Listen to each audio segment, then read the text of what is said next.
Welcome to World Sim Series and welcome to the beautiful Spa-Francorchamps circuit nestled in the Ardennes forest. It's the 6 hours of Spa as we continue our tour of the World Sim Series special events.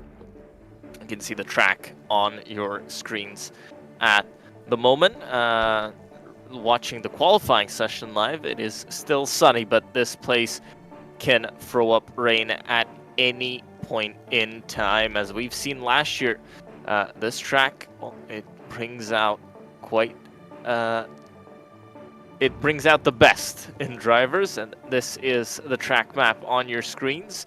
Just a tiny bit over 7 kilometers this place is, and what a fantastic place to go racing it is. It really is a motorsport classic and an endurance racing classic as well, and I'm sure the drivers will love it as well. I'm joined, as always, by Lodilas. Hello everyone and welcome to the first autumn special event on the World Sim Series platform. As Gustav has already introduced, the famous Spa-Francorchamps circuit will be raced on for the upcoming 6 hours. Of course, after the drivers and the teams will complete their qualifying sessions.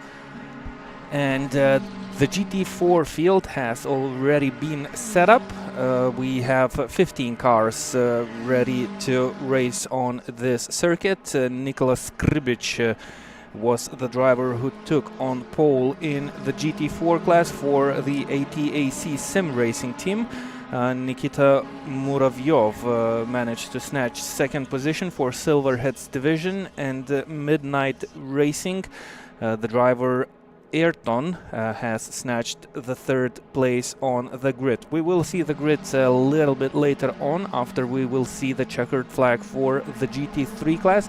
It was a separated qualifying session, a multi-car racing event for this afternoon. We will see the GT4s and GT3s battle for the best podium places in this special event. And I really hope we will have some nice racing action in the coming 6 hours. Currently, no other driver than Jan Nimtz is dominating the field. He has 8/10 advantage against Christos Papanastasio. So Sean Clark Racing versus International Racing Team for this moment being in the battle for pole position in the GT3 class. IRT Silverio Garish with Silverio behind the wheel are currently third. Yep, so the gaps between the GT3 drivers, they are slightly bigger than anticipated. So the first and the last car in the GT3 field is separated by 7.5 seconds. That's a pretty long racetrack, and the gaps are usually slightly bigger than on the other tracks. So hopefully we will see some smaller gaps when the timer will start for the race. It's going to be 6 hours. That should be 6 stints for every team to make it better for the drivers, to make it best for the teams.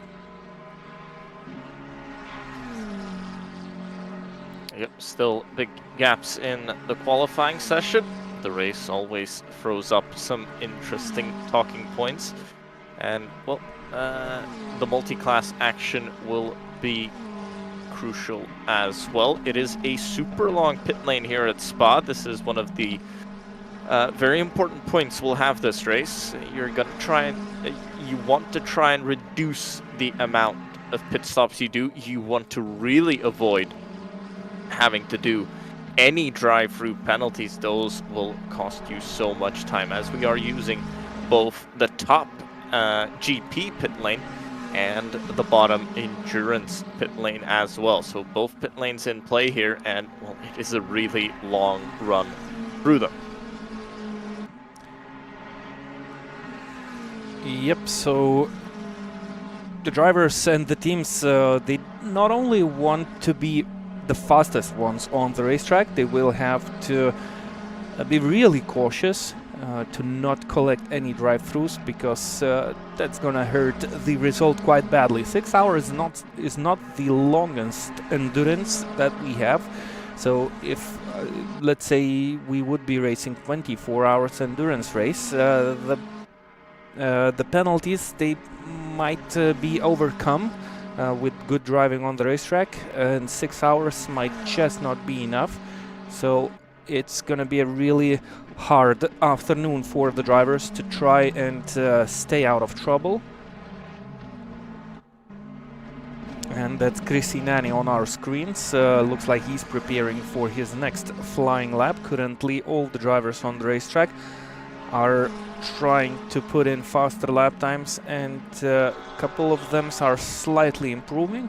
One of the cars, and the lone Porsche car, driven by the Beaver Grease Racing team, they were improving, but it looks like Edvinas Krikštolaitis just made a small mistake and couldn't go any faster. Janim still the driver behind this white and blue McLaren, and he's currently right on par of his fastest lap time as he completed the Orusian Radion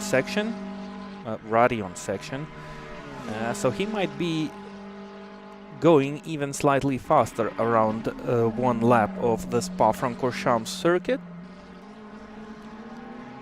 Yep, and it looks like he's right on the limit because currently he's just a tiny bit faster than his fastest lap time, but not by much, less than 1/10.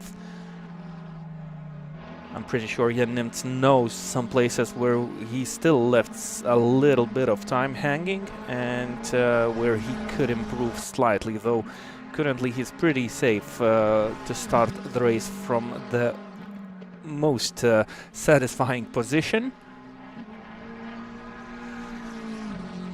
And lost a little bit on the Pohun section. Now he's not improving his lap time, so there's still a little bit time left on the board to go slightly faster. We have a position change. I believe Kerian Lopez just took the 9th place on the grid. And Jan Nimtz is kind of slowing down slightly now, so he should be preparing for his next flying lap.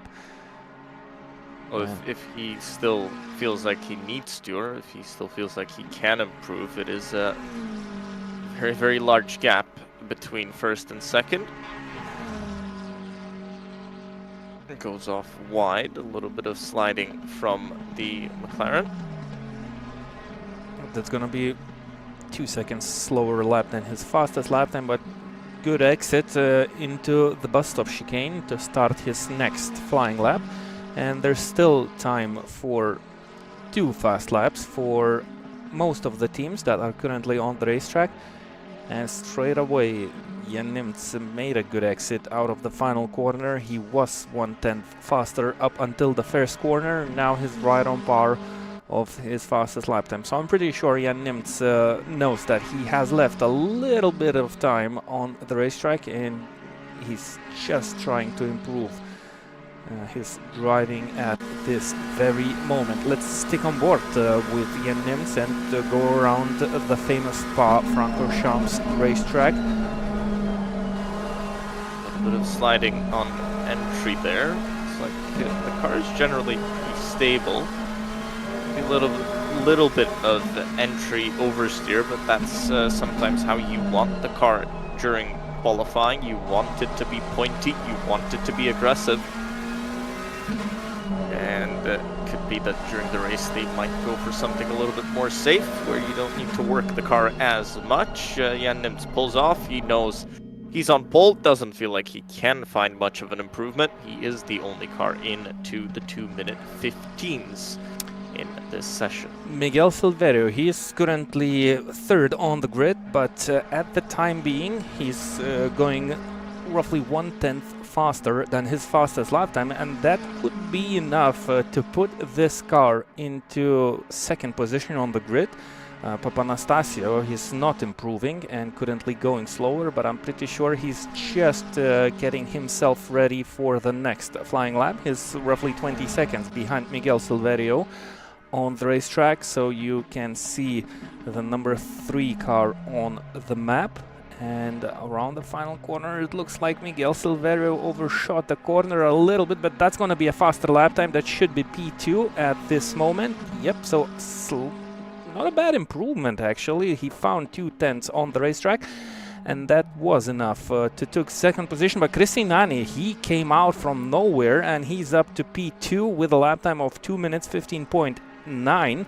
So that's less than half a second gap between Jan Nimtz and Christinani. And That brings joy to my voice. So it looks like the teams are improving. The track state should be constantly improving, and the drivers they have the ability on the final laps to find some pace. Jan Nemts is back into the pit lane. Well, he can feel pretty safely.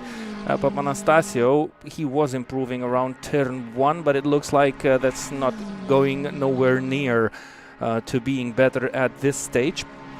Still roughly around the lap time, the benchmark that he has set earlier. He's now 9/10 shy of from pole position, and I think that's not going to improve with this lap time. I don't see huge improvements by this driver.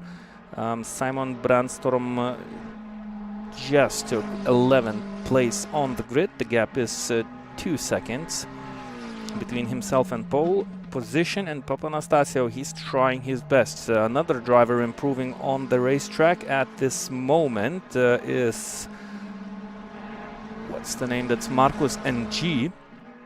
They are currently 6th and they should find a little bit more time to try and start this race from a better position. It's really tight between 2nd and 4th place, and Papanastasio is currently 3rd and 4th. Yeah, actually 3rd. 2nd is almost half a second ahead, so that's... Yeah, 3rd and 5th, that was my intention to call that out. And Papanastasio could snatch 3rd place if he'll glue this lap time, but it looks like it's not working magic at this moment. Krikštolaitis is currently 5th with the only Porsche on the racetrack in the GT3 field. We were trying to figure it out why the guys, the most of the teams, chose the McLaren, because this race weekend has a really nice BOP adjustments for the cars to make them as equal as possible. And Papanastasio, around the final corner, he's roughly 1/10 faster than the previous lap time, and well, he improved his lap time, but that was not enough. So missing 15 thousandths of a second. Krikštolaitis improves as well, so it was a good improvement from Papanastasio, because that led him to keeping 4th position here. Only Marcus NG really left in terms of improvements, and they are going slightly faster. They're currently 6th, 3/10 shy of 5th position, and well, they might see an improvement. Not sure if that's going to be enough. Well, into the final corner, it looks like they came slightly too fast, but the improvement is roughly 4/10 of a second, so that should mix up in the game. Yep, and that is an improvement. Actually slots in right between Krikštolaitis and Papanastasio. So Papanastasio, well, that improvement turned out to be very, very important. The difference being 4th to 6th was his improvement. Yep, and well, 3rd and 6th place are all fitting into 1/10 between each other. So I think this is a nice projection to what we will see during the race. I'm always cheering and hoping for the teams to be able to avoid mistakes on the racetrack, just to see that really nice race scenario.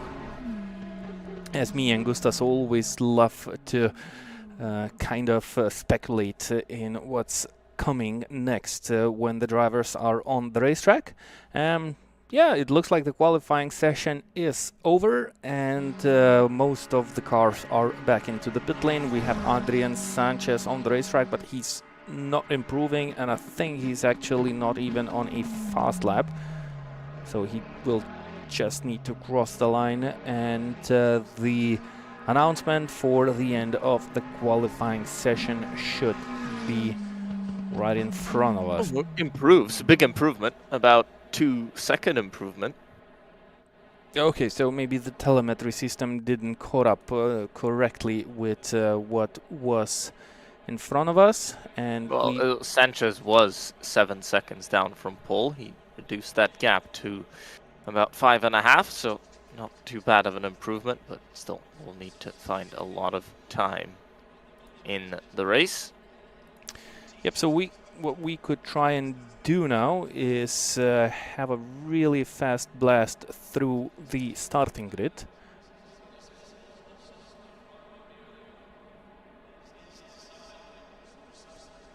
Just need to figure small things out to make this ready. And yep, let's go through the starting grid right from the back of the field. Oh, actually from the front of the field. So Nims and Nani on pole on the first row. Then it's Silverio, Spon, Marcus NG, Gediminas Kristaitis, Kieran Lopez, Dominikas Eichinas, Amr Abdelhadi, Dominikas Vaškevičius, Vlasis Galunis in 11th, 12th for Brandstorm, 13th for Innerhofer, 14th for Zruba, 15th for Martinez, 16th goes the way of Dainus Butva, 17th for Balash, 18th for Bill Gutman, in 19th, 20th for Percher, 21st for Sanchez, 22nd for Scribbage and Pole in GT4, Muravyov in 25th, 23rd, 24th for missed that, Leaf in 25th. That's a This nice is going by challenge. very, very fast. Petrosini in 31st.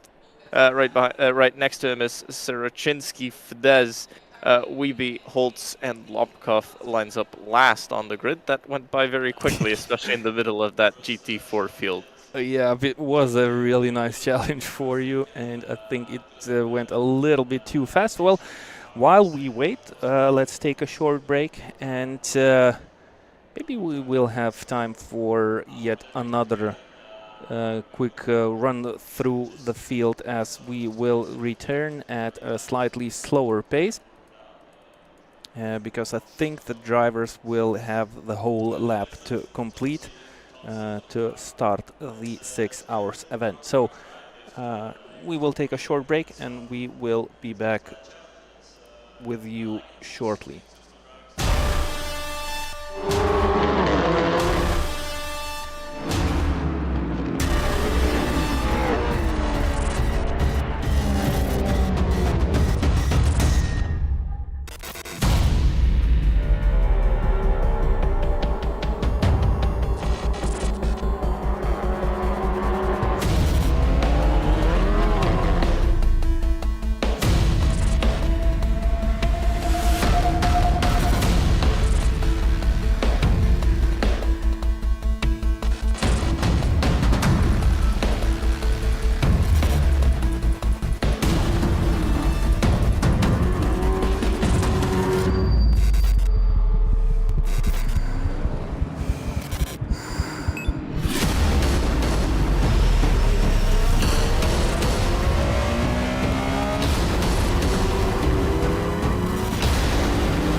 back to the track here at Spa-Francorchamps as we have started the formation lap for the 6-hour race coming up. Again, running through the grid order, it is a very much McLaren-dominated top 5, the highest of the Porsches with Nurburgring in 6th. Then comes the Audi of Kieran Lopez, so a nice row of non-McLarens. And when you guys see us, it's another McLaren. Then Rachmanian in the BMW. We have again a long run through of McLarens. Brent Staten in 12th, Innerhofer in 13th, 14th for the BMW of Vytautas Rubas, Javi Martinez in 15th, 16th for the Aston Martin of Dainius Butvila. That's going to be even more McLarens coming through your way. And Nicholas Skribic, he is on pole in the GT4s next to Moraviov in a very much Mercedes-dominated GT4 class. Radhod not on track, Leaf in 25th, 26th for Elisev, but Couches in 27th, 28th for Hansford in the BMW, and then the Charge in 28th. Rudolf Hau in 32nd, 27th for number 27 Petrozzini. Then it's Sarachinsky, Des, Veep, Holtz, and Lobkov. And that is your GT4 order, very much dominated by the AMGs. As we're coming to the end of this formation lap. Yep, so looks like the GT3s are dominated by McLarens, GT4s are currently dominated by the Mercedeses, and well, it was qualifying session.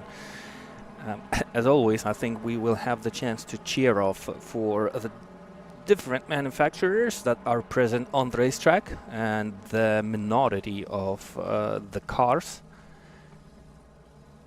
And it looks like, well, I wonder what led the teams for these decisions that they have made when picking out the cars.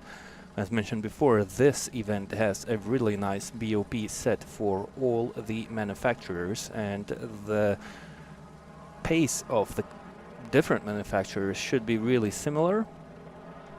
But it looks like the McLarens and the Mercedeses in the GT4 are, for now, the best choice for the teams to try and win this event. Heading through on to the start. Start will be at the bottom of the hill. The drivers will take the checkered flag at the top here in the GP pit lane. And Jan Nimtz on pole position. We've said that many times in World Sim Series competition. And he's taking another start on pole. As usual in the endurance race, the start takes place at a different part of the racetrack than it does in the Formula racing. And we have one car in the pit lane, that's Radhot, car number 26. Yep. I think they were in They weren't third. rolling on the formation lap already. So we knew that they had some kind of issue, definitely, as we roll on to start the race here at Spa. The 6 hours of Spa are underway. Jan Nimtz gets away to a decent enough start to hold the lead as they come up Eau Rouge for the first time of these 6 hours. Miguel Severio very much under pressure from Papanastasiou. Going up into 5th. He's getting a big push from behind from the Audi, so the non-McLaren teams working together to get forward. And Gediminas up into 5th. Up into 6th is Kieran Lopez, just about, but he's still side by side with Marcus NG. very wide from Lopez once again. He's going to stay on the outside into the braking zone down the hill. He's going to feel that understeer, especially on the outside. A lot of marbles already from the qualifying session. Kieran Lopez can't get that move done. Marcus Ng up into 6th. Well, keep 6th. Muravyov up into the lead of the GT4s with Nicholas Skribic losing that position in the red and yellow fronted AMG. Oh, running wide is Muravyov into Pohun, and it looks like he doesn't have a nice exit. That's an opportunity for Skribic to get back into P1 of GT4 class. Not that much space, and there was never really a gap there. Skribic tried to force it on the inside. Didn't happen. Maybe he should have picked the outside. Maybe he would have had enough overspeed. The car that was in the pits looks to be back out on the track. Yep.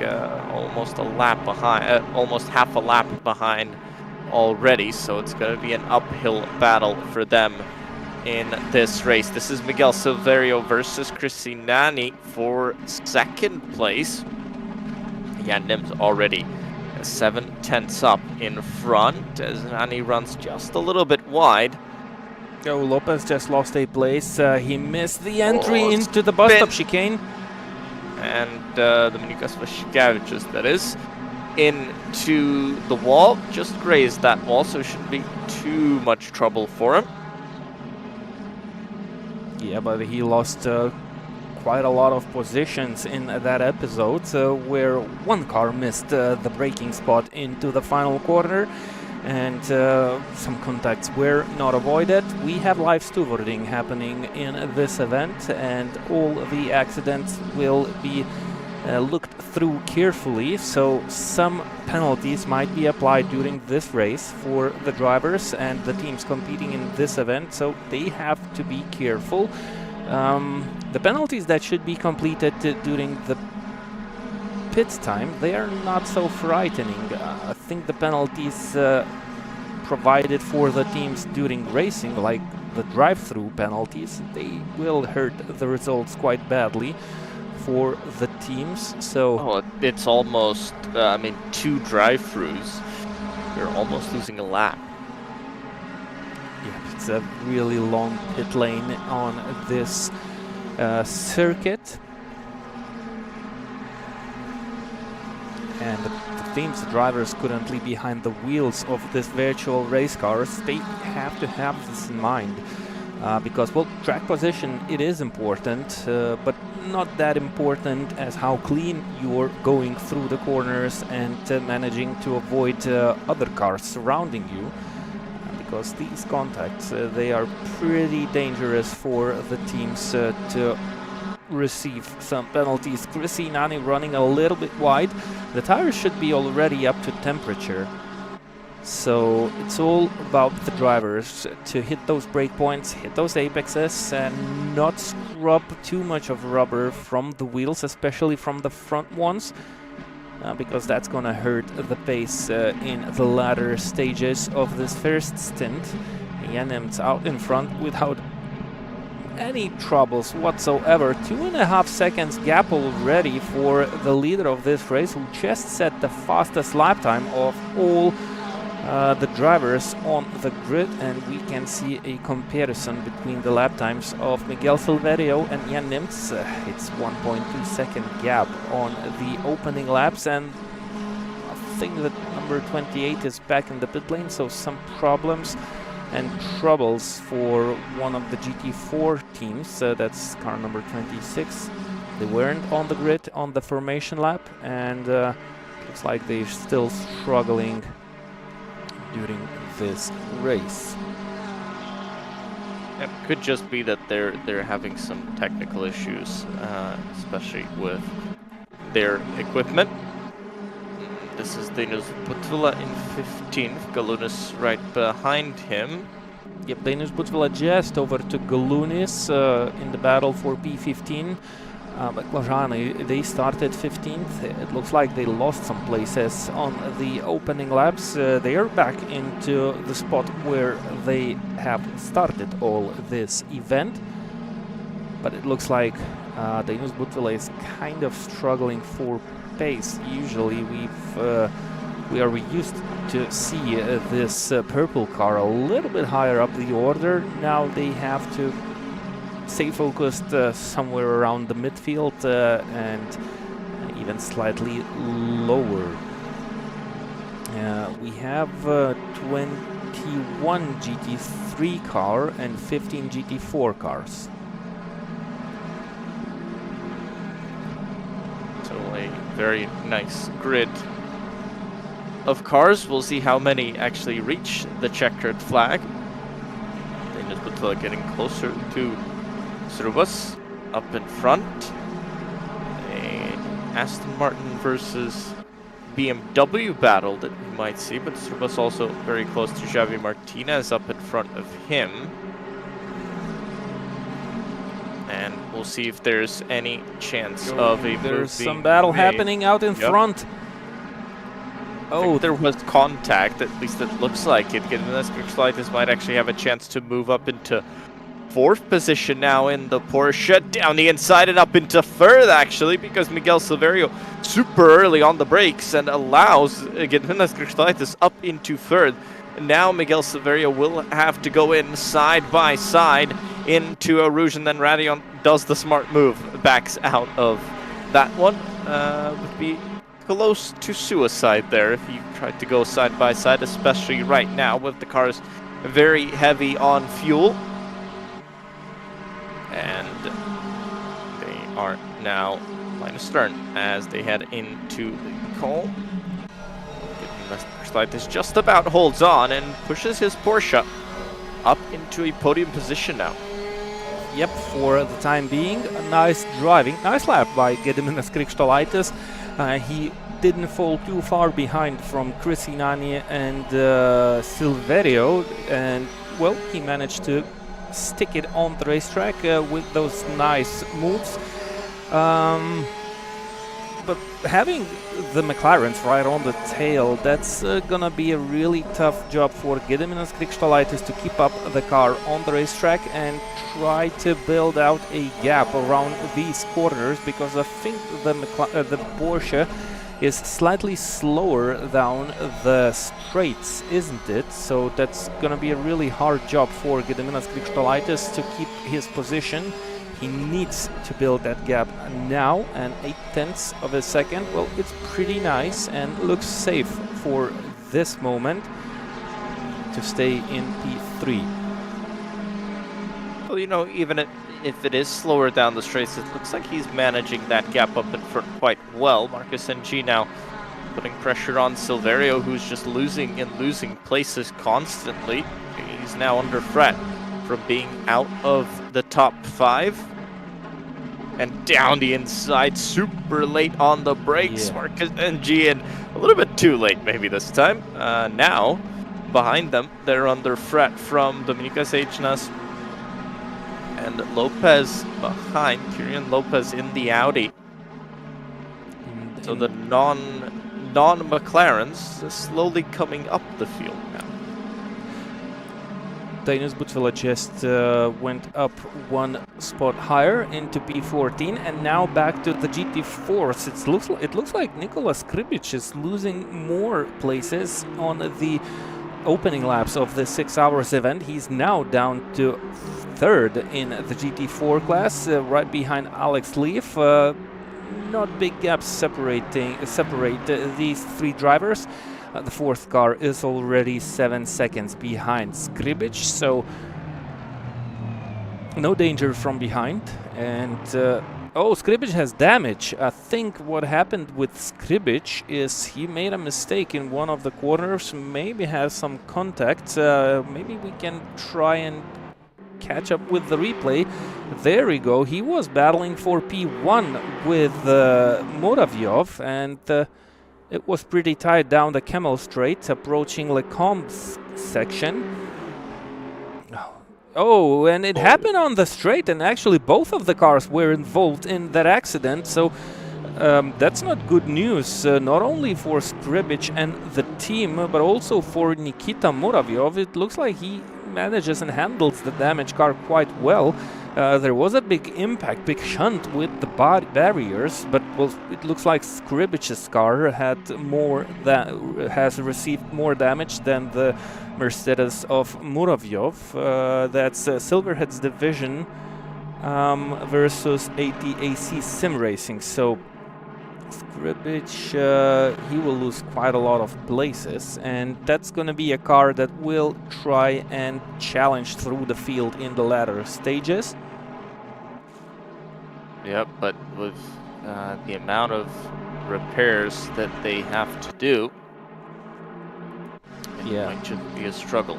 That's gonna hurt them badly. It looked like a really nice beginning in the qualifying session for ATAC Sim Racing Team. Oh, Danius Budville, a nice move. Doesn't like break too late into the bus stop chicane, so it looks like Danius Budville is just slowly picking up the feeling of the racetrack, which he wasn't able to do during the qualifying session. He's now up to 13th, has to go slightly defensive from both of the McLarens behind. That's Martinez and Galunis. They are still really close to the back end of the lonely Aston Martin Vantage GT3 car on this field. But Danius Butler currently doing a really nice job. 3.5 seconds behind Simon Brandstrom. So that's quite a lot of space to eliminate in the coming stages. Well, he's got 6 hours for that, so... Well, a little bit less, 5 hours and 48 minutes. A chance definitely to bring that gap down. And back to front, P5, Miguel Silverio, he's still running 5th, right behind Papanastasio. Krikštolaitis built out a really nice gap between himself and his rivals. Running 3rd, 1.1 seconds behind Crisinani. Looks like the Beaver Grease Racing guys, they are here and they are prepared to battle it out. It wasn't all about the qualifying session. Maybe the Porsche is not the fastest one in the course of 1 lap in the qualifying session, but looking at the results at this moment, it looks like it's doing a really nice job, at least at the opening stages of the first stint in the race.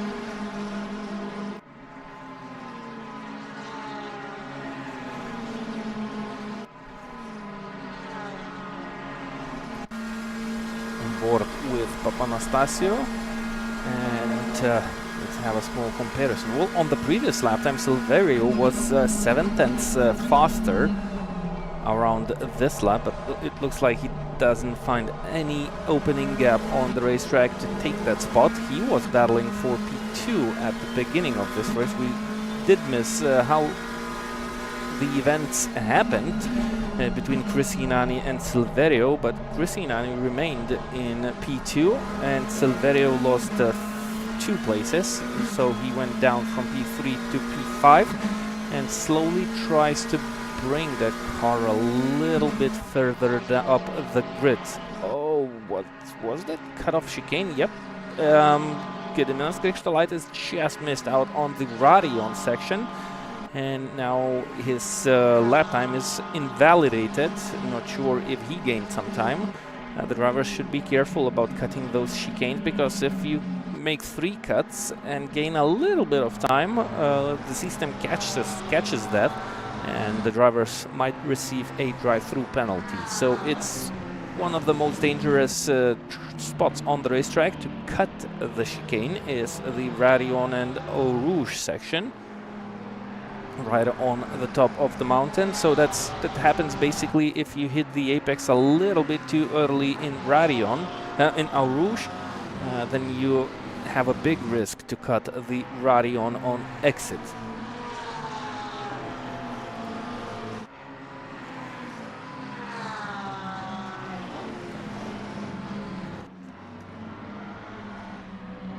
Krikštolaitis doing well. See if he can catch up to Crisinani at some point. The Porsche, very nice car around Spa to drive. And if there is any rain incoming, it could very much be a very, very good car to be behind the wheel of. Yeah, I think the last race we did have rain, and well, it definitely brings some spices into the race. But currently it's clear in this event, no clouds in the sky. It's not really warm here, only 17 degrees. The track temperature is 22, so quite easy on the tires, and nice breathing air for the engines of these race cars. Of course, everything in virtual environment, but it's really nicely replicated and simulated how the cars behave in these conditions. And traffic is already a factor, so we have started to gain on the GT4 cars with the GT3s, and that's gonna bring some new colors to the drivers. Yep, it's a good chance to gain time and a very good chance to lose a lot of time. I think Silverio might actually be putting up an attack behind. No, just a little bit too far away. It looked pretty close. We have an accident. I think we have an accident on the racetrack. Rahmanian just lost a couple of places and is still shown as losing those.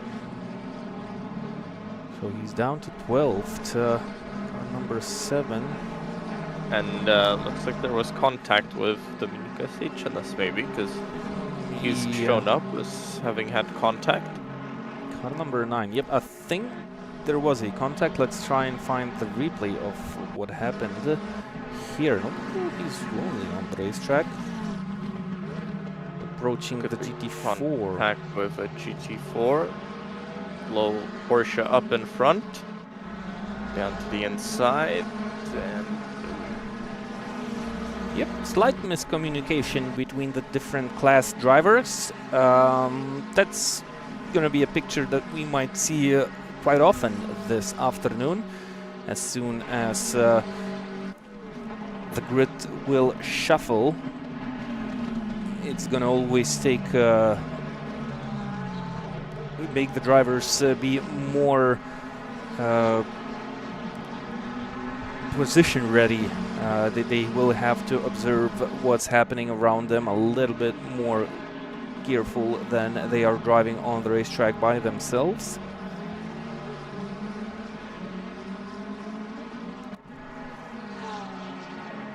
Silverio still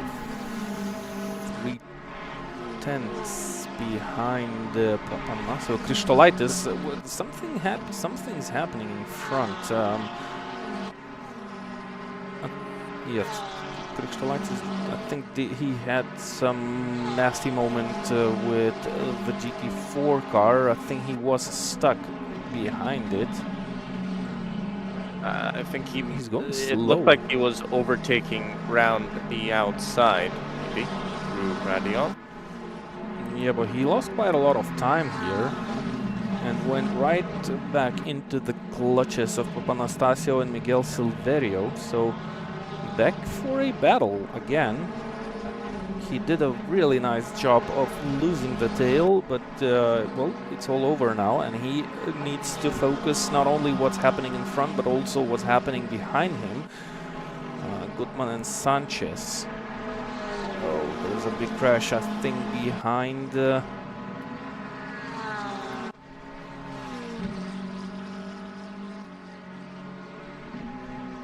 And it does look like that happened down the straight somewhere.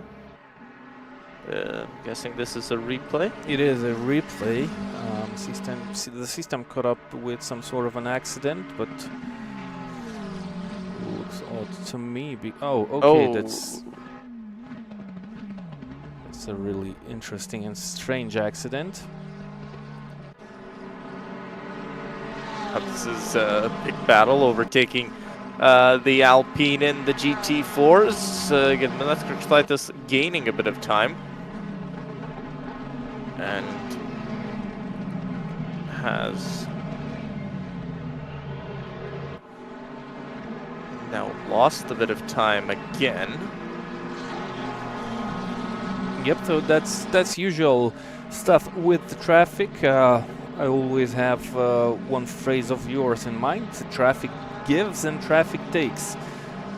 So you can rather win sometime during trafficking, and sometimes you can lose it. So it looks like Gediminas Krištolaitis lost some time on the previous lap and gained a little bit on this one. So yeah, went up from 0.5 to 1.1 seconds, but it's not over. So as we approach the bigger group of GT4s, that's gonna be really tight, and it all depends on which part of the circuit you gain on the GT4s. And again, he's really stuck behind this Chevrolet. And nice avoidance action by the GT4 teams gave plenty of space for the GT3 cars. That's actually the Chevy doing that actually loses them time. Oh, battle up ahead. I was gonna say battle. That's actually the GT4 pushing the GT3 down to the inside as they came into the left-hander. Silverio has to back out of that one.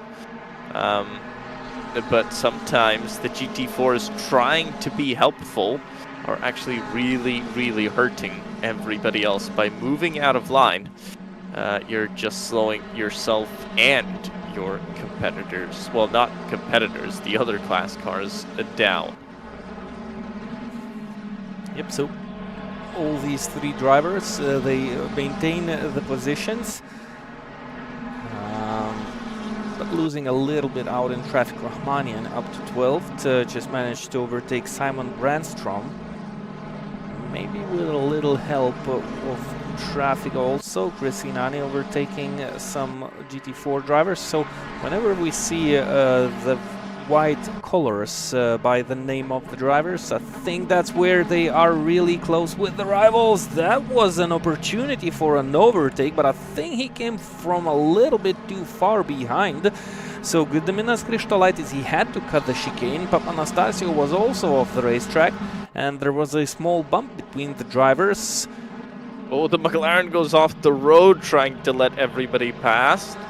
Again, this is things that other teams do not expect you to do, and just putting everyone in danger. But maybe just a little bit of inexperience from that McLaren side coming into play, as that's actually lost him so much time in the class battle inside their own class. They just keep losing time if they keep doing that. Now is a chance again for Papanastasiou to mount a challenge on Krištolaitis, but Krištolaitis in the Porsche looking very, very good as they enter into the twisty section of the lap. We've got about 5 or so cars.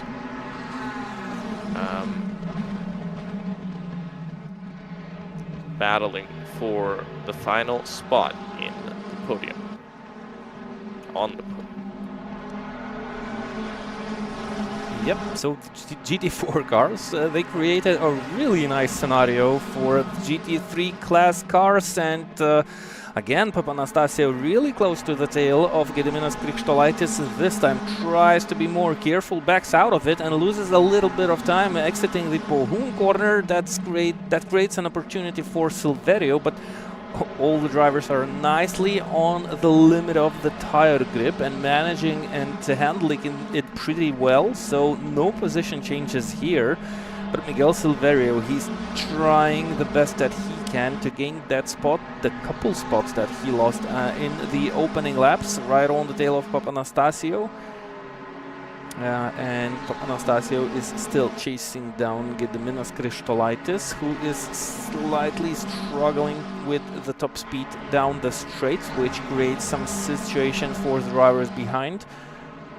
And again, some traffic. Gediminas Krištolaitis needs to brake slightly earlier, and that gives the inside line for Papanastasio. Silverio is right there, so 3 wide out of the bus stop chicane. Papanastasio took the position. No place for Krištolaitis, almost touching and actually 4 wide touching. As they come in. Krištolaitis super late on the brakes. He tried it down the middle of the road. I think he's going to actually keep that position. I'm not sure the stewards will be too happy about that.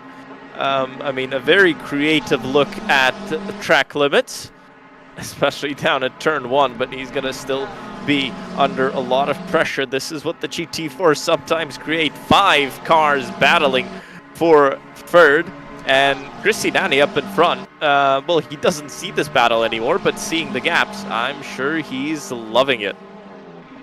Yep, Villa just made a mistake and lost some places. That's Papanastasio going wide, and yep, he's not keeping the position. What about the 4th place? He definitely lost it. Marcus NG now up into 4th. Silverio, well, he's cycling in and out of 5th. And he's kind of stuck in that 5th position. He loses a place to someone and then he gains it back. HNS watches all carefully from behind, doesn't find a gap to overtake the McLarens in front, but still sticks there and tries his best not to lose the tail of the cars in front. Look at the gap that Krikštolaitis has now, as the drivers behind him were in some sort of a battle. But lots of off-tracks on this lap, including the off-track out of the first corner for Gediminas Krikštolaitis. I'm pretty sure that the stewards will take a look at that situation. Well, he was off track. He didn't lose a position, though he was overtaking other cars while braking. So I think he's on a risk to receive a penalty with that kind of driving and decisions that the driver has taken. He's currently 3rd, and G now right on the tail of Krikštolaitis. Off the road. This is in between the GT4s. This is Papanastasio. Marcus and G stays in 4th. Papanastasio right off the road. But he won't keep that. Well, he won't keep what he gained there. Yep, he actually lost a place to. Oh, he didn't lose a place. He keeps the position. Stays behind Silverio, but it looks like Gediminas Krikštolaitis in the mid-stint of this first run starts to struggle, because, well, he received some breathing room, but he cannot open up the gap as he was able to do at the opening stages. Well, it's still 1 second. He keeps getting stuck in a lot of traffic. Maybe that's some of it is his fault as well. Well, not fault, but just not being aggressive enough sometimes with the traffic. Well, at least there's going to be no big traffic in the coming corners. There's one GT4 car, I believe, but it's still not overtaken by the current race leader, so there's some breathing room for these GT3 drivers who are intensely battling for positions, going off tracks quite a lot. By the way, if you forgot who's leading the race, it is Jan Nims by 10 seconds. In the meantime, while all this battle took place on the racetrack, Dainius Bugtvila with the Baklajani racing team made some sort of a mistake. Let's try and catch up with that. He was in a battle with another McLaren into turn 1. Nice switch to the inside of the first corner, and he actually spun on his own. So he tightened up the entry, which... very strange to see in a GT3 car. Could he be running without traction control? Most likely. Well, maybe just a really soft setting for the traction for the rear wheels, but well, he just made a spin on the exit of the first corner. Gediminas Krikštolaitis, some nice breathing room. He lost a little bit of time in this lap, but it looks like Silverio is right on the tail of NG. So on the previous lap time, Gediminas Krikštolaitis had 1/10 advantage, and on this lap he gained 4/10. So back into P3 for Gediminas Krikštolaitis, and tries to hold on there for as long as possible. And G didn't have a nice exit out of turn 1 by the looks of it, so that might be a chance for Silverio at the very end of the Camel Straight to try and make a move. No, he was not too good through a Rouge and Radion. gap is still 0.3 of a second. That's a little bit too big to make that move into the Lecombe. So usual brake spot and tries to nail that corner, tries to follow up with the driver in front and tries to pick some better lines to keep that pressure on Marcus and G. So we see the driver names on the results tower, but it's actually a team event, so all the teams can have 1 to 3 drivers per team. Well, at least 1 to 3 accounts per team. So our leaders currently are actually Sean Clark Racing. P2 belongs to Eagles Academy, P3 to Beaver Grease Racing, P4 to Spectron Racing Team. 5th are IRT Silverio Garage, International Racing Team 6th, Transport Engineers by Vilnius Tech 7th, Apex Avoiders 8th, Rife Feisen Online Steer Alperia Racing Team 9th, and IRT number 2 are 10th. That's the GT3 field. I think it's a nice time to go back to the GT4 field and see what's happening as soon as we will see how this battle will end up between Silverio and MG. Looks like stays the same. So Nikita Muravyov holds on to the lead of the GT4 class, that's Silverhead's division. Alex Leaf 1.1 seconds behind, running for the Sean Clark Racing GT4 team, and Gosha Eliseev, they are 4th with this Alpine GT4 car for the RLF DV Shizokor Duo. That's an interesting name.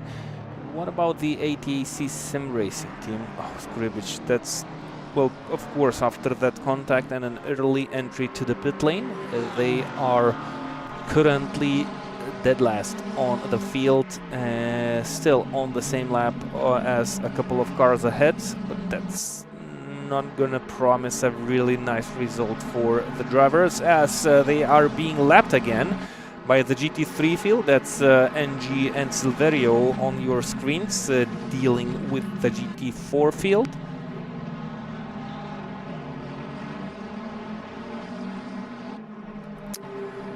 But that's how it goes for now. Muravyov, no problems for him currently. Nice lead, 1 second gap. Also has to deal with the GT3 car traffic. But as the longer the drivers stay on the track, the more ready they are for the incoming traffic, and they get used to it, and it becomes a part of this race.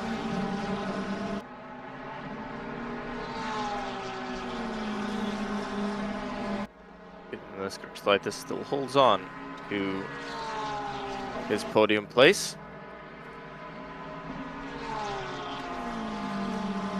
It looks like he kept it clean with that traffic and holds on to the gap that he built out after that intense battle with his rivals.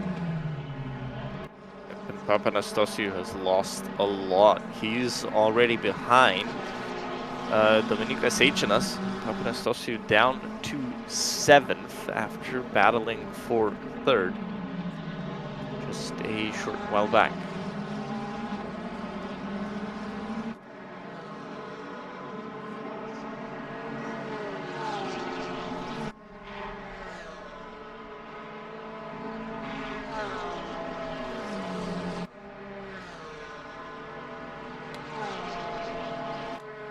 Some drivers are already entering the pit lane, while most of the field, they have roughly 30 minutes of stint time on the clock left.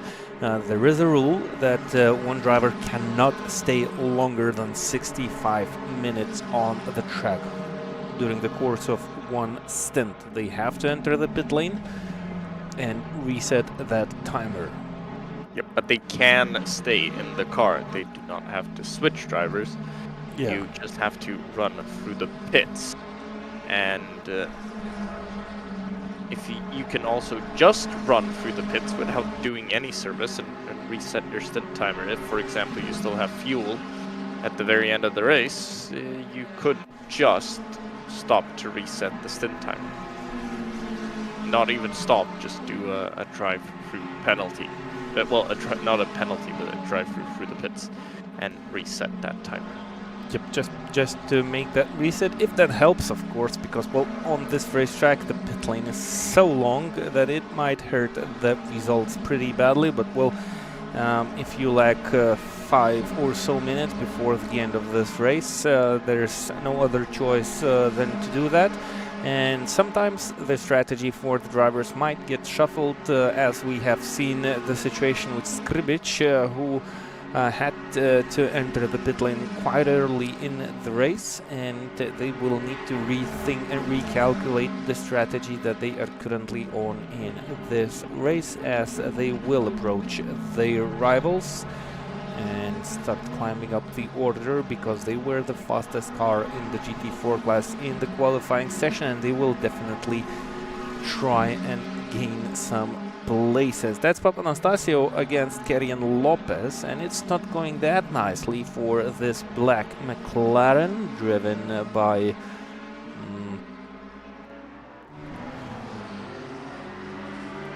the driver from Greece. Trying to figure out the nationality of the driver.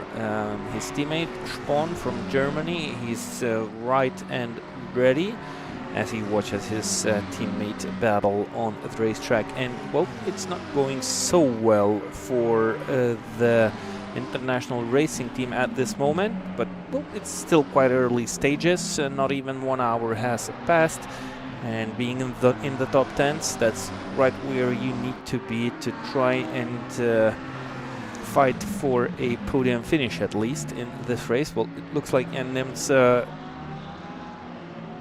makes the best teammate that anyone could wish.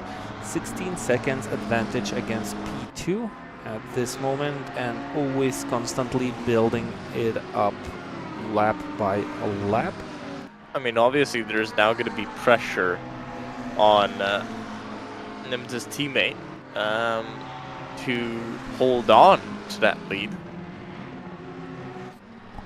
Yep, that's what's interesting about endurance racing, because, well, the drivers, they have to share the car, and the performance of the drivers might vary. It depends on how the teammates have been set up. Most likely you want a teammate who is as fast as you, but sometimes the pace differs. So as soon as we will see the driver changes, we might see the position and the flow of the race changing. Where, for example, let's take Beaver Grease Racing Team, Gediminas Krikštalaitis, he's currently third. It might change when they change the drivers, maybe even to a better position. They're currently 5 seconds behind Nani, so that's not too far off. So it's gonna be really interesting after the first pit stops to see how the race evolves. At this moment, we are blessed by nice gaps in the top 10 of the GT3 field, well, at least in the top 8 of the GT3 field. It's really tight between the drivers, except for the current leader.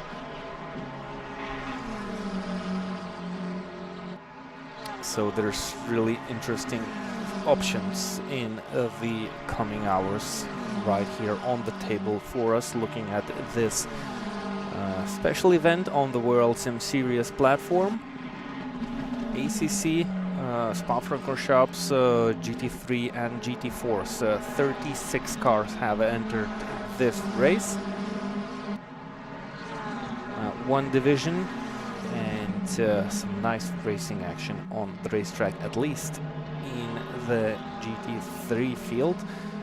Silverio being stuck behind NG now. He was battling for P2 at the opening laps. So the driver has pace in him, but well, the track position doesn't let him deliver what he has. Well, at least by the looks of it.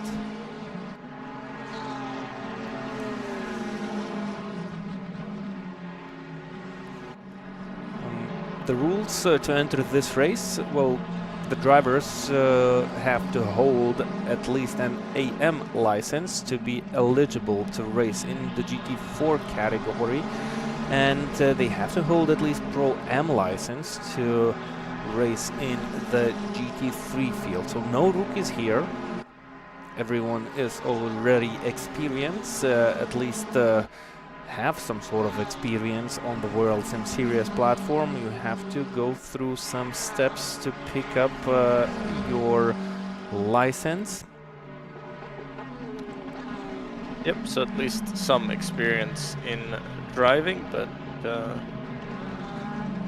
you can clearly see that there is sometimes a pretty big difference, I'd say, especially with Jan Nimtz and maybe somebody who's running 19th, 20th, 18th in the GT3 field. Even the lap time difference is just huge.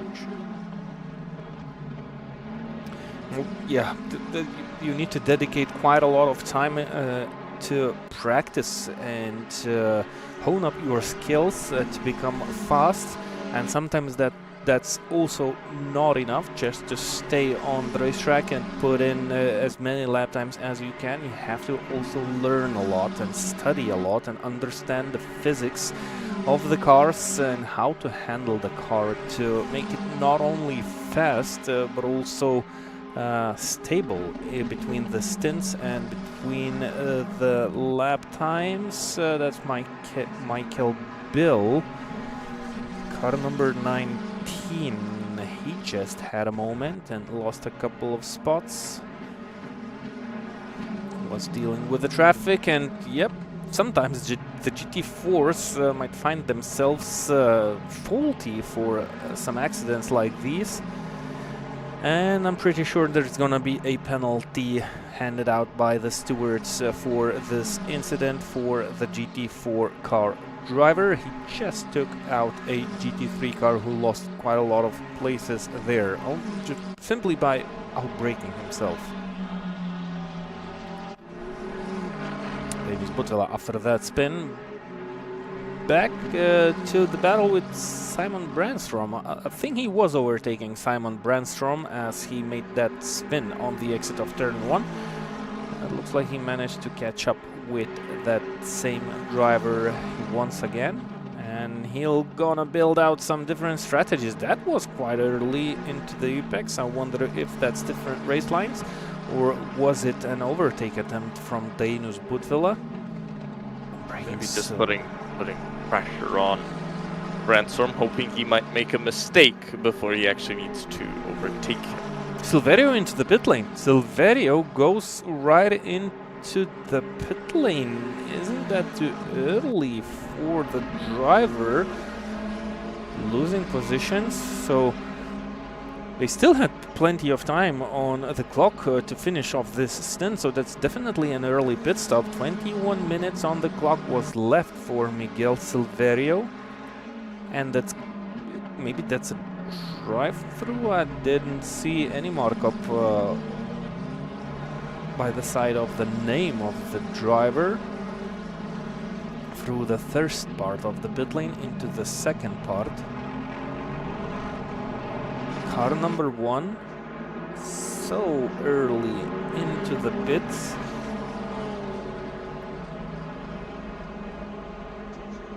That's gonna put this team off sync in the stint time. In the meantime, Butvila up to 12th, managed to overtake Brandstrom. It looks like it's not a drive-through. The driver is on the slow lane approaching the pit box. There might be a driver change, and that's IRT Silverio Garage. Don't see his teammate. No, it looks like that's gonna be a pit stop for some tire change and refueling, but that's an early one. Interesting strategy. We will have to wait it out and see if that's A good decision made by the GT3 car driver. But, well, he left Marcos NG on his own. So Marcos will have to will have the chance to not focus on what's happening behind. Now he's fully concentrated on the Porsche running right ahead of him, and this is a battle for P3, their last podium position. Chris Inani is 5 seconds ahead, but it looks like the pace of Chris Inani is quite similar as Silverio is re-entering the racetrack. It was a pretty short pit stop, so definitely without a driver change. Yep, and the off-sync strategy, that's gonna shuffle some cards for the field, because sometimes we will see Silverio far behind his rivals, and roughly in 20 minutes he should be back roughly somewhere in between NG and Dominikas Eichinas, who is currently battling with Papanastasio and Kerian Lopez. Nice three-car battle here. Eichinas holds on to 5th with the transport engineers by Vilnius Tech team. International racing team tries to follow up closely, and Apex Avoiders, so that's an interesting name for a team. So let's follow up with Kerian Lopez. Do they really avoid those apexes as the team name suggests? Nope. Oh, Eichinas off the racetrack. Was there a contact?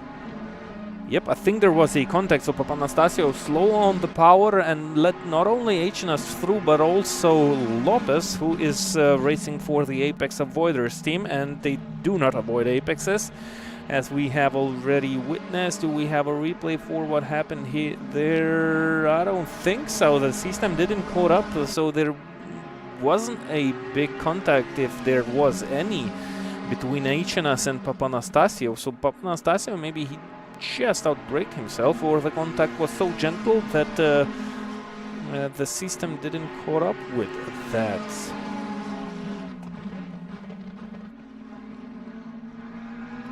And this is a nice chance for Kerian Lopez to not avoid that 5th position in the race at this moment being. 48 minutes have been completed, and slowly but surely we are approaching the first wave of pit stops. While Silverio was the first car from the leaders to enter the pit lane. He's running down in 18th at this moment. Papanastasio losing a little bit of time on the racetrack. The gap has opened up a little bit between him and Lopez. Papanastasio stays on the racetrack, but it looks like he started to struggle a bit with the balance of the race car. It's an open setup event, meaning that the teams can prepare and build out the setups by themselves, and we might see some different paces during different stages of the stints. How the car and the driver handles the tire wear. As the car gets lighter, the tires become worn, and that can change the pace regarding the state of all the remainings on the race car. And it all belongs from the setups. Well, most part of it. Is it just me, or it looks like it's getting a little bit dark around the track, and maybe could be some rain incoming? Yep, it looks darker, well, at least slightly darker. And maybe that was part of the strategy for Silverio, hoping for that rain, betting on that rain, and getting down into the pit lane early, making that stop early, knowing that he'll make the next stop quite early as well. Krikštolaitis lost. Sorry for interrupting you, but Krikštolaitis is now down into P4. I think it was some sort of an accident. Yep, he's still in front. Porsche GT3 car and GT4 car in front. I'm going to guess it's somehow involved in this. Oh. And, oh, can Nordschleife just runs into the back of the GT4. Very strange incident. Yep, so no big accident, just a really unlucky placement on the racetrack where he caught up with the GT4. He was just running on his own pace, and Gediminas Krištolaitis, well, he just ran into the back and had to hit the brakes to avoid contact. Then he chose the wrong line, and the door opened up for Marcus NG. He took that opportunity. Now he's leading the pack. Christian Lopez, Dominicas Eičinas. Dominicas Eičinas just lost 2 places. So Lopez up to P5, Eičinas down into P7. Car number 9 just had another accident. Let's take another replay and let's understand how this situation evolved for Eičinas losing that 5th place to not only Lopez but also Papanastasiou. Porsche GT4. Oh, and again runs into the back of the GT4 Porsche. Maybe it has a magnet on it for GT3 race cars.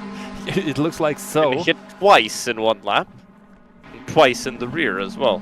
Poor Stewarts will have quite a lot of work to do. Poor Porsche. Poor Stewarts. The guy's been hit twice in the same lap, right, just smacked into the rear of it. Oh boy, that's interesting moments of this race, and still a couple of minutes remain for the drivers to stay on the racetrack. The gaps have kind of extended slightly between some of the drivers, and again an Aston Martin GT4 right in front of Lopez. He had to back out of it slightly, didn't lose too much, though he lost a little bit, and that gives a slight opportunity for Papanastasiou to get back into P5. They are already 8 seconds behind Gediminas Krištolaitis. Another Porsche, similar livery. It cannot be the same. I think that might just be the same. Is it? I don't think it's possible. They hit it on the beginning of this lap, so if he didn't go backwards, that's impossible to be the same Porsche. We have I wonder how many Porsches we have. Papanastasiou tries to brake late, didn't took that opportunity, though it was close and it looked possible. Both of the cars slowing slightly more than usual in the bus stop chicane. Eičinas was still a little bit too far behind. I think he's a little bit frustrated. Kerian Lopez running wide. Papanastasiou losing the traction of the back wheels. Oh my lord, what's happening here? It looked like Papanastasiou could take that place easily, but I think he was just a little bit too eager to get back on throttle, and that's another suggestion for us that maybe most of the drivers are really running low on the traction settings. They keep losing the back end out of the slowest corner of the racetrack, side by side into Le Combs. On the outside, Papanastasiou brakes really late. Plenty of space left for him by Lopez, and it looks like Papanastasiou is back into P5. He needs to concentrate and nail those next coming corners. He's lucky because Lopez is caught up by Eičinas, and he needs to watch those rear view mirrors to not leave an open gap for the blue car to take that spot away, and that gives an advantage for Papanastasiou, who just missed the apex into 11th corner of the racetrack. Lost a little bit of time. Look, he didn't have a great exit. He had to back out of it because he overshot that corner, creating beautiful situations for all of the drivers to try and compete for better places. They are currently really concentrated on the battle of the racetrack. The teammates are already creating some strategies because we are right on on the last 10 minutes of the maximum available stint times for the drivers. It's right, the time is right here, right now, to take some decisions. Maybe stop your driver slightly earlier and give him that slight advantage of free track to gain that spot.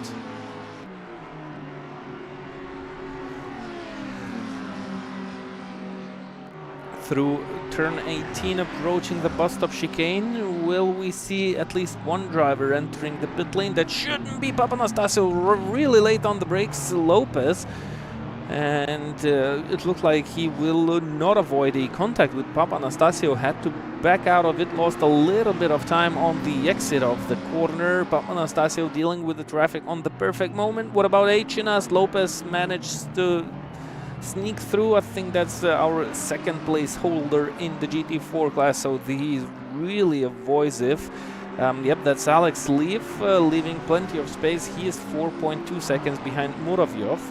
In the GT4 class, Kribic is still last on the GT4 field, so not a good beginning and not a good outcome in this special event for the team who qualified first in the GT4 class. Again, traffic, this is the GT4 class leader. He will try to be as careful as possible. Dominykas Seichinas was late to the party, so Lopez and Papanastasio have dealt nicely with the traffic, and Dominykas Seichinas is stuck badly behind that GT4. He will lose plenty of tenths, well, maybe 1 second in this situation.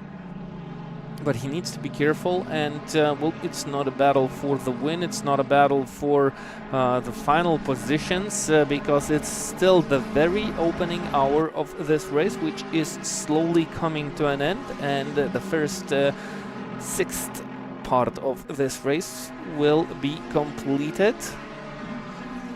Yep, coming up to the pit stops, 65 minutes on that stint timer. So that's the maximum you can do. And well, everybody has the same time to go until they make the pit stop, because it started counting down as the green flag fell. Yep, 22 seconds up in the lead, by the way.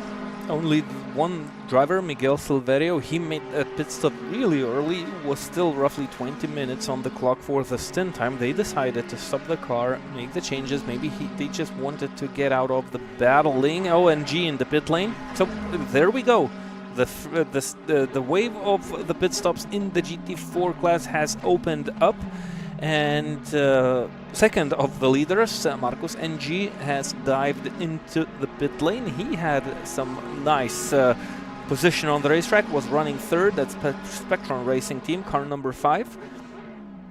They have also made that pit stop slightly earlier than the rivals. Most out of sync in the pit stops is, of course, Silverio. And well, NG and Silverio, they were really close on the racetrack as they were racing. That's now gonna change, and it's gonna be interesting to see, did Silverio gain some spots or track position with that early pit stop, or he lost it? He's 18th. He should gain some positions just because he performed that undercut. Yeah, and had fresh tires for when everybody was coming to the end of their stints. On the other hand, well, he had more fuel in the car. Most likely. I'm just having a look. There's no rain forecasted, at least for the next half hour of racing. So that Silverio pit stop might not be that smart.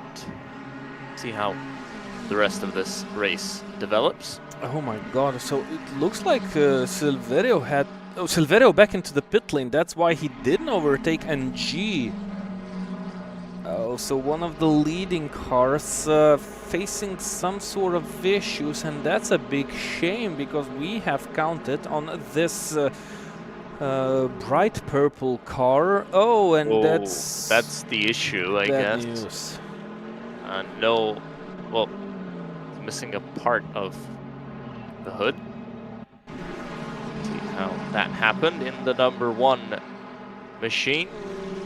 The pinky purple car. As he went down to Blanchiment. And, oh, solo spin. Well, he had a slight contact before with one of the GT4s. It wasn't a big impact, but it was a slight impact. Our race leaders are in the pit lane. Krisinani, Krištolaitis and Papanastasio, they stay on the racetrack. Papanastasio, what's up with him? Lost quite a lot of time. Car number 3, he... Nims down onto pit road, your race leader. Yep. First time we see somebody else than Nims in the lead of this race. Early stop. He could have gone for another lap at least, but decides to come in a little bit earlier, at least for the first stint. Has to be careful to not get too many early pit stops. He still wants to run to the end of this race without having to do a splash at the very end. Yep, and the other drivers can try and make something different. There's still 3 minutes and 50 seconds on the clock for most of them. So looking at the position where Krisinani is at this moment, they can try and take that risk to stay for as long as possible. It's risky and maybe a little bit too risky, so my guess is that most of the other drivers will dive straight into the pit lane by the end of this lap. Though, they could stay out. Some of the cars could stay out for the maximum allowed time to stay on the racetrack. 3 minutes at this point for Krisinani, so he definitely has the chance to continue driving on the Spa-Francorchamps circuit for his first stint. He has roughly 30 seconds of gap. He doesn't use that, so dives into the pit lane. Right behind him is Gediminas Krištolaitis. He stays out on the racetrack. I think that's a really clever decision to extend the stint for as long as possible. Do the opposite, always. Yeah. You just do the opposite. Papanastasio down onto pit road, gets stuck behind another McLaren coming up in front. Kieran Lopez down into the pit lane, Dominika Seičinas as well. These guys, they don't have a choice anymore, really. I mean, they would be cutting it super tight, and Linus Butila definitely doesn't have a choice anymore. Exactly. He has to come down pit road. So everybody that hasn't come down pit road, you'll see them coming in this lap, or they'll just get a penalty. So, I love their choice. I love the decision by Beaver Grease Racing Team to do something different than your rivals. That's not a lot. That's not gonna change the situation dramatically, but still. NG in trouble. Oh, yep. Oh, he was coming out the. No, he wasn't. Well, he made the pit stop earlier. I think he was in trouble. We might have a replay for that. No, he was coming out of pit lane. Speeding penalty, pit exit penalty, something. I'm lost a little bit here.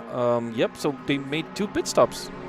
It was another pit stop, so maybe some problems before. Maybe it was a stop and go penalty. Not sure about that, but well, he was in the pit lane like 4 minutes ago, and this was the second adventure to the pit lane. Good news for Gediminas Krištolaitis and Krisinani and all the other drivers who were behind Markus NG, who, well, they will gain some spots because Markus was running third right before the pit stops took place. How is our current race leader doing? Gediminas Krištolaitis, plenty of time on the clock, so they definitely took the very best decision that they could take to make something different. And by the end of this lap, they will definitely enter the pit lane. We have to wait slightly and see if there have been some driver changes. Papanastasio, oh, he's out of the pit lane. So Krištolaitis entering the pit lane. Papanastasio has just exited it. So that's how long it takes to make one pit stop on the Spa-Francorchamps circuit on the endurance layout. And Nims should easily retake the lead. Yeah, you can see that Jan Nimtz is still on the middle section, well, more on the last section of the racetrack through Stavelot into turn 16. He still have the Blanchemont straight and the bus stop chicane to complete, and then the La Source corner, and then the Rouge. It's only then where he will overtake Gediminas Krikštolaitis, who is currently standing in the pit lane. And G again troubled for this driver. Did we have a driver change? Because the dynamics of the race car that was that running car is so very strong. broken. It looks like it's crabbing sideways. See what happens here. Down into a Rouge. Blanchemont touches the grass on, well, in the middle of the turn. Survives it. Change of pants required, but should be fine to continue. And there's the lead change. So back into the lead goes Jan Nimtz. Gediminas Krikštolaitis still stationary. Ricard Rechmatai. This is car number 2, Eagles Academy. Where did they come from? He replaced Christinani in the car. Exactly. Sometimes I can become blind while looking at the results, but that's actually what happened. Gediminas Krikštolaitis actually comes out in second. Yep, he's right in front, so they made something good. They were 5 seconds, roughly 5 seconds behind Christinani before the pit stops took place. Now they are right in front. I believe they were behind Papanastasio as well, weren't they? Yep, they were behind, not Papanastasio, they were behind Marcus NG because they lost that place while battling that GT4 car. Yep, so they were roughly, well, at least 5 seconds behind Christinani before the pit stops, and now, well, the whole situation has changed. Ivan Dragas in trouble. Yep, a Rouge. And again, same place. I'm going to guess flip the grass as well. Would it be a very similar situation to Marcus NG as comes down the hill through a Rouge? Oh, actually loses it on entry already. And this time there is damage. It's the wall and just about. It's out of hitting the GT4. But this is Rekmataj.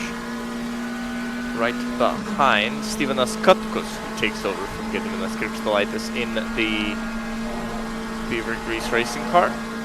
Same cars, different drivers, and positions have swapped. So really interesting at this moment, and that's gonna create us new scenarios for this race. We will figure it out which driver looks to be faster, but at this moment Stevenas Katkus looks to be building out that gap nicely. He stopped 1 lap later and won quite a lot of seconds on the racetrack. Let's compare the pit stops of the teams.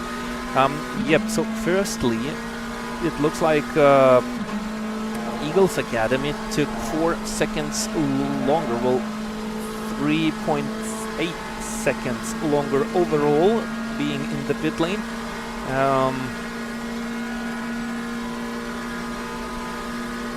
And that was only by driving down the pit lane. The pit stop itself, it was longer for the Beaver Grease Racing team guys. They were stationary for 1 second longer, but the overall entry and exit of the pit lane it was definitely ruled by the Beaver Grease guys. So that's another spot where we can gain a little bit, but that's a big difference. Well, 74.6 for Beaver Grease, 78.3 for Eagles Academy, who are down into P3, and well, not only the fastest driver on the racetrack, Jan Nims is also the fastest driver in the pit lane. But remember, they pitted quite early as well, so could have been less fuel to put in the car. Still trying to figure out which number shows what.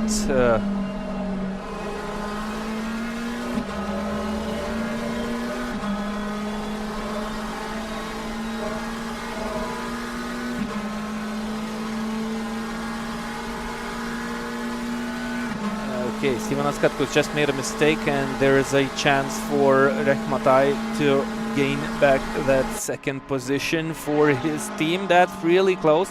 Into the box stop chicane, a really convenient spot to make those moves, but it looks like Rehmatai just backs out of it slightly.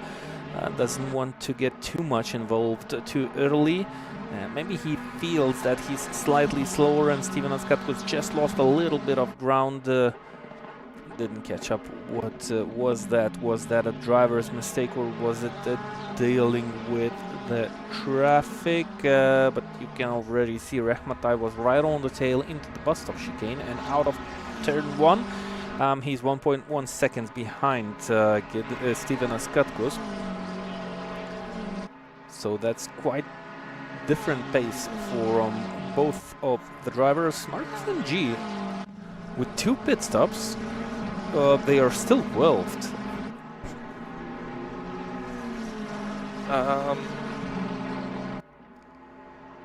Yeah, so maybe a very short second one. Maybe, yeah, just that. I mean, the gaps are quite big between the teams anyway, so it does make sense.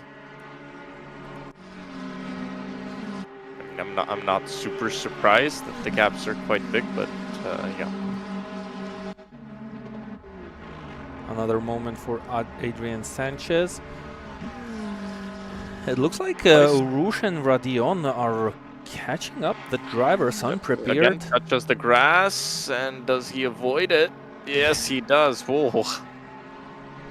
Okay. Yeah, if you touch that grass on the inside, it looks like you and Gutman with an issue as well.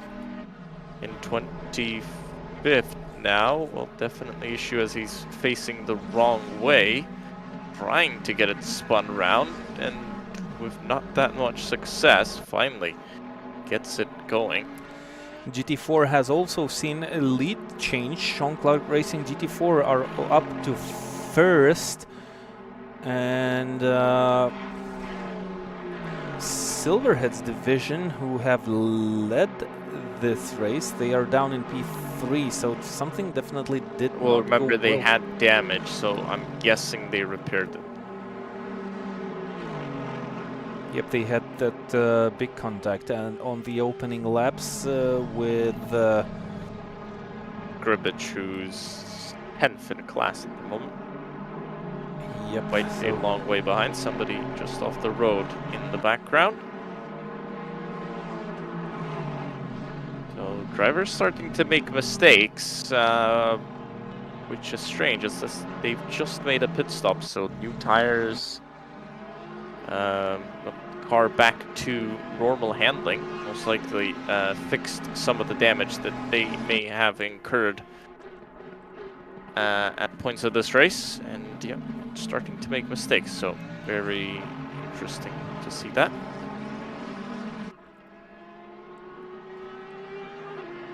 Rehmatai white for him, so maybe in an area where they had a slower moving car. He's lost about 2 seconds to Steven S. Oh, he's actually... That's Silverio. Yep, that's Silverio. I wonder though if Silverio's getting lapped or he's trying to unlap himself. Obviously no safety cars in this race, so lead lap is not that big of a thing. Looks like Silverio is unlapping himself because, well, the previous lap time was 1.3 seconds faster than the lap time of Rehmatai. And yep, you can see him going off into the distance at this moment. Tries to gain on Steven Askatkus. He's still being waved with those blue flags, informing him that he is surrounded by cars that are already at least one lap ahead. We have completed 31 laps. Miguel Silverio is 1 lap down. But Yep, he's fast. But he's fully within his rights to unlap himself. If he's quicker, that's something that he is able to do. And we'll see if he can get that done over the car ahead. But to unlap himself from the race leader, it's going to take a bit more pace. Wow, a second quicker. That's a big difference. Yep. Well, this time he was not that much quicker, but he was still half a second quicker than the car in front. And, well, Rahmatai just sits there behind, tries to stay as close to Silverio. Maybe he will get his chance there in one of the corners. Well, lost a little bit of ground here out of the first corner down the Camel Straight.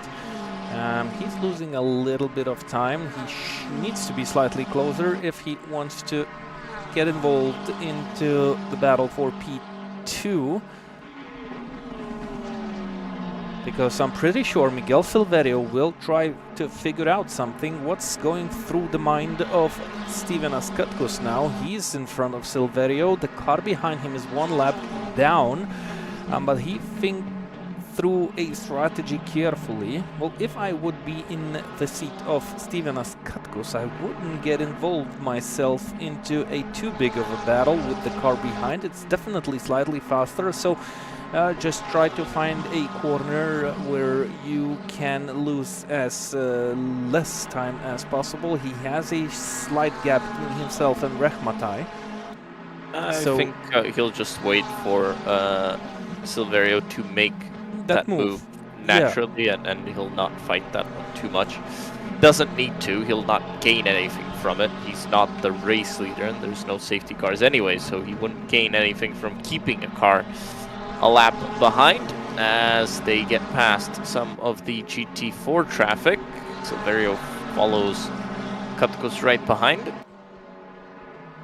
Silverio, well, he's quite probably enjoying running behind Katkus, as oftentimes the traffic, they let you through easily, more easily, when you're in position 2 or 3 rather than position 16.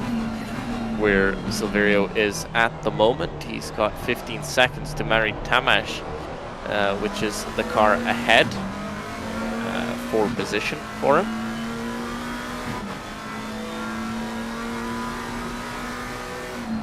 And this is kind of playing into Katkus's hands, as now he's got a rear gunner behind him. He tried to get past one of the GT4s in front, didn't happen. But this actually might be a big issue for Rekmataj and Silverio as they come up the hill. They're gonna have to lift definitely. That's bad news for Silverio. He will have to let Rahmatai through. Yep, he lost too much time, and well, he completed that move before. He will have to repeat it. Being waved by blue flags and losing speed on the Rouge and Radion section gives you no other chance to back out of it and start it all over again. That's Abdelhadi. They were running 9th and they had some sort of issues. Looks like it happened on their own. Again, low traction control, no. It looks like some issues. Maybe a hardware issue, like a reset or something from the looks of it.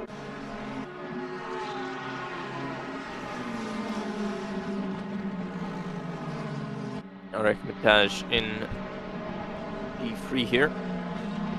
Getting past the GT4 traffic, he's under pressure from an unlapping Miguel Silverio, who wants to get past him again. He's already done that once. He wants to do it twice.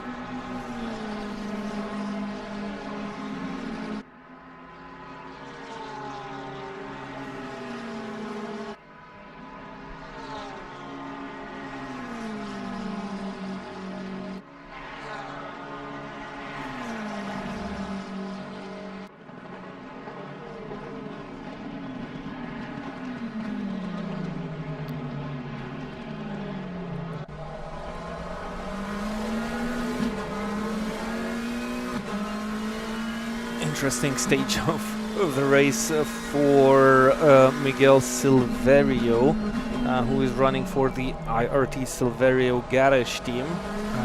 He is lap behind. He has the speed advantage, but not too a big one, because he's not that easily into that move, losing already to Steven Askatkos. He's 2.4 seconds ahead. And well, Silverio had the job halfly done before. He has passed Rahmatai. Needs to do that again, but yep, still GT4 traffic. You don't want to meet them in spots where it's really hard to overtake. Abdelhadi again, yellow flags, so those issues might have not been fixed. He just lost the position to Srubas and Marcos NG. While we continue to look at the battle, not for position, but for unlapping for one of the drivers. Rahmatai is not easily distracted. Miguel Silverio running wide on the exit of 11th corner and lost a lot of ground there. Good news for Rahmataj. He can relax himself right now, look at the front and try to deal with the GT4 traffic, which he tries a little bit too early. Just tries to make it sure that the car in front of him sees him really well. He's not on the intention to lose that lap back to Miguel Silverio. He knows that, well, it's not a battle for position at this stage of the race, but it might mean a lot by the end of it. And Silverio has got stuck for a little bit longer. That's where Papanastasio is coming into the game, so he's still there. He's slightly faster on the previous lap time as Rahmataj. Now the moment for Silverio for what to do with those blue flags. He keeps losing on time when he's involved in the GT4 traffic, and well, a little bit too wide on the exit. Now there's a good chance for Papanastasio to gain at least one spot, because he's gaining on Rahmataj quite drastically, and on the last lap it was almost 2 seconds, well, 1.6 seconds advantage. So he cut off quite a lot of time from the lead that Rahmataj has. And for the reminders, Rahmataj is driving for Eagles Academy team, who were running second. Nice and tidy on the Radion section. Nicely dealt with the traffic. Silverio hangs on to the back end of Papanastasio as both of the cars chase down Rahmataj for P3. And that's going to be bad news for Eagles Academy if they lose this place. They were running second. HNS in trouble. Oh, and there's a huge crash. There's another car. I think that's Abdelhadi or some of the other teams. Dominika Sejna's car number 9. Do we have a replay? It was tight on the racetrack. Was really tight, so it looks like they entered the Rouge corner side by side, and also with a GT4 car in front, so HNS had to back out of it. Oh, wow.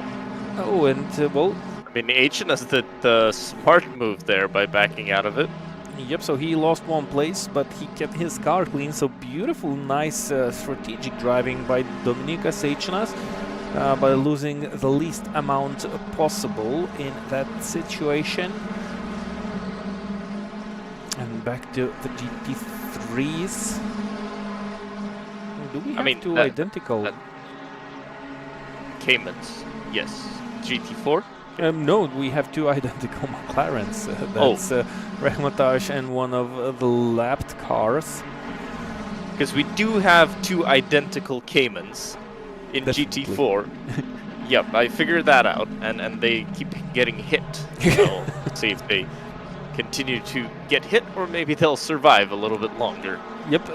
This time. Isn't that the Cayman in front? Or is it an Alpine? No, it's an Alpine.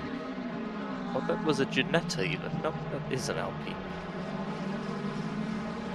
Is there a Ginetta in Assetto Corsa Competizione?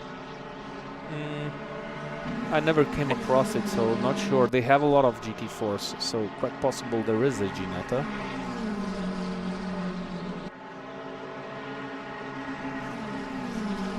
Abdelhadi and Galunis are in the pit lane with some issues, definitely, because well, the round of natural pit stops have just been completed. Rehmatash, oh, there's that Cayman we were talking about, safely out of the way, but that gives a nice chance for Anastasio as they approach more GT4 traffic. Anastasio sticks to the back end of Rehmatash, and Rehmatash is already 3 seconds behind Steven Askatkus, Marcos NG and Srubas. I think they swap positions, no troubles there, but look at the gap between the two McLarens fighting for P3, and Silverio is right there. Definitely he wants to be, not to be one lap down. That would be a really nice 3-car battle for third place, but Silverio is currently interested in lapping himself, at least by these guys, because there's no chance he can catch up easily with Jan Nims, who is in the league of his own, 42 seconds ahead of Steven Askatkus. So lonely driver for the driver from Germany, lonely race for the driver from Germany out in front, doing the job the best that they can. But this is an interesting battle between 3 GT3s. One of those is 1 lap behind, trying to unlap himself. And Silverio is currently 14th, 47 seconds behind Ivan Dragas. Oh, tight on the entry, because he was making an overtake on Skribic. The car that qualified on pole in the GT4 class. Interesting things happening behind. Anastasio should stay in front of Miguel Silverio, and I think the pace between Anastasio and Silverio is pretty similar. They were battling at the beginning of this race for positions between each other, and now looks like both of them have slightly better pace than Rehmatash, but Rehmatash is doing a phenomenal job keeping in front of these two drivers, trying to avoid mistakes and deal as best as he can with the traffic.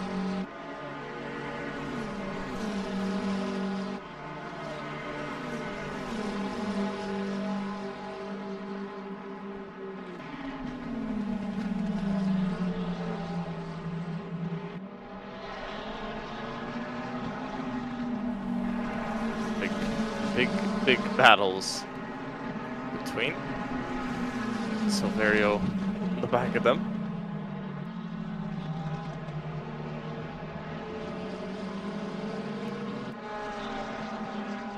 Silverio may be going into a little bit of a fuel save mode.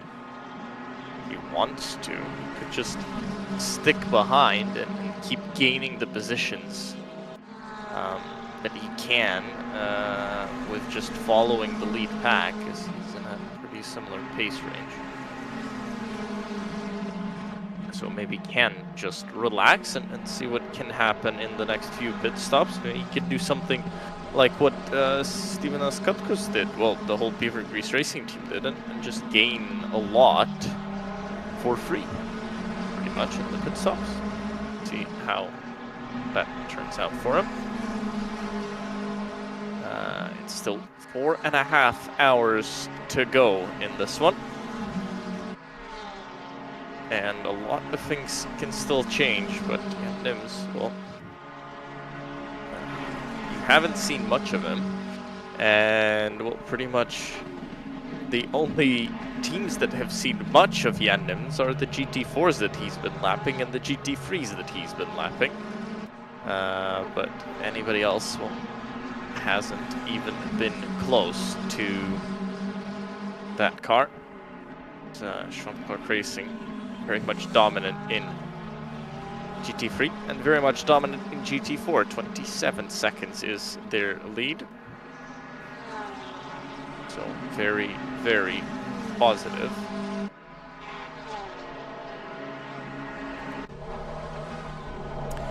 Board with Dominikas Eichinas, who's trying to chase down Dominikas Vaškevičius on the track. 1.8 seconds separates these two drivers. This is a battle for P6. looks like Dominika Seichinas is slightly slower on this lap. He was slightly faster on the previous lap. Lost a little bit out of turn 1 also, so he sees his rival, but it looks like he cannot do a lot against him.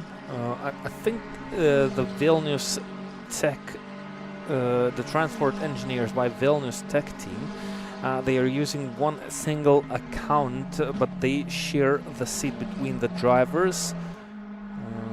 To my knowledge, they are entering this race from the Vilnius University using that sim that they have there. Vilnius Tech University. Yeah, Vilnius Tech University. So probably this is not Dominika Seichinas behind the wheel. It's hard to differentiate actually when you don't see the names. But the pace is slightly slower than it was before the pit stops by car number 9, the blue and white McLaren.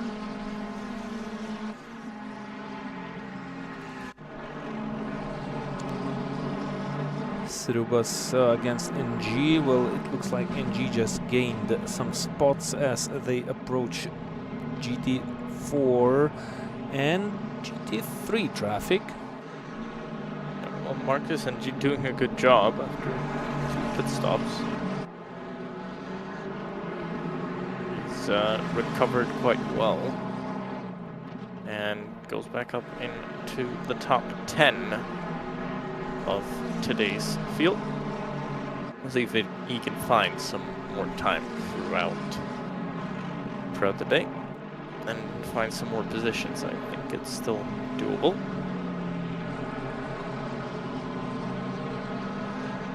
Yep, so still battles on the racetrack, but the situation kind of became steady and calm.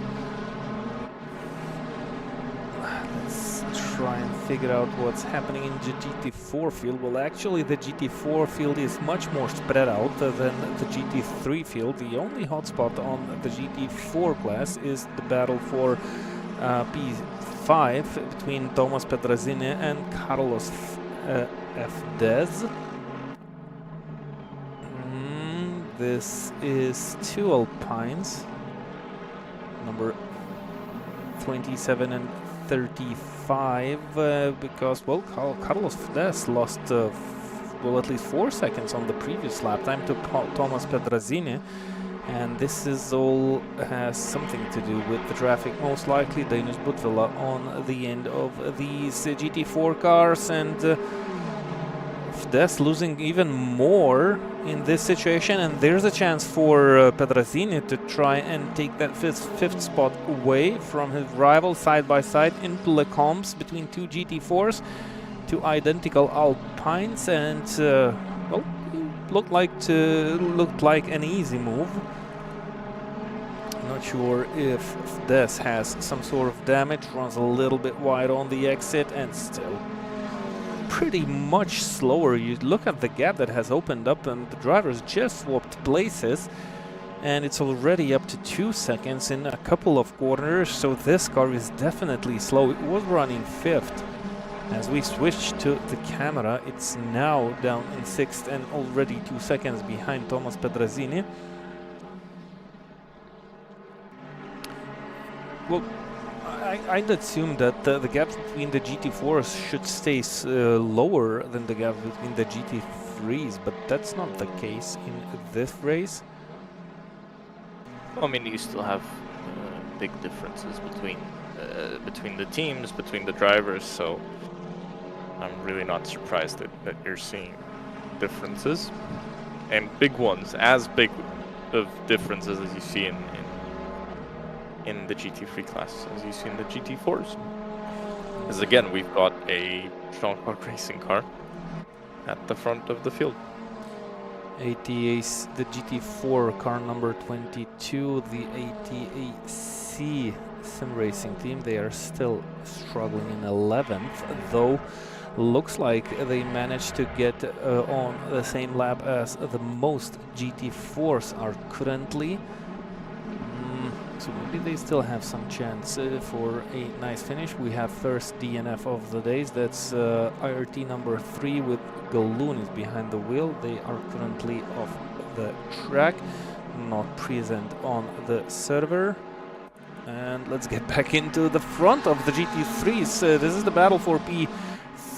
Steven Assetto, he lost quite a lot of time, maybe dealing with the traffic. So 4 cars in one spot, in one shot, almost in one corner.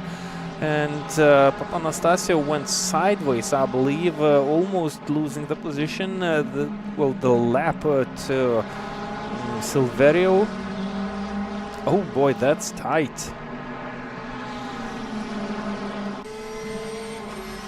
Steven Assetto says he's struggling because he's at risk to lose the position, tries to defend it as late as possible as we approach Blanchimont, and we will enter the bus stop chicane. Silverio backs out of a little bit because they are dealing with the traffic. Versus right off the road.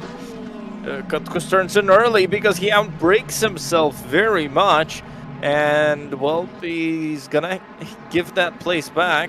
And well, gives it back not only because he kind of needed to, but also because he just couldn't get out of the turn quick enough. So gives that one back, but tries to come back at Rechmatage. Let's see if he can do something down the straight. I think that there is a possibility to do that, even if the Porsche is maybe just a little bit slower down the straights. It could still be a possibility for Katkus to get back into second. It does feel to me like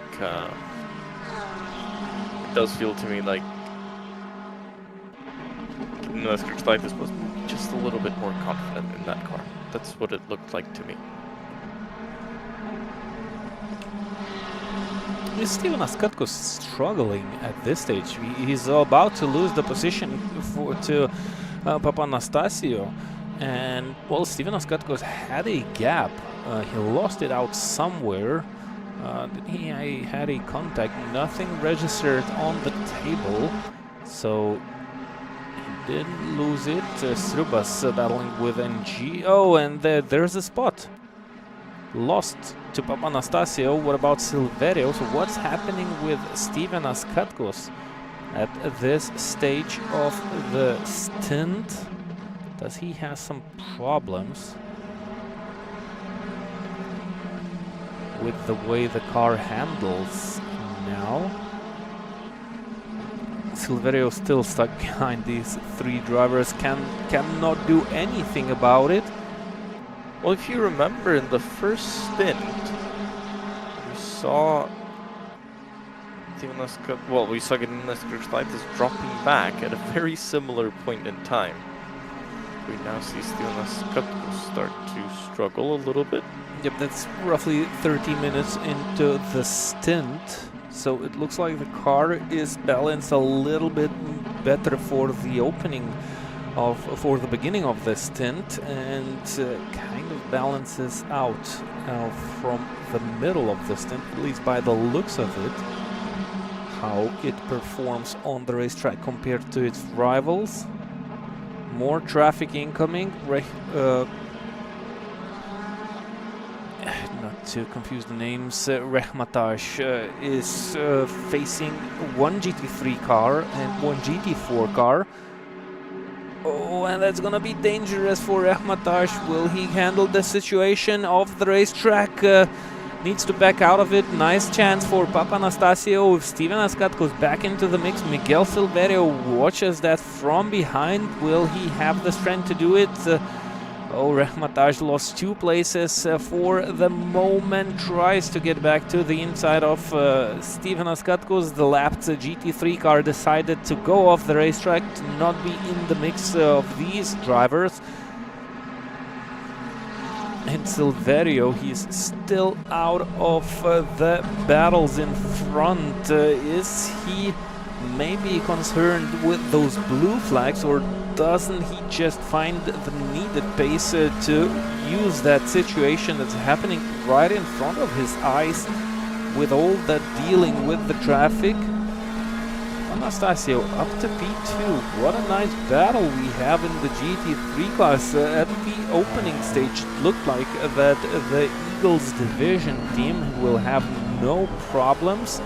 Eagles Academy, excuse me for wrong pronunciation of the name. It looked like they were running second without problems. Now they have to battle it with all the strength that they have. Steven Askatkos went sideways, will lose the position to Rekmataj. What about Silverio? He's still being left out of all of these battles. Doesn't find the strength, doesn't find the spot on the track to overtake those cars in front. Look at the gap that Papanastasio has created for himself, 2.5 seconds. Nice moments. That was tight. That was a slight touch. Sometimes those touches do lead to accidents, but these guys, well, they're driving pretty clean. Oh, Silverio. Yep, because he went in early first time.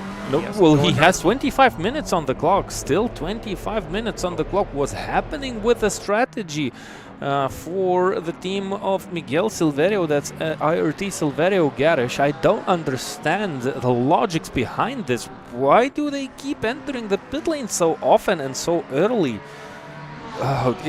Just looking, there's definitely still no rain forecasted for the next half hour, so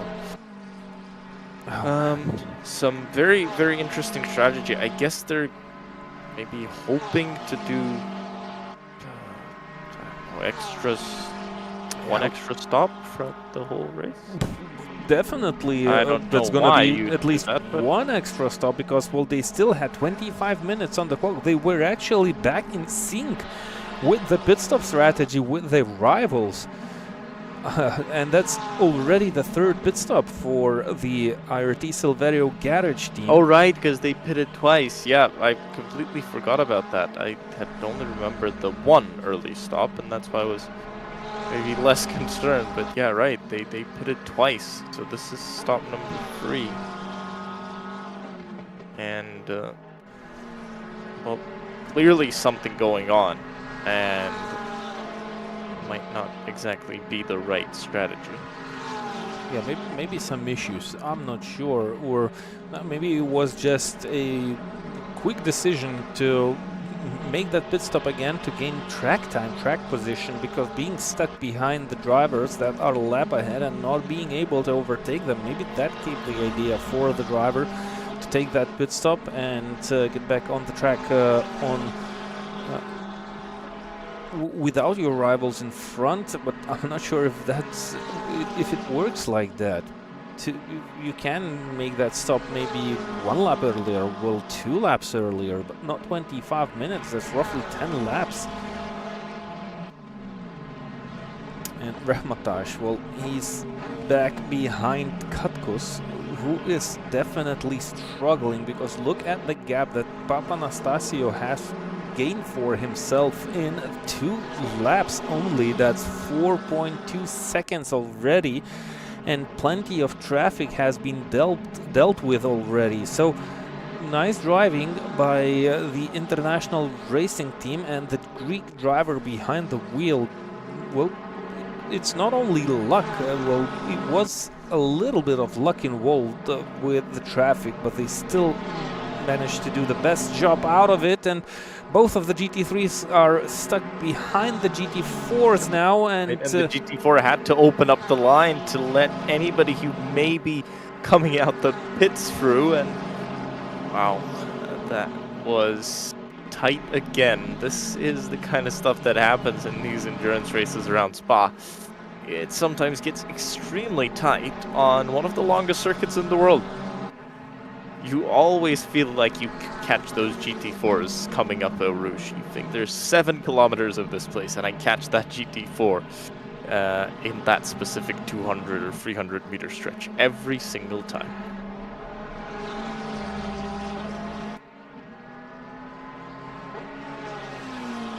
So, Rekmataj, 0.5, and look at that. He's really catching up to Katkos through the turns. You can see how much more confident his car looks at the moment. The way he's working it. just looks so much more confident. That car looks so much better at the moment. We saw that in stint 1 where Krikstalitis started dropping back. Now we're seeing it with Stevenas Katkus, who's over 6 seconds behind Papanastasiou at the moment. It has changed a lot, the dynamic of how this is working. So they'll have to think of doing something in the next pit stop. Maybe something with the tire pressures, the little adjustments they can do. Maybe something with the in-car, just to figure out how to rebalance this thing so it works towards the end of the stint.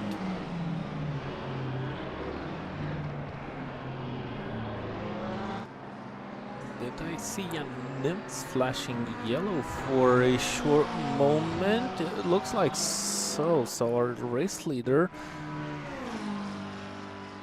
had at least a tiny moment. And his gap is really coming down. Oh yeah. Oh, this is a big moment. This is a heavy crash for Jan Nimtz, and it looks like, well, he simply lost it. Did he To fell me, it asleep? looked like a failure. That Maybe. I don't think. Well, he could have felt. Oh man, this is heavy damage. Yep, very heavy damage. He's losing a lot of time. Definitely a pit stop now. Well, it's not too bad. They have 19 minutes on the clock of the time to stay on the track, so still doable.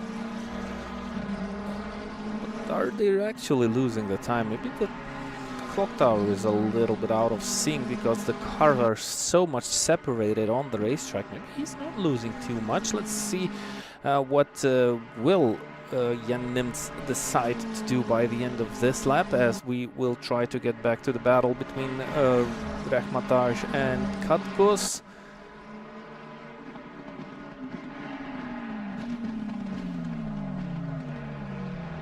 Nope, he stays on the racetrack. So it looks like, well, there is damage, but I think they can live with it for that remaining minutes on the racetrack, because, well, strategies looks to be more important than the current damage that they have.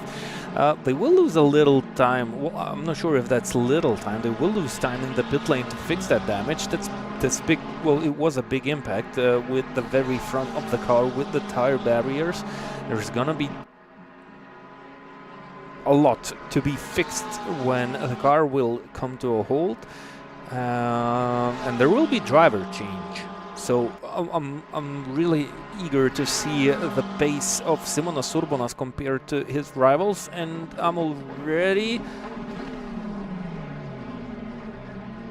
Okay, I had to go quiet because Rehmataj just gained the spot from Stevenas Katkus. The battle is still on. Stevenas is forced to choose the outside line into turn 1. It's not the easiest way to make that move stick around the outside of La Source, and definitely Stevenas Katkus just tries and aims for a better exit, and he will try to be as close as possible. That's a little bit too close, too early, too close into Aurouge and Radion, and that's, well, the slipstream will still work down the Camel Straight. I think Katkus backed out of it a little bit just to get back on the power earlier than the car in front, but there's this speed difference between these cars, and that's not enough for Stevenas Katkus to at least line side by side with Rehmataj. Amir Rahmanian, well, they dropped to P15. I think I've seen Rahmanian run a little bit higher, at least a couple of laps ago.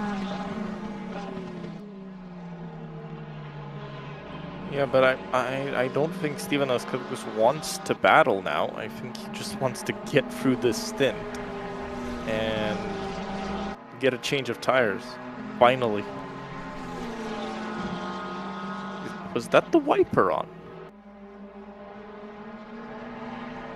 No, maybe not. I thought I saw the wiper on. We are cheering for rain. Looking at the clouds, it seems possible, doesn't it? But I can still see the prediction. The forecast, and it's still another half hour of no rain, unfortunately for us. But maybe fortunately for some teams. I think maybe Beaver Grease are hoping for some rain. just thinking that they're running the Porsche, it might make sense to want some rain.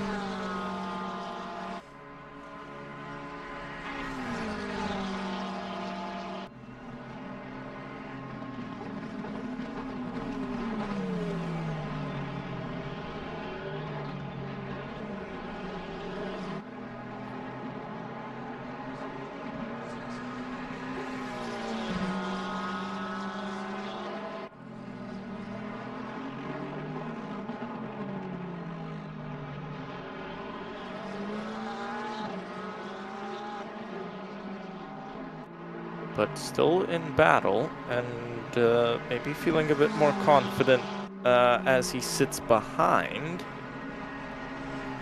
which is interesting. Yeah, lost a little bit of front end grip on the very top of the mountain, which took all of his expectations away. He lost there quite a lot actually. He was right on the tail of Rehmataj. Now he's 1.3 seconds behind.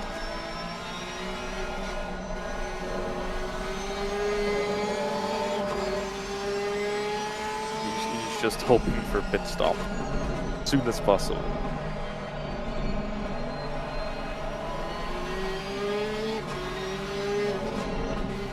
That's what the dealing with the traffic looks like. The driver has to stay patient before applying the throttle. Back to pick up speed, and lost another 5/10 here just by simply catching up with the GT4 car on not the most convenient place on the racetrack to make that move.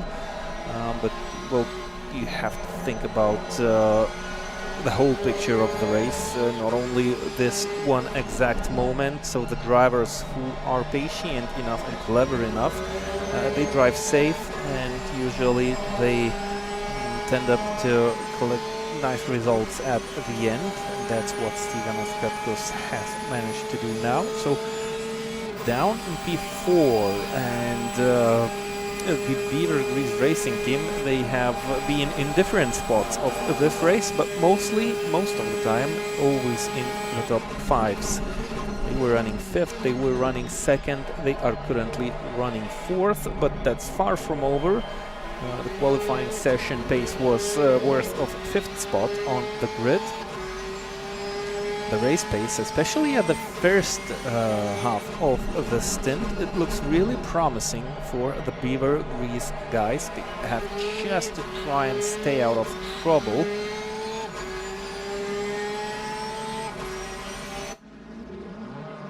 Rahmanian with a moment. Yeah, another moment. Nice 360s on the grass. Now he has to be careful and pick up the timing nicely. So what happened? He got out of it.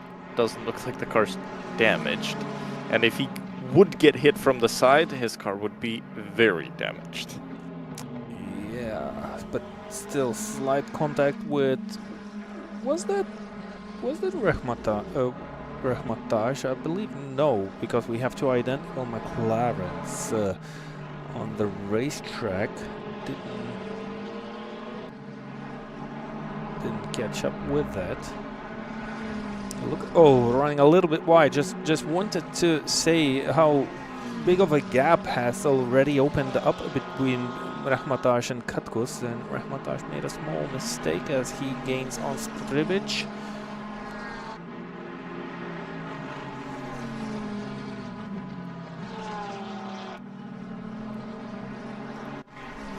Yep, it was Mary Thomas. This is the McLaren that had the contact with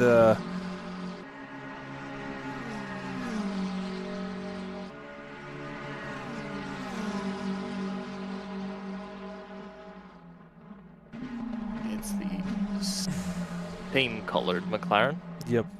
As the one of Rehmataj. As we're almost at 4 hours to go. This one, now 2 completed. we should see pit stops of everyone in the next 15 minutes or so.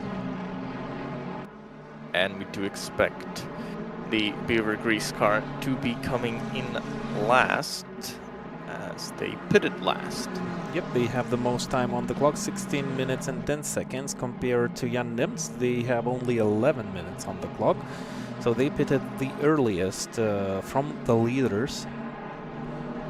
Well, the earliest pit stoppers were Miguel Silverio, actually, but they have already 3 pit stops in this race, so they are kind of out of the game. Jan Nims pitted right on the hour. We'll see if they do that again, if they shorten all of them on the hour, and then decide to lengthen the last one just a little bit. If they actually need to, because you're coming out a little bit later out of the pits, so it would just be around a lap extra.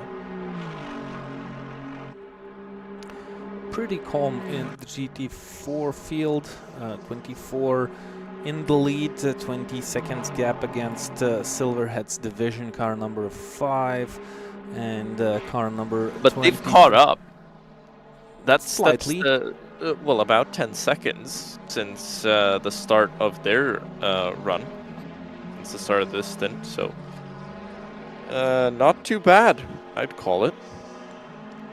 Maybe something's building up in the GT4 category, having in mind that there was a position change at the beginning of this race. ATAC Sim Racing, they are still 11th in the GT4 class.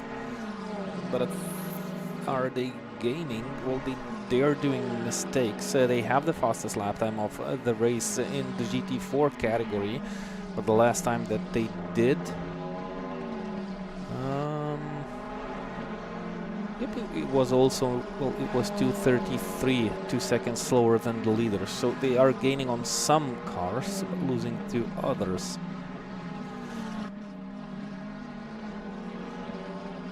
And RLFDV Shizokor duo that we are looking at now, we are 3rd. I believe they were running first for, oh no, that's Alpine. So which Mercedes was running first with the damage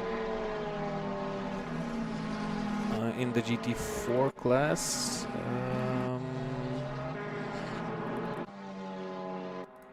They are actually also, they have also lost quite a lot of places and nowhere to be seen.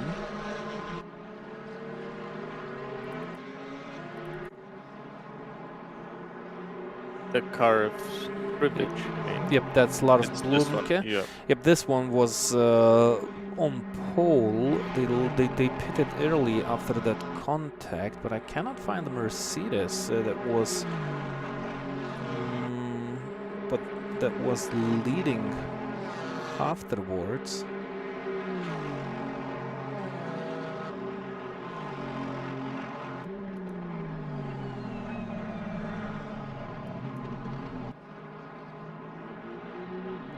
Some sort of confusion in my head. Oh, maybe that's because I kind of missed them out. They are 2nd. Oh, you meant this car? Yeah, this car was leading. Yep, so they had damage. They repaired it at the stop. That took a bit long. Yep.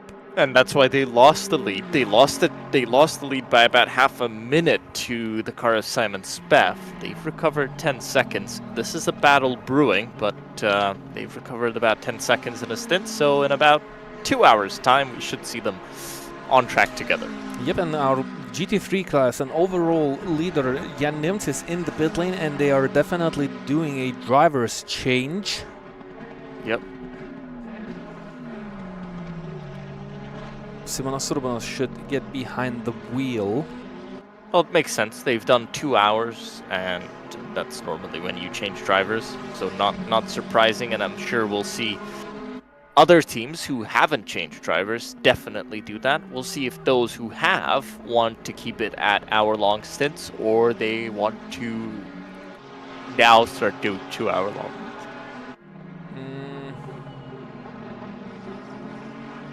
David Rahitian, he gained pretty fast on Steven Askatkus, who is 3.5 seconds behind Rehmataj now. But look at that. Look at how much time they lost, both of them, to Papanastasiou in... Not that... I mean, it didn't take that long for them to lose so much time. 10 seconds, that's quite a lot. And I still don't see Simonas Surbanas on the list. It's taking quite long now. Are they facing issues? I can see Jan Nims, so that's going to be Simonas Surbanas, but... Oh yeah, exactly. They're down in the 13th. That's too far away. Too far away, exactly. Repair. They were doing the repair, but it's still very, very far away. If we can pan our cameras to that car. More drama to this race, as it has not been enough drama so far. So our absolute leaders are still in the pit lane, losing quite a lot of time. Maybe it just looks like so. I'm not sure, but still losing places. No, I'm pretty sure that's what's happening right here. And they're gonna be... Oh, who's that? That's HNS and Butvilla. They've actually been overtaken by Silverio. Yeah, yep, and still losing places. So that's quite a lot of time, and well, it looks like it's not gonna be recoverable, at least too easy. And this is a replay what happened between HNS and Butvilla, two Lithuanian drivers. Side by side, Butvilla was kind of backing out, and actually HNS spun on himself, and Butvilla also spun on himself. There you go. Spin just drove into the barrier. Let's take another look. Similar with what happened with Jan Nims before, where he just drove into the barrier. Exactly, good catch. It looks like there's maybe some oil spoiled on the track on that spot. Yep, it's actually really similar, just Dainius Butvilla managed to avoid the bigger contact a little bit more better than Jan Nims had. Yep, and well, Jan Nims or whether that's Simonas Surbanas, they are back out on the racetrack with huge deficit of time. They are down in P17 of I think seeing that Jan Nims was disconnected, I think I know what may have happened, since you have to have your primary driver connected first, and I believe always connected, if I'm right. Somebody correct me if I'm wrong, but I think he got disconnected, and then Simonas Urbanas had to wait. We'll see if it updates to Simonas Urbanas, or if it's still going to be Jan Nims. That should, if it does update, it'll come around the end of the lap.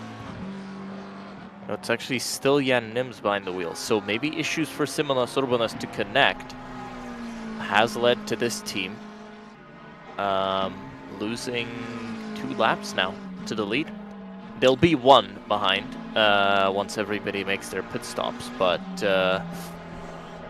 well, it's gonna be an interesting recovery drive. I'm pretty sure it's impossible to get back to the position that they were at, but that's gonna create an interesting race for them, picking up places, gathering experience if they will not give up on driving, especially having in mind that if that's Jan Nims behind the wheel, by the looks of it, it is so. He's gonna have to spend quite a lot of time behind the wheel. Well, 3 stints is doable. Well, you can do 6 stints, but when you have a teammate, you are definitely not prepared to do a race by your own. So Simonas Urbanas has to deal with the troubles that he faced, and Jan Nims has to do the best job that he can by staying behind the wheel for as long as he needs to. But we'll just hopefully they will not give up and stay on the racetrack. Yeah, he has to figure out. I mean, they have to figure out what to do, and Simonas Urbanas has to figure out what he has to do in order to drive. I don't think Yannims wants to do 6 hours alone. And there's another change out in front, so as Rahmatash went straight into the pit lane, Katkus and Rahitian, they remain on racetrack, and Rahitian managed to overtake Steven Askatkus. Well, we've missed on that battle. We've seen that it's building up, but we went down looking at Jan Nimtz and GT4 cars, and we've missed the swap of positions between Rahitian and Steven Askatkus, and look at the problems that Steven Askatkus is facing. So it looks like the Porsche is doing great at the opening of the stint, but is doing really dreadful at the closing stages. It's already 4 seconds between Rahitian and Steven Askatkus. That's a nightmare for the Beaver Grease racing team. Well, they can enjoy the problems that their colleagues are facing, but still, they would have been in the lead at this stage if they hadn't lost the second place that they had. I wonder what those issues are, because that's a drastic difference in pace between the Porsche and the McLarens. I don't think it's Porsche and McLaren. I think it's car setup and car setup. That's the difference, or driving style and driving style. It's a very massive change that happened again for the Beaver Grease racing team. Rakhmataj in trouble though. Yellow flag was out for him. Was that exit? Yep. That's exit of the pit lane, exactly. And Katkus under pressure. I think they have to pit, honestly. I think they have to go into the pits, bite the bullet here, and... Oh, that's what they are doing. They're listening to the stream. And, yep, they had to bite the bullet. I think those tires are done. Papanastasiou down into the pits as well. Rahitian, they stayed on the racetrack. 2 minutes and 20 seconds on the clock. For the leading Audi. Okay, so they'll be fine. Yeah, they will be fine, and that's another nice decision from another team to take that risk. And well, if they spin, if they crash, they are in danger, but you don't think about it. You just think about the best strategy when you take decisions. And yeah, I don't think you calculate yourself crashing into the wall in your strategy. Maybe some teams do, but they've done a good job. They've recovered positions. Down the inside very, very late, and this is the first time in this race that a Audi leads, because we had a Porsche lead with Krikštolaitis. Now it's an Audi in the lead. Did we have Krikštolaitis in the lead? Yes. Oh, when Nimtz pitted, exactly. Yep. So now it's Audi up in front, ahead of Porsche, who's in the pits. We'll see how those teams come out. We saw last time the Porsche being very quick in and out of the pits. Could it be the same this time around as well? Papanastasiou looks to be leaving the pits. He is out. That means coming out of pit road. What will happen to Katkus? What will happen to Meškevičius? What about Nani? And what's the difference gonna be between third? Papanastasiou? Yep, he should stay third, and he should be second after Rahitian pits. Katkus back on the racetrack. Looks no driver change in the Beaver Grease racing team. 5.6 seconds behind Nani. That's gonna extend for a little bit more because they are on colder tires. Rahitian enters the pit lane. Daniel Spahn actually behind the wheel of... I'm lost a little bit here. That's the international racing team. Papanastasiou was behind the wheel before. Spahn is now driving that McLaren. So Chrissy Nani 9 seconds behind Spahn. It stays roughly the same as it was before the pit stops in these two cars. Rahitian, he should enter the track behind Chrissy Nani. At least looking at the results they were before taking those pit stops.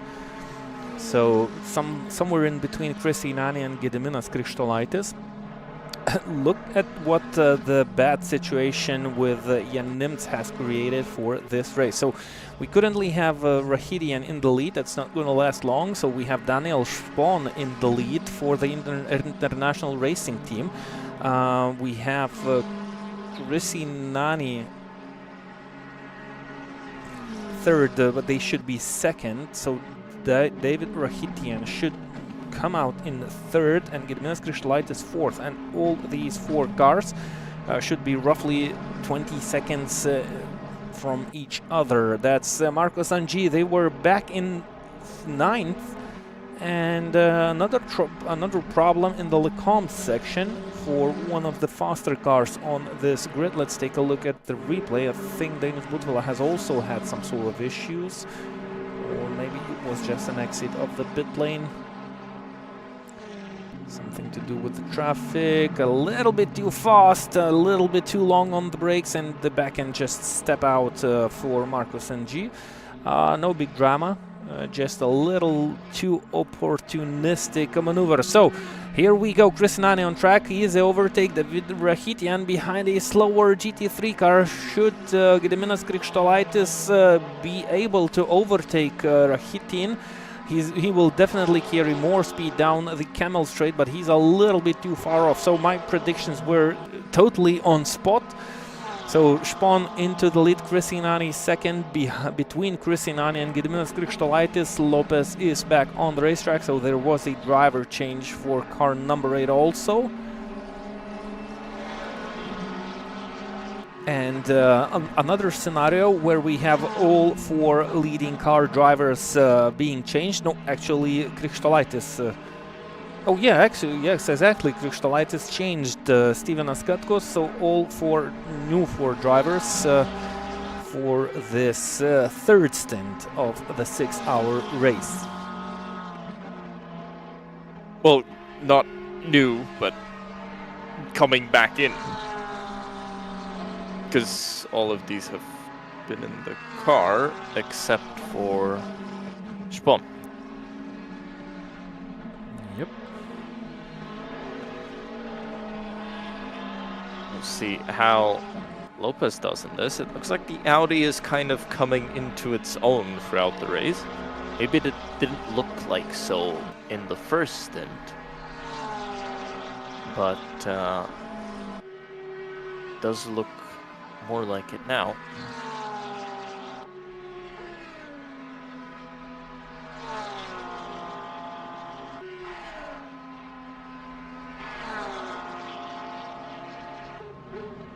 Actually, I'm having a look. I believe, just thinking of Jan Nimtz's situation, I believe since he's registered, Simonas Urbonas has to do a stint. Yep. I believe that's the rule. Yep, that's a nice nice catch.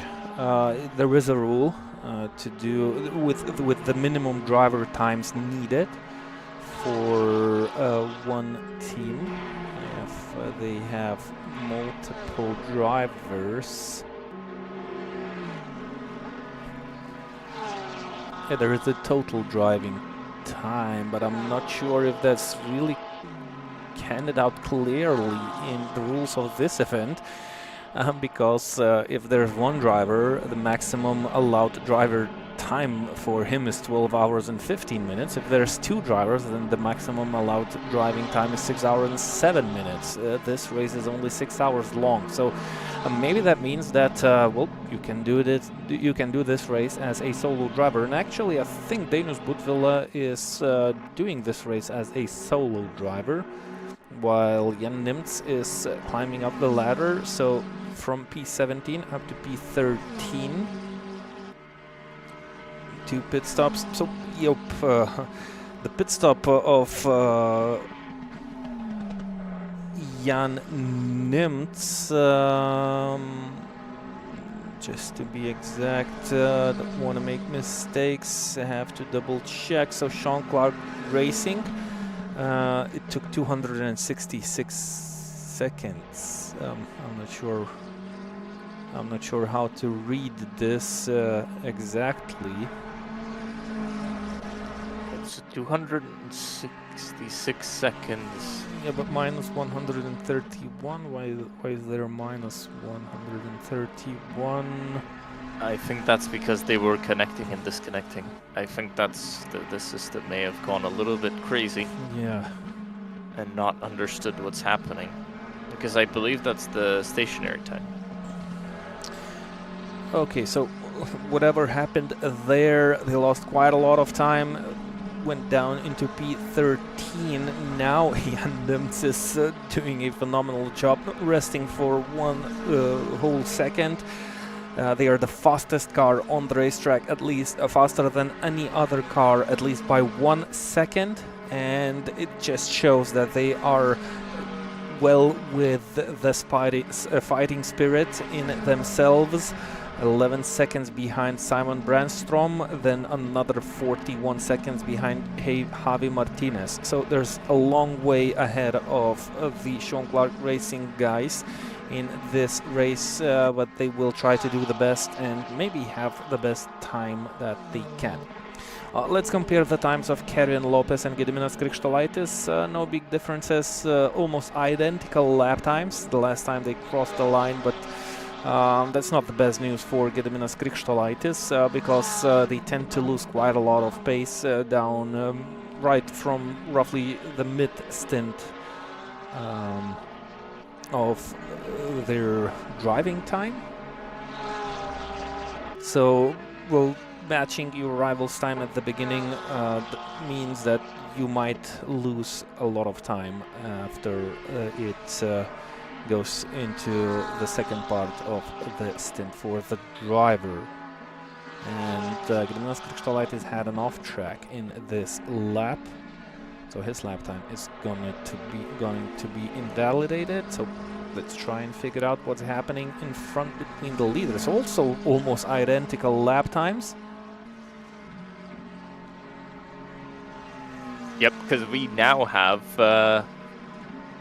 leaders on a much more similar pace than when we had Jan Nims in there, who is 13th at the moment.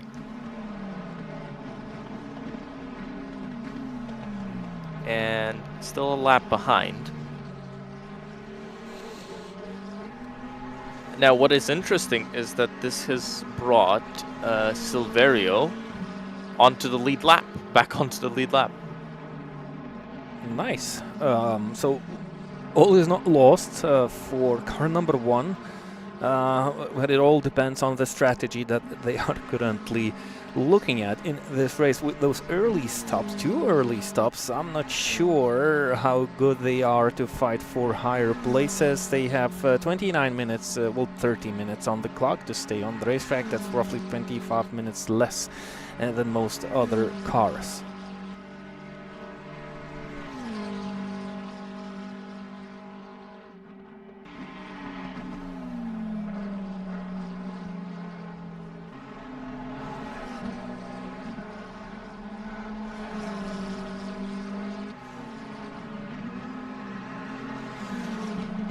Here's Nani. Now in the top 5 we've got 3 McLarens, 1 Audi and 1 Porsche, so pretty diverse top 5. This is Spohn just getting past the GT4 traffic, lost a little bit of time, but understandable, as it looks like the GT4s, at least the leaders, are catching up to traffic in these big lumps. It looks like it's quite rare for them to catch a solo car. Looks like they're mainly catching them in these huge lumps of cars. And is that Jan Nims behind Spohn? No. Nope. Don't think so. Where's Nims? Nims is in Brussels, so about half a lap behind. 1.5 laps behind. So he'll have quite a bit of a job on his hands. He gained 40 seconds in 2 hours. That wouldn't be enough to get back into the lead. I think they want to hope for some rain. That would definitely be an option. I think that would help them. that would give them a chance, Yep, really. exactly. A chance would have been handed out to everyone on the racetrack, actually. We've seen different strategies. I remember one race where we had a team which raced during the rain with slicks and then changed to wet tires and raced on the track with no rain. So plenty of options when rain gets spotted around the racetrack. Well, I remember that was we had that. I think it was 12-hour race last year, where it was wet and dry every half hour. Yeah, yeah, exactly. So that was a very interesting one, where teams realized they just, because the pit lane is so long, they could just stick to the same tire and kind of try to survive, especially in GT4, I remember. The GT3s, they needed to pit more, but the GT4s, they could just drive. They would drive with the slicks.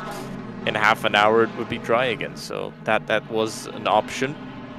We'll see if we get some rain here. I think if we do get some rain here, it won't be half-hour rain, half-hour dry. It might just be, oh, big slide.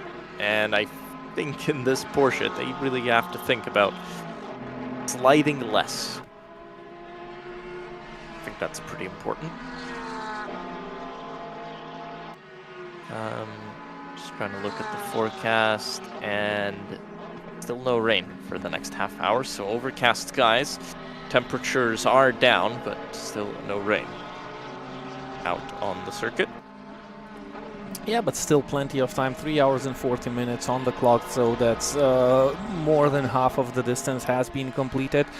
A lot of unknowns. We have fast cars losing places, losing positions, like Marcos Ng and Miguel Silverio, who are actually now one behind each other, with car number 1 on a off-sync strategy at this moment.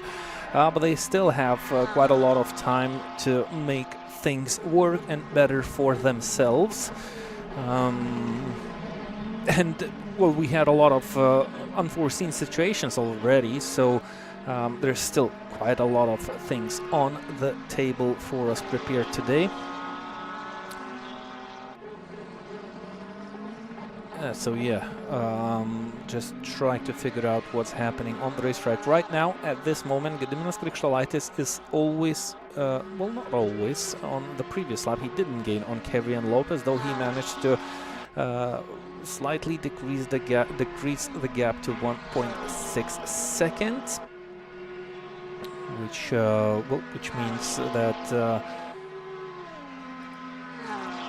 he still is in the play for better places. Jan Nim's already 3 seconds behind Brandstrom, and the speed difference is huge here. It's more than 2 seconds, so that's not gonna take too long for Jan Nims to pick at least one spot.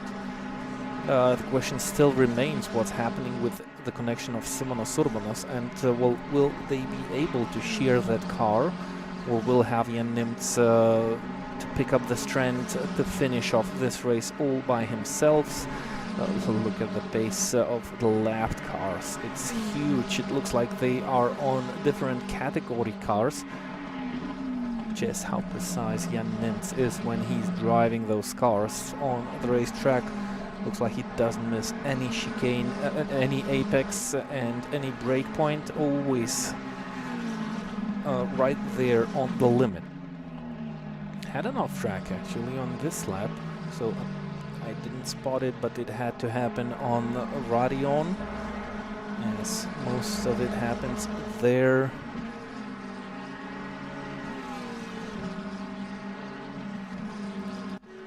Yeah, but he's chasing. Gediminas Krikštalaitis, 1.3 seconds between himself and Karian Lopez.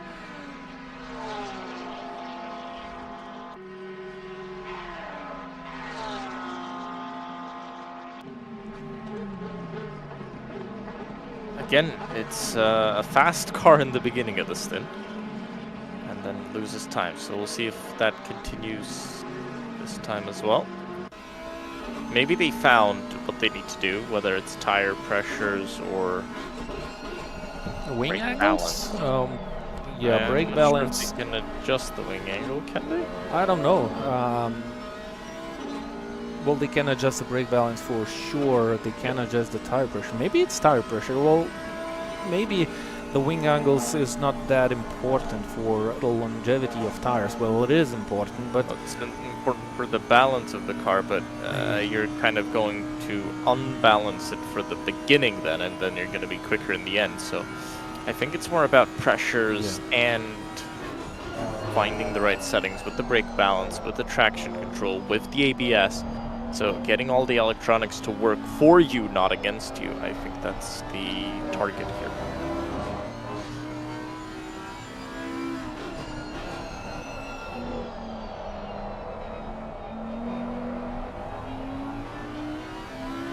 Off track for Christinani. He was involved with some traffic, I believe, so he had to take an off track. Sliding a lot. Janim's up into 12th. Yep. Doesn't look like that was too difficult of a move. It wasn't. So Simon Brandstrom, well, he obviously understands the situation and, well, he sees the pace difference. There's no need to battle a driver which storms from behind. Well, 36.5 seconds for Jan Nimtz to eliminate in what, the coming hour? Is that possible? So he has 41 minutes on the clock to stay out on the racetrack. Miguel Silverio will be the car which will enter the pits in roughly 20 minutes if they will not decide to change the strategy once again. Becoming famous of the early stoppers in this race.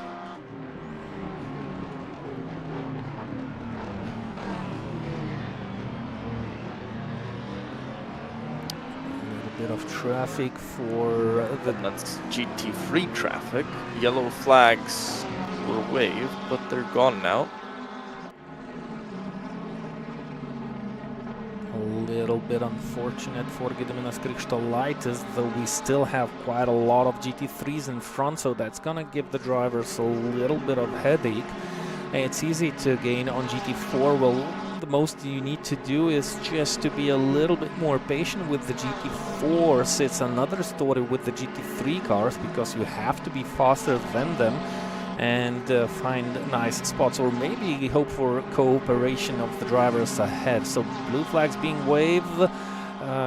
Kerian Lopez dives into the inside. It's not an easy overtake. The GT3 doesn't let him through that easily, so a little bit of, well, he tried to stick out on the line.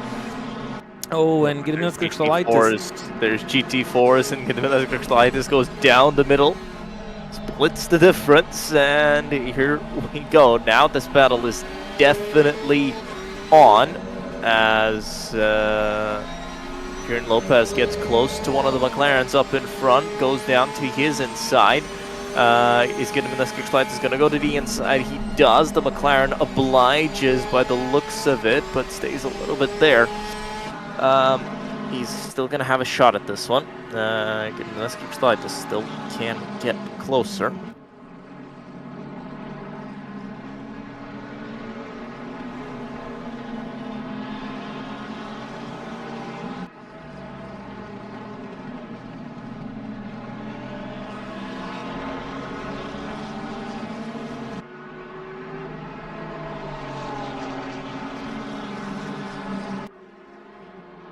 And has a chance now to make a move.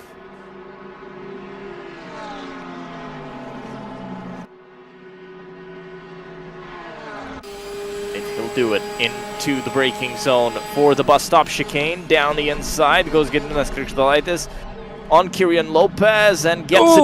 What happened? Wow.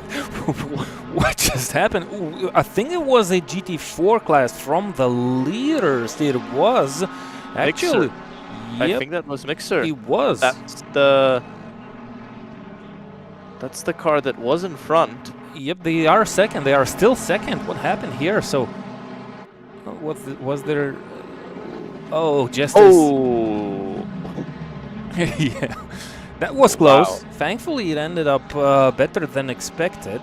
Kerian Lopez, what happened with Kerian Lopez? I think there was a small contact. Oh, okay, that was...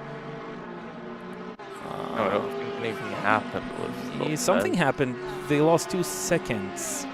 Yep, something happened with Kerry and Lopez also. Coming out of the source. I'm going to guess getting stuck behind that McLaren on entry. Yeah, Exactly. and maybe small contact. Yeah, but nothing major. Yeah, I think they were more scared about that GT4 that just came out of nowhere. So actually, Nurburgring making that move probably saved him from being taken out by that GT4. So we're gonna take a break for the next hour. We'll leave you with the AutoCam feature, and we'll be back for the last 2.5 hours of the 6 hours of Spa here on WorldSimSeries.com.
Welcome back to Spa, and welcome back to the World Sim Series 6 Hours of Spa.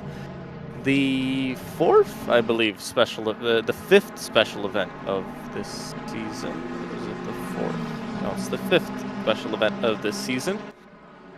We started out with Daytona, then went to the Nordschleife. Next we went to Bathurst Mount Panorama. Then it was Sebring, and now we're at Spa. Next up, we'll be heading back to the Nurburgring Nordschleife, and this time for 24 hours. That's the 2nd of November, but we're here on the 28th of September for the 6 hours of Spa, and like in the beginning, I'm joined by Lodinas. Yep, so welcome back to this special event, Spa-Francorchamps Circuit, GT3 and GT4 classes on the Assetto Corsa Competizione title. We've seen many interesting battles before we took the break. We've seen huge drama evolved with the leaders at that time. Jan Nimtz, he had to retire the car from the event because the team faced some issues. I think the second driver was kind of out of sync, so that means he didn't have the chance to participate in this event. Therefore, the team lost very many valuable minutes, and after we got back to the final 2 hours and 20 minutes, there is no Sean Clark Racing leading or racing at all in the GT3 class. So Daniel Spahn is currently in the lead. The situation hasn't changed in this leadership. Chrisinani is currently second with the Eagles Academy team. Apex Avoiders with Rahirian are third, and transport engineers by Vilnius Tech, they are fourth. We do not see the Beaver Grease racing team in the top 5 places.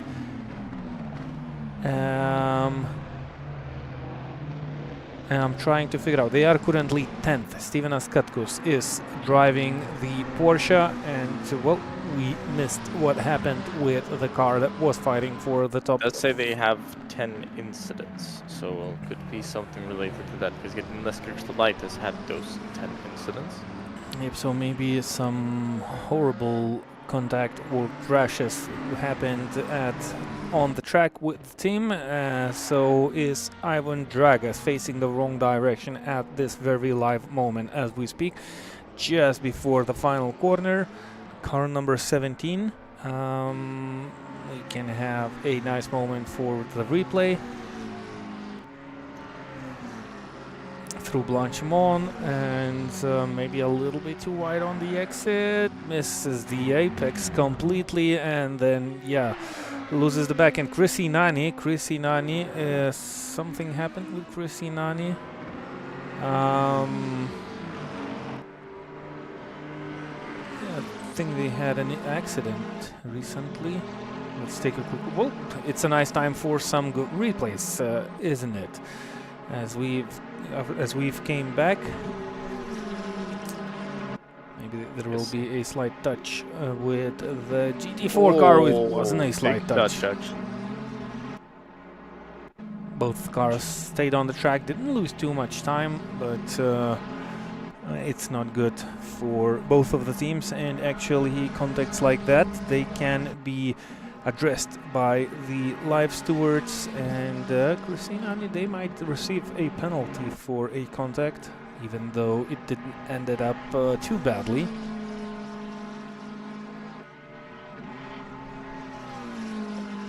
They should hopefully be fine. Both cars hopefully will be fine.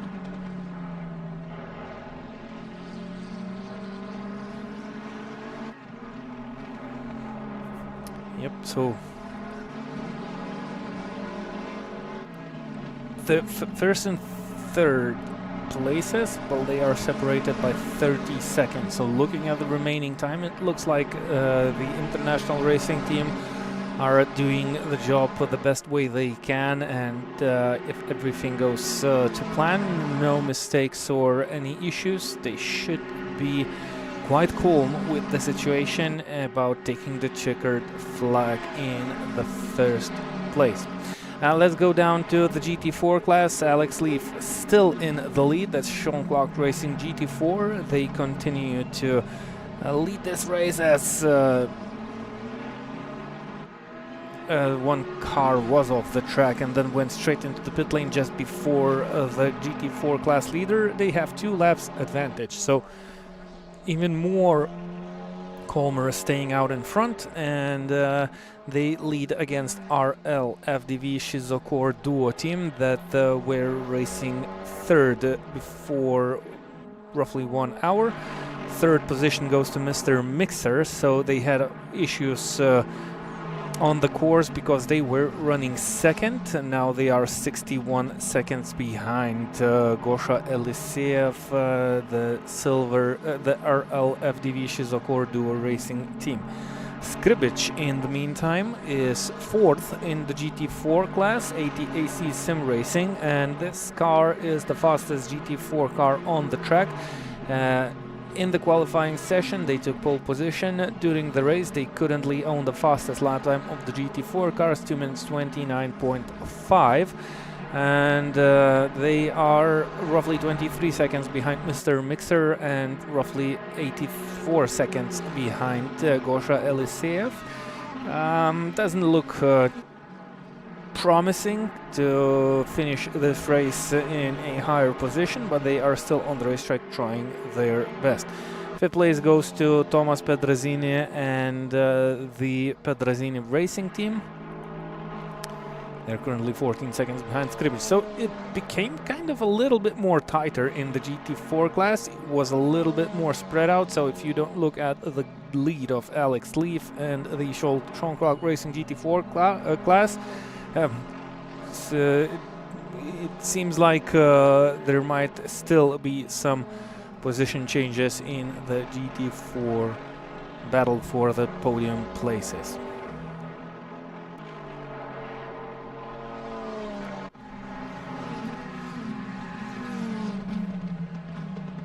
Just looking at the weather radar, we're about half an hour away from some rain, finally. There we go. So that might change the scenario. Let's take a quick look at the stint times remaining for the drivers. Now, the shortest stint time on the table is for car number 1 that is being driven by Silverio. They have only 6.5 minutes on the table. They should be entering the pit lane quite shortly. They will be almost on the edge for another pit if the rain figures out to fall out. So that means this car, maybe they kind of had a calculation, could it be? Because that's not going to give them an extra pit stop, and the cars surrounding this team, they should also enter the pit lane if the rain will be heavy. Most of the other teams, they have roughly 30 minutes on the clock to stay on the racetrack. Yep, so they might just be in there for the rain. And the real question is then, how quickly will the track get wet as Dominykas Vaškevičius has contact with Rafael Gutman, maybe that's... Could be Polonio as well. Let's take a quick look at the replay. What happens here? He has a car behind him.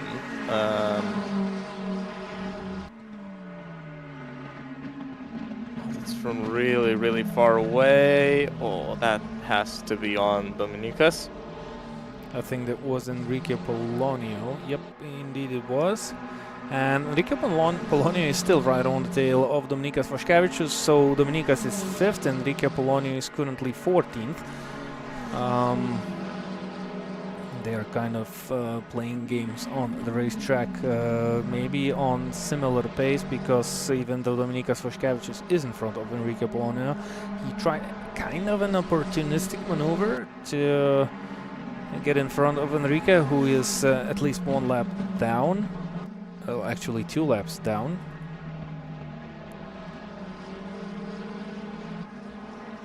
But good drive by car number 6. That's Raiffeisen Online Steer. No, that's IRT number 2 International Racing Team. And they were kind of mostly invisible at the lower part of the top 10 standings at the beginning of the race. Let me see where they qualified. They qualified 9th, so now they are running 5th, which is quite a decent result. They are having a slight headache from the car behind, because even though they are in front by a couple of laps, the car behind is basically on the same pace, so they are kind of being distracted maybe. Because Sejnas, I think he had a small contact with that GT4 car behind. He's 69 seconds behind David Rahirian. The strategy is basically identical, just a couple of minutes longer to stay out belong to the car in front. David Rahirian and Christine Nani, they are battling for P2. And Rahitian is doing a slightly better job by the looks of it, so he tries to hang on.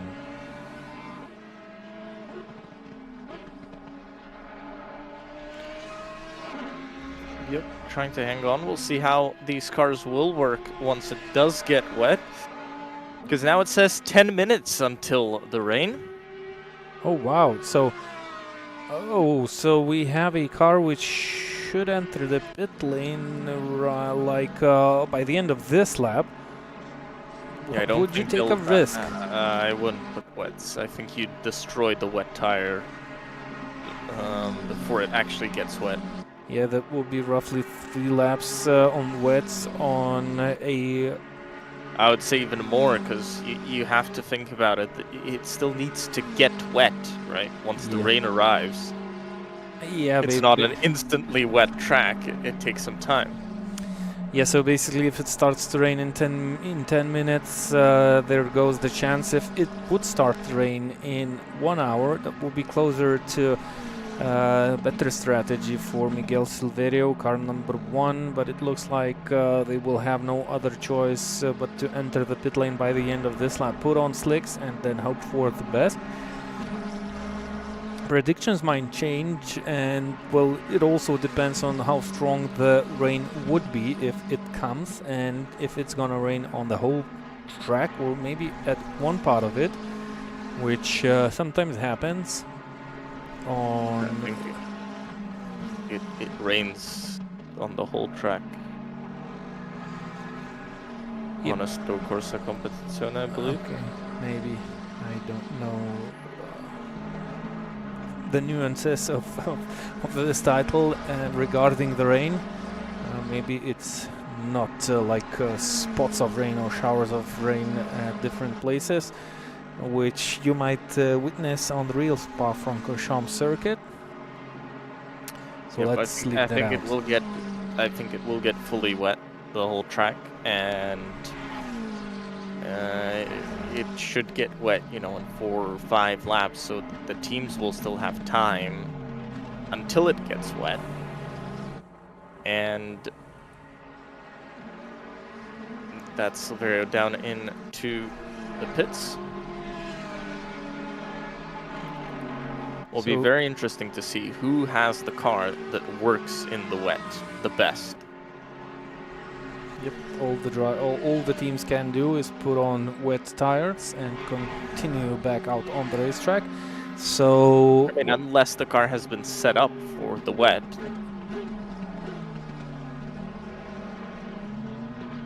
That's also a possibility. Yep.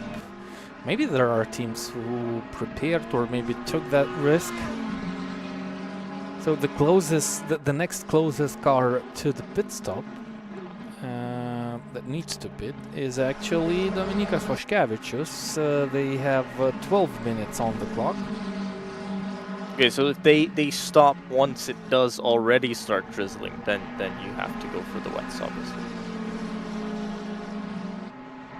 We'll keep a close eye on car number 6 as we wait for the rain, and there's McLaren facing the wrong directions. Sure.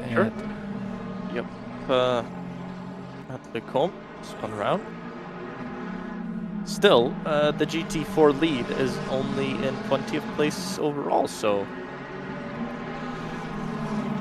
not too many GT3s that we've lost. Oh, contact, another contact. Guess what car has been spun around? It's yep. the Porsche Cayman that has been, well, both the Porsche Caymans have been bullied this evening. And are continued to being bullied. They're actually the last car on the pack. Miguel Silverio, okay, he's back on the racetrack. Definitely on slicks. And that's Enrique Polonio versus Michael Bill. This is a battle for P13 in the GT3 class and of course overall.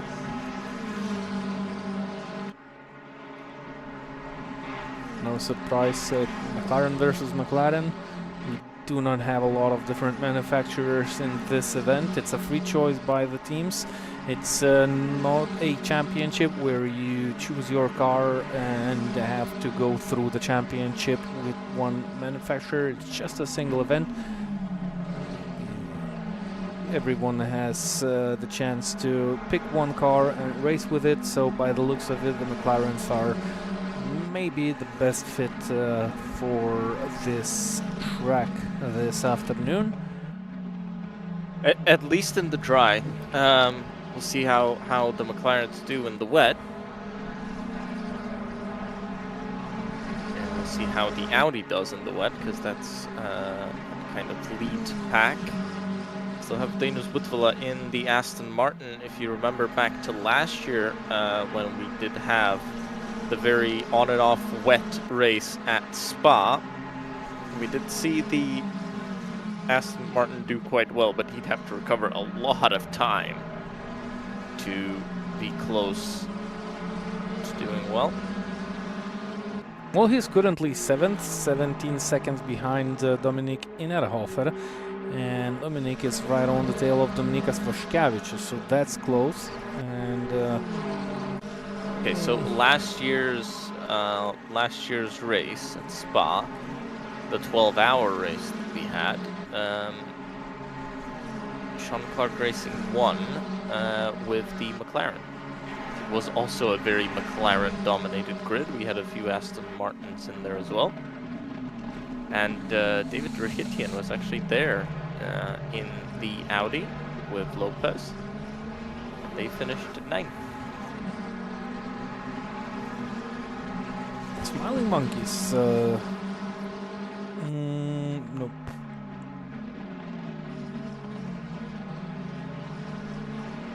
That's Rife Ice and Online Steer Alperia racing team with Dominik Innerhofer behind the wheel. They are currently 6th, trying to chase down Dominykas Vaškevičius and trying to build out a gap against Dainius Butvila. Looks like Dainius Butvila is on a very similar pace. What about Dominykas Vaškevičius? Well, all three cars are kind of on par with the pace that they are currently having, but well, if we believe the predictions of the of ACC, there should be rain incoming. Do the predictions change? I mean, is it possible that ACC predicts rain and then the rain kind of moves away? I'm not sure. No idea about that. We will figure this out. So if it was 10 minutes, roughly 10 minutes until the rain falls down, I think we are roughly 6 minutes now till we should see some rain falling.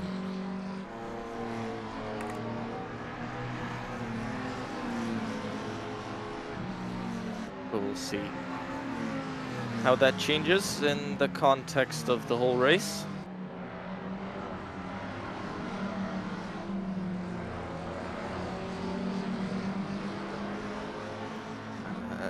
The GT4 lead with Alex Leaf behind the wheel right now, that's pretty safe. I mean, even if they do, let's say, make a bad choice on the tire, they've got about 2 pit stops in hand, really. But I guess they don't want to make that mistake.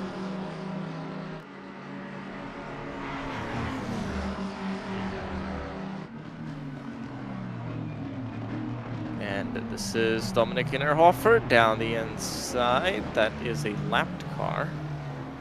And the rain's arrived. Here we go. Now it started to rain. Miguel Silverio just put his fist through the monitor, I'm sure, because he was hoping that it would come just a tiny little bit earlier. And it's actually come with, I mean, it's pretty heavy. Right as it started, this is the Danish Woodvilla in 7th in the Aston Martin. We'll see how he survives this one. And as the rain comes down, I think with the amount of rain we've got, probably see it for about two laps maximum, probably, before the teams need to pit and need to change those tires. But lap times should be dropping any time now. Rahitian closes up on Nani. So battles happening. Very much so. Oh, big slide from Dominykas Vaškevičius. The track is getting wet. For sure. Is it wet enough for wets? I don't think so. Innerhofer, something happened to him. Probably a spin somewhere out on track. He's just a little bit behind. This is Innerhofer recovering from that spin. Yellows were deployed in that section of the circuit. Yellows are out. And Rahitian looks confident. Yep, and he's right on the tail of Christy Oh, Nani. wide. Very wide. So losing grip, looked more confident than maybe he should have been. I think it's in this lap. I think they've actually gone too late.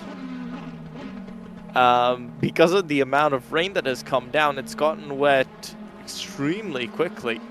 I think they'll still be fine for this lap, but they have to pit at the end of this lap for sure.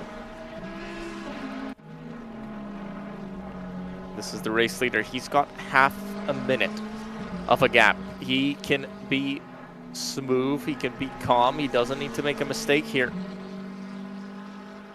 Vaškevičius is in the pit lane. Vaškevičius is the first to come into the pit lane. Quite a few GT4s are in already though. For GT4s, and the GT3 starts rolling in the best. Well, Dominykas Vaškevičius was right on the edge of his pit stop, so it's basically a planned pit stop for Dominykas Vaškevičius. No out of sync strategies. Daniel Spahn stays off. Yep, so that's interesting, and a really nice move. Danish Budvilla, yep, he stays out also, and he was gaining on Dominic Innerhofer. So a couple of cars decide that it's still pretty good conditions to stay out. Dominykas Eičinas, they also stayed out. I believe they have already passed the pit lane, and there goes the move for into P2. Second. Yep, up into second right before the stop. Brilliant timing for Rahitian. And with his confidence in the drying circuit compared to Chris Sivani, what will his confidence look like once they put on the wets? Can he challenge Daniel Spahn for that lead?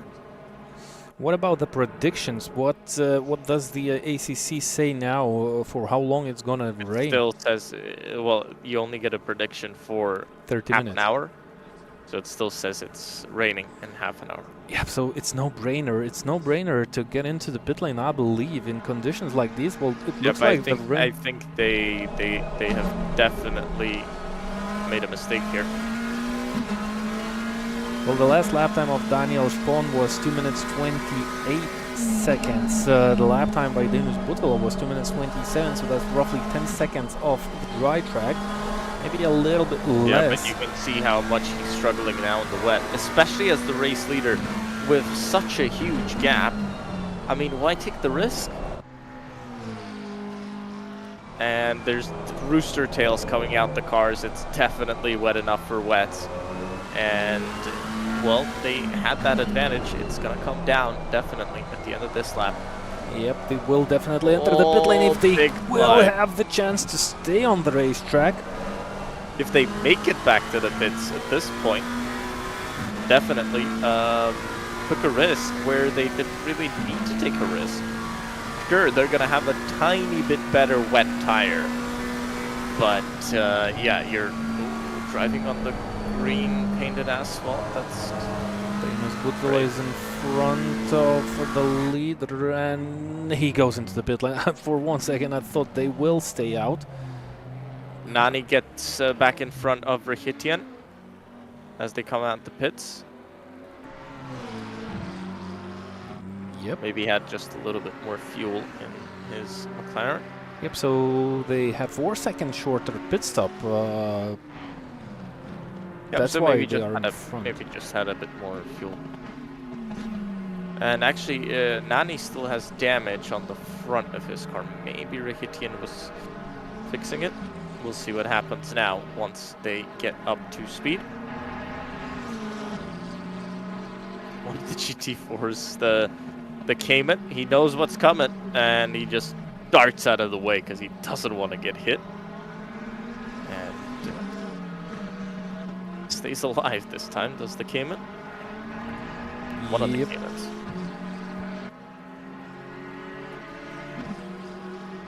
So what's happening in the GT4 class? Well, Alex Leaf, they had quite a huge advantage. Igor Ivanov, they stay second. Yep, that's RLFDV Shizokor Racing Team. Skribic, they stay fourth, but they are already on the tail of Luca Smith. And actually all the pit strategy, it has kind of equaled out between all the GT4 cars and actually all the GT3 cars with slight difference. They did a really good job recovering. If you remember, end of lap one, well, end of, let's say, the first hour, they were a lap behind, so yep. Good job of well, they are currently 2 laps behind. I mean, recovering position-wise. Yep. They were dead last, almost dead last. So Rahitian, he's closing up on Nani and closed up massively during this lap. Does he have the confidence in the rain here? Spahn coming out the pits. 2:41 was his last lap when he was coming into pit lane. We'll see once the gaps normalize. Has there been a change? I'm pretty certain that he's been caught. Gap was 30 seconds. Everybody else came into the pits. So Miguel Silverio up to 8th. He overtook Marcos Angie, and Gediminas Krikštolaitis, they stay 10th. Yep, and it looks like all the cars have made a pit stop already. Yep, so Papanastasiou took the wheel of the lead. Oh, wow. Contact with one of the GT4s. But it doesn't look like they lost time. So a slow out lap for everybody else as they tried to get accustomed to the conditions. That's gone well for Papanastasiou. Actually, I was expecting them to lose 10-15 seconds. they haven't lost anything. Yep, so the gap stays 30 seconds. Now, well, on the wet track, there's always a smaller mark between error and fast laps. So you have to kind of figure out the pace right now, and there's a contact with the lapped car, and Chrissy Nani gets spun around. I'm not sure whose fault was that, but it looks like they just didn't fit on the racetrack in that quarter. Let's take a quick look at the replay and try to figure out what happened here with the lap McLaren. Rikitian says, thank you very much for that. He didn't have to overtake Nani again. Yeah, Nani just turned in. Yeah, I think all the blame goes to Nani for turning in a little bit too confident on the driver who was on the inside. He was still there, and well, there was no place for two cars with these maneuvers.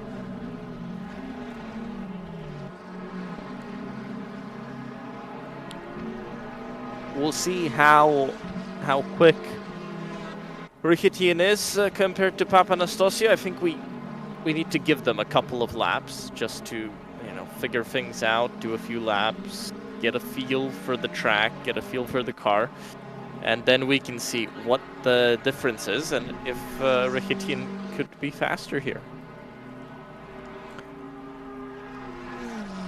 Oh, Silverio's sideways up Rouge. It's slippery. It's, well, it's slippery when wet, right? So,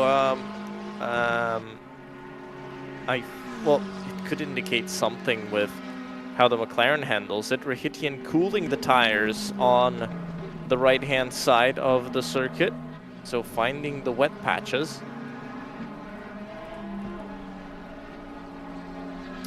Still too early to compare, but looking at the gap, it looks like Rikitian, he just shaved off 1 full second, even slightly more from the lead of Papanastasiou. When just simply looking at the gap between the cars, it was 30.1 seconds. Now it's 28.0, so even it's already 2 seconds gone off the lead. Still plenty of lead. We still need to maybe wait a couple of laps just for them to, mistakes from Rikitian, who's pushing. Just for everybody to kind of calm down and get into a groove and figure out what's happening in the wet. We're about to see the first fast lap from the leaders on this wet circuit. All the conditions have changed. The positions not so much. I believe Dominik Innerhofer lost 1 place to Danius Butvila.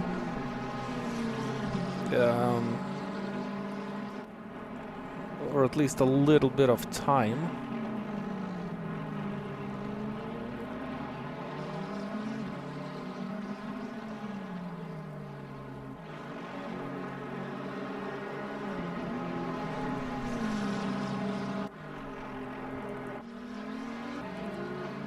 And there goes, well, some sort of comparison. So, Rikitian 2 minutes 28.2, but Papanastasiou 2 minutes 30.0. But I believe that was only the first flying lap by Papanastasiou, and the previous lap by Rikitian was 2 minutes 30.0. So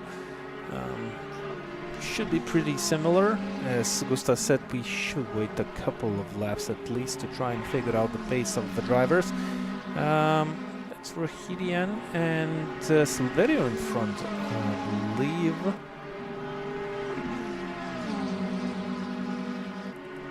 Yep, that's Miguel Silverio, so he's about to be lapped.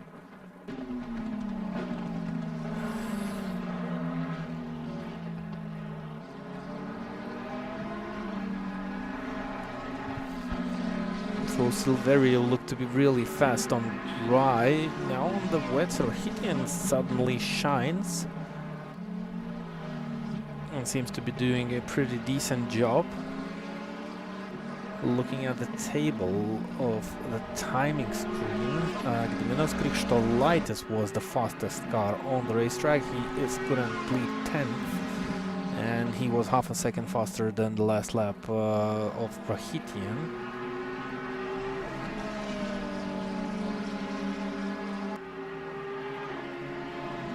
No chance for Silverio to defend against the pace of Rahitian, so simply moves to the side and gives plenty of space for P2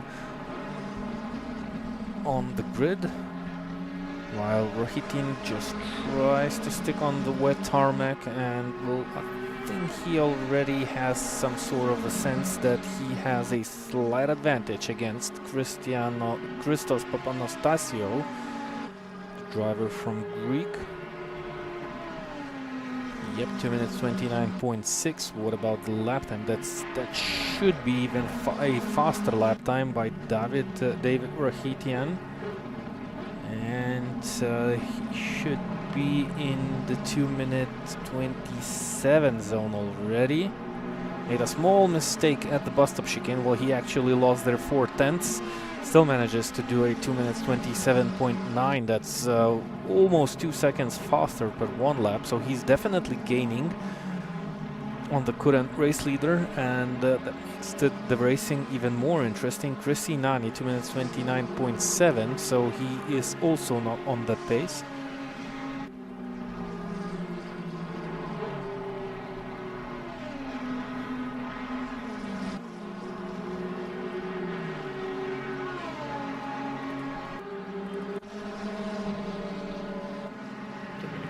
Skouches, is he closing in on Dominykas Seichnas? He is 2.5 last lap. Big difference, very big difference.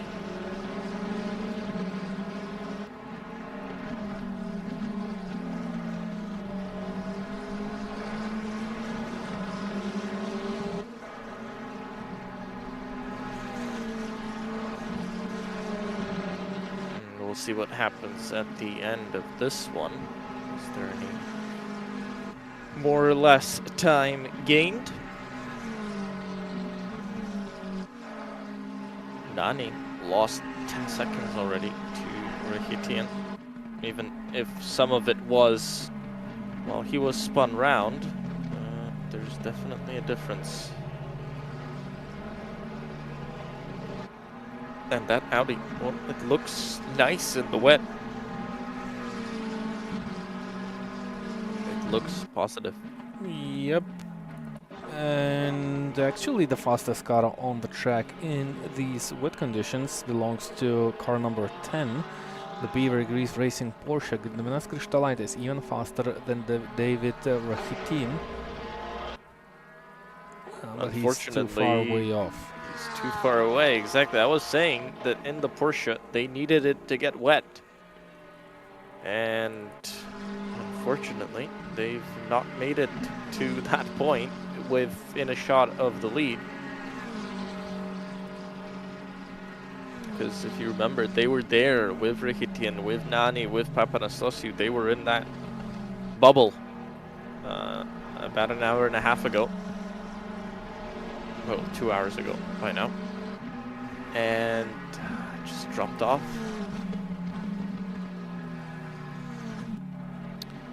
So the biggest gainers in the GT3 class are this car, number 30, that's Dainus Butvila. He's up to P6, started 16, so 10 positions gained.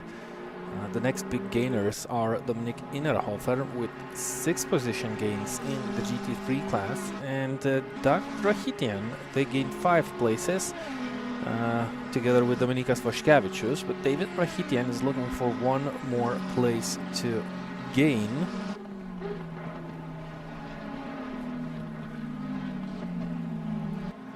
In this race, at least now, in these conditions, they are 1.5 seconds, roughly 1.5 seconds per lap faster than the leading car. Maybe the leading car decided to just take it a little bit more calmer and take less risks around the corner, or Maybe just the car seems to work a little bit nicer in these wet conditions.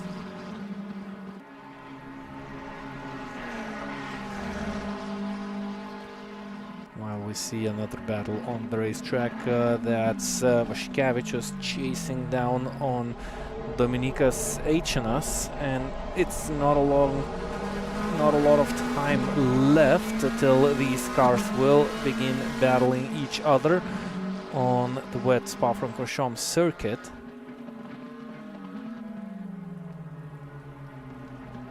Takes a really tight line on the braking, has a very wide exit just because of that.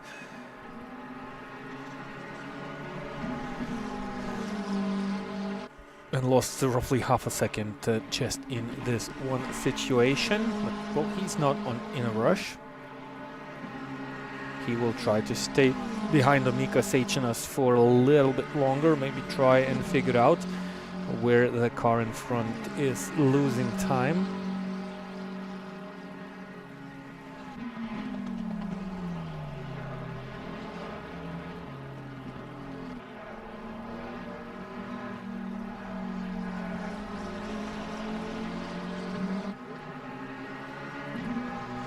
So both of these cars are way behind the 3 cars in front. Chris Inani already 17, almost 18 seconds behind David Rahitian.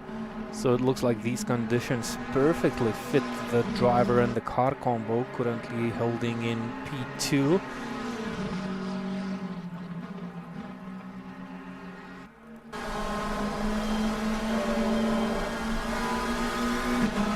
This is a chance now.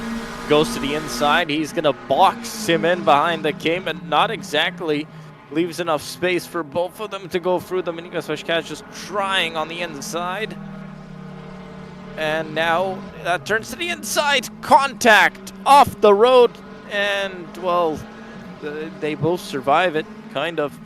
Dominikas Vaškevičius up to 4th. Dominikas Eičinas down to 5th. And that's how it comes out. So outside cameras, they go out side by side, come into the braking zone side by side, a little bit of contact on entry, that's fine. Rubin's racing, and as they go into the left, and they just make contact in the left-hander, and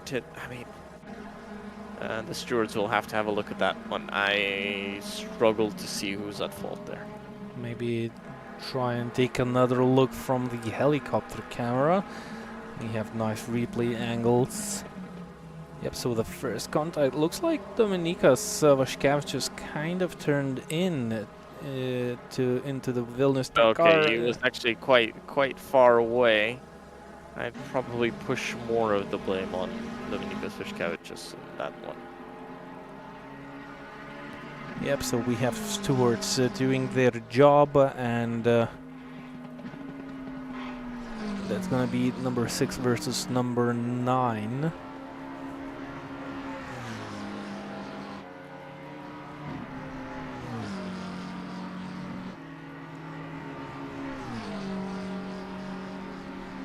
And maybe we will have the chance to see how the decision plays out. In the meantime, Christos Papanastasios, well, he picked up some nice pace, and on the previous lap, actually, he was 1.5 seconds faster than the chasing car. I think David Rahitian was stuck in traffic, but, well, if Christos Papanastasios will have the chance to carry out the same pace he was able to do on the previous lap, that's not gonna hurt them so badly anymore. The gap went down from 30 to 25 seconds, and well, the pace, at least on the previous lap time, kind of stabilized for both of the drivers.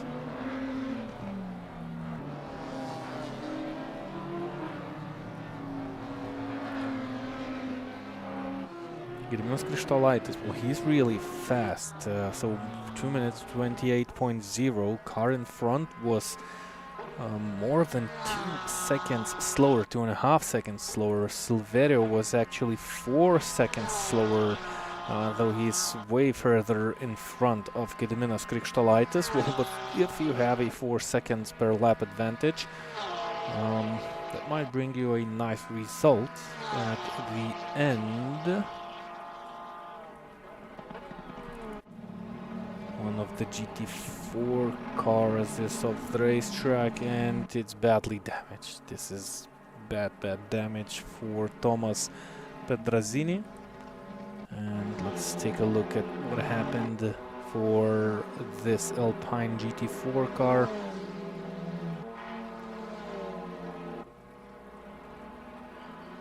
Picked up the slippery surface, went onto the grass, and there should be a heavy impact. Oh yeah, it was an impact with the wall, and the damage, well, you might say it was catastrophic. Dainius Butvila, Dominikas Vaškevičius in the pit lane. Why did Dominikas Vaškevičius enter the pit lane? Is it a drive-through penalty already? Car number 6. Yep, third warning. So it was the third warning for Dominikas Vaškevičius. That means he received a drive-through penalty, and well, when you battle for positions, you have to do that wisely. Chrissy Nani, did he lose a lot of time here? It looks like so. Car number 2, probably they just went off the racetrack. They are still third. Have a huge gap against Dominika Seičinas from the Vilnius Tech team, transport engineering by Vilnius Tech. He just went off the racetrack, nothing too much.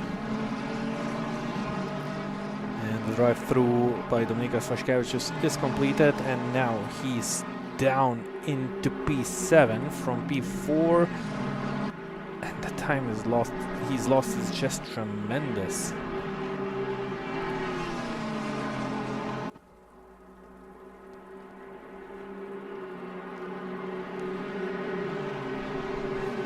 "72 seconds. That's how long it takes to take a drive-through on Spa-Francorchamps circuit. That's half of one lap.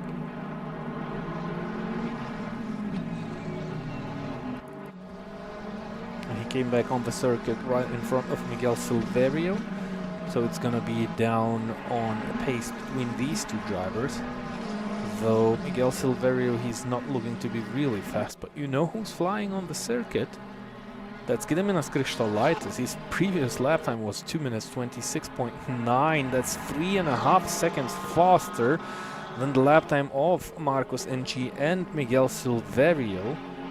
And he's already only 6 seconds behind Marcus NG, so they are storming on the racetrack. They are definitely on a very good setup. Maybe they were the team who started the race on that setup with slick tires, or is it just... Could be a setup that works the tire more, and that helps in the wet just to get temperatures up and get that tire pushing into the ground, but clearly, whatever setup they have, they're not going to recover the gap that they're at right now. It's, what is it, lap and a half, something like that? They will definitely not recover it to the first place, but well, they have a couple of cars in front, well, at least one for now. 5 seconds between them and Marcus NG, and it's still wet, it's still raining. If they have that advantage... where is the leader on the track? Can we look, maybe? Okay, yeah, so it's a lap and a half between Krikštolaitis and the car in the wall? That's Somebody. Daniel Pitcher. He's Yep. 19. We've seen him spun round before, and it has happened again. Krikštolaitis just destroying Marcus NG at the moment. So much quicker. Constantly at least 2 seconds per lap faster than the car in front. Well, the last time they crossed the line was 2.4 seconds. That means that by the end of this lap, he will be just behind Marcus NG.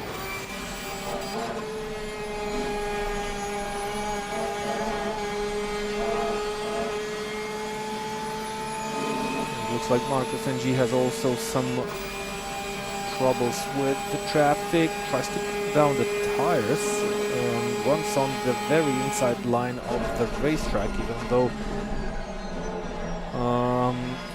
did it stop raining? Well, I see the wipers doing the job, but I don't see... No, it's still raining. I have another stream up where I can see the weather and stuff, and I can still see, yeah, it's raining. Definitely it's still raining. Beautiful job with the traffic, trying to lose as less time as possible, and goes down the inside, risky, but makes the move with the Audi going off very, very wide, but survives and continues to push in front of the orange Mercedes. That is Marcus NG already. Yep, 2.1 seconds. Looks like Gediminas Krikštolaitis is not only fast on the racetrack by himself, it looks like he's doing a beautiful job with the traffic. He'll be stuck. He won't be stuck. Oh, no. The Mercedes. Yep. It tried to defend, but then for some reason just went off track, so maybe braking a little bit too late. This is what the confidence gives you. When you're so confident in the wet, you can make those moves. And you can catch up to other drivers. So Gediminas Krikštolaitis clearly feeling good, feeling confident, and has a chance to gain position. Marcus NG off very, very wide as they break into the bus stop chicane. Gediminas Krikštolaitis to the inside actually already. He's much more confident on the brakes. Absolutely. And the Porsche very, very good in terms of traction, so gains that time on power, on the brakes, gets it done before turn one. Gediminas Krikštolaitis on fire at the moment. So the next car he's after is the #1 car of Miguel Silverio, though the gap is much more bigger than it was between Marcus and Gediminas. And the previous lap time of Miguel Silverio, well, it wasn't that bad. Only 1.5 seconds slower down the Camel Straight. Quite close to the tail. Gediminas Krikštolaitis, will he go defensive? He doesn't go defensive, but he's so much more confident on the brakes. Marcus NG wants to fight. I don't think that's his goal here. He knows he needs to think about the race time, and with the speed difference, you can't fight that.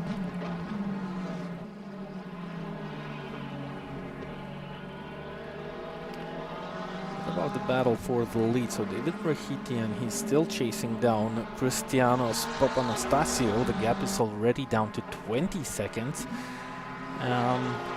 It's getting tighter. All the drivers still have 14 minutes of track time.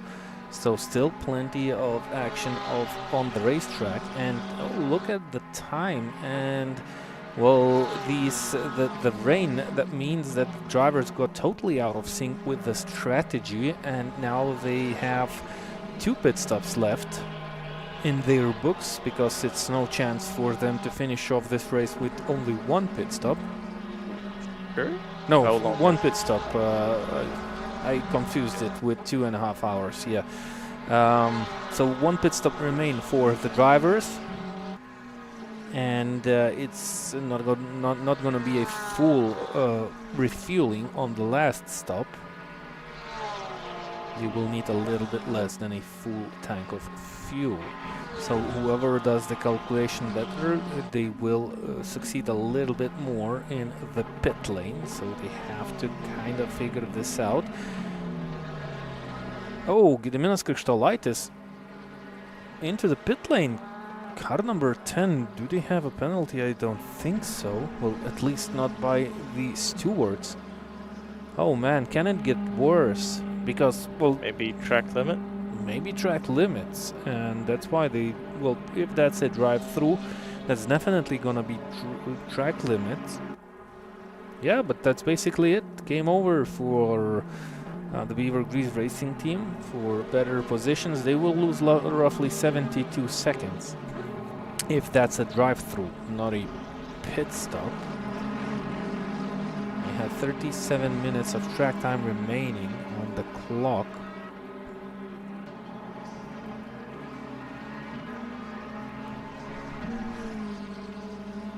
We will stick with Gediminas Krikštolaitis, try to figure out what's happening here. Another battle building up on the racetrack. That's Dainius Butvila gaining on Dominykas Eičinas actually for P4.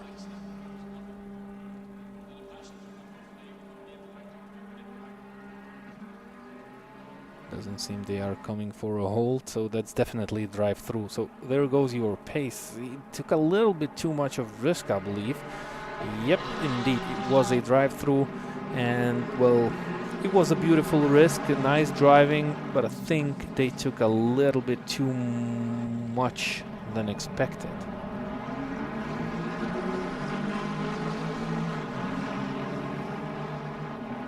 That's Dainius Butvila against Dominykas Eičinas. This is a battle for P4, and if Dainius Butvila will manage to overtake Dominykas Eičinas, which will seem legit, that's gonna give 12 position gains for Dainius Butvila in this race.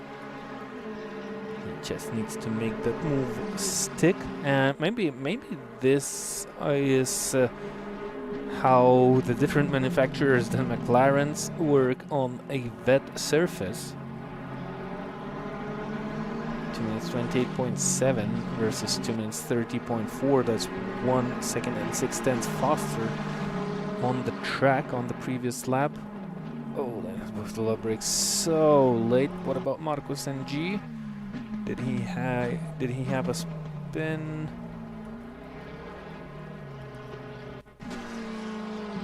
Or a short takeoff from the road track?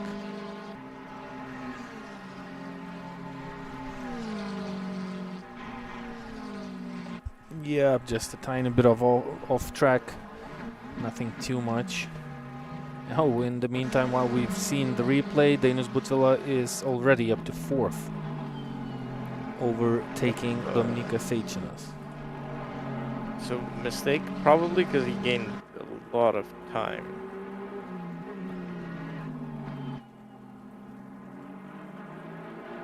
He gained about 5 seconds. I think that may have been a mistake or a spin by Eičinas somewhere.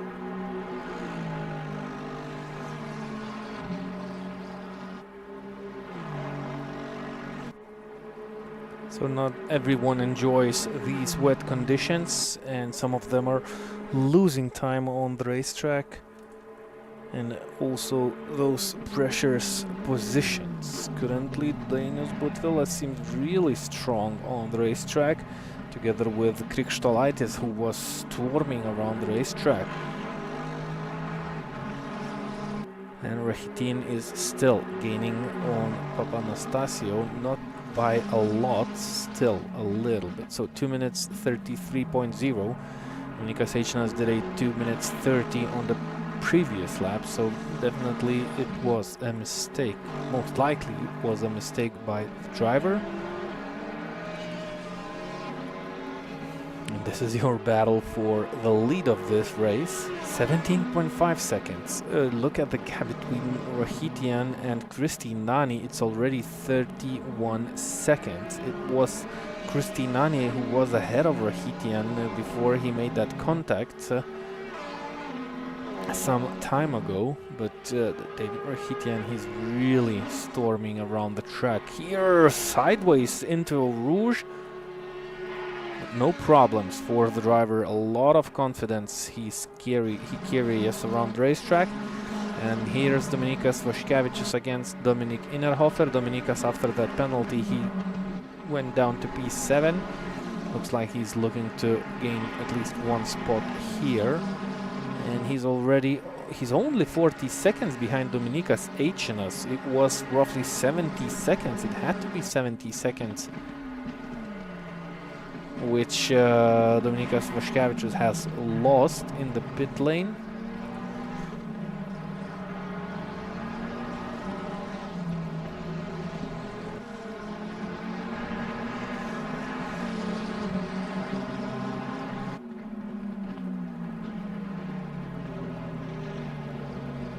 I wonder if Rakitin will stay in the... Oh, somebody off the road. Just about survives. Vaškevičius is going around everybody. Innerhofer that was. Yep, I think Innerhofer was involved. And with car 28. Car 28 is someone from GT4s. That was Alinta Charge. Yep, so that's Alinta Charge slide. McLaren. Oh, man. And Vaškevičius, well, he threaded the needle there.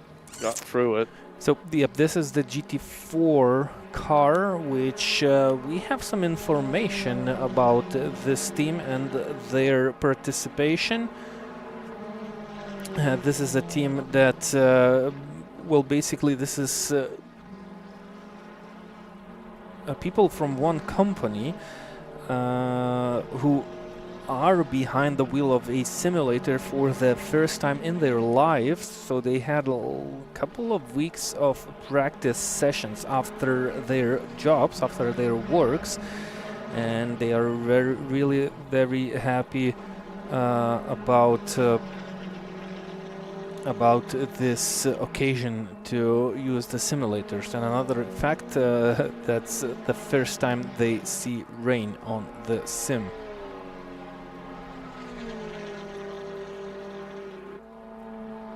So I'm sure having a fun time. Sometimes a little bit difficult, but sure they're having fun, at least in this wet and difficult circuit. Oh, into the pit lane. Do they have a lot of damage? Not sure. Anyways, back to the GT3s. Nes Krikštolaitis is still 10th, 50 seconds. So it takes roughly 72 seconds to drive in the pit lane, but you lose what, maybe 60 seconds or 55 seconds to your rivals, because they also need to go that distance. So it's not full 72 seconds you lose when you enter the pit lane. You lose a little bit less. Lose 55 or so. Yeah, so something about 55. So they are 53 behind Marcus NG now. And Dominykas Vaškevičius up to 6th, managed to avoid all those incidents ahead of him and took that spot without any fight, any battles. Dominik Innerhofer, he's 7th. Didn't lose too much, and hopefully he didn't receive a lot of damage while having that contact with that GT4 car. What about the leaders? So looks like Christos Papanastasio, he also has picked up some pace. And the last lap he lost 1.3 seconds, so that's still a loss, but not too much. Well, 1 hour and 20 seconds. If he'll keep losing that 1.3 seconds per lap, that's definitely gonna end up in some interesting battles by the end of this race. Oh yeah, for sure. I think we're getting close to a battle, really, and it all depends if Rakitin stays in the car, and I think he will, because why would he get out? And if Papanastasiou stays, and if he does, and if he doesn't, I mean, does his teammate go quicker? We'll see.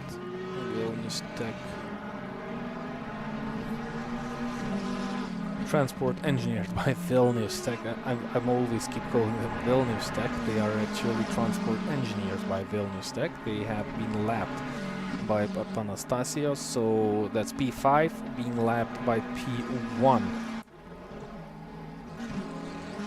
Another McLaren facing the wrong direction. That's turn number 11, just after Bruxelles corner, and still having difficulties to turn that car around.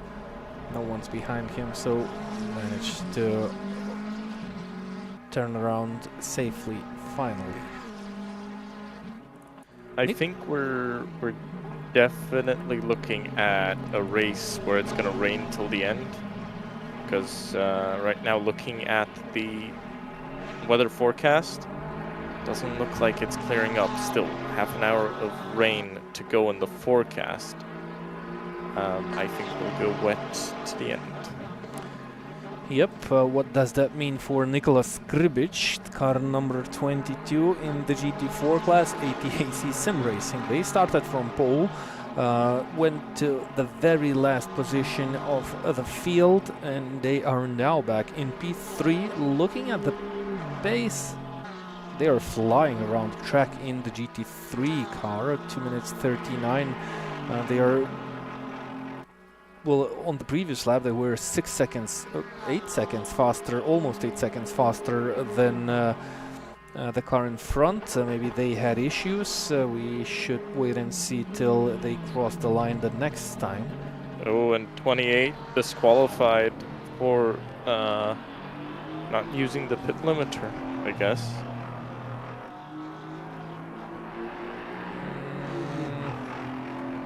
Oh yeah, pit lane, something with pit lane, that's Alenta charge, so maybe they forgot to turn on the pit limiter.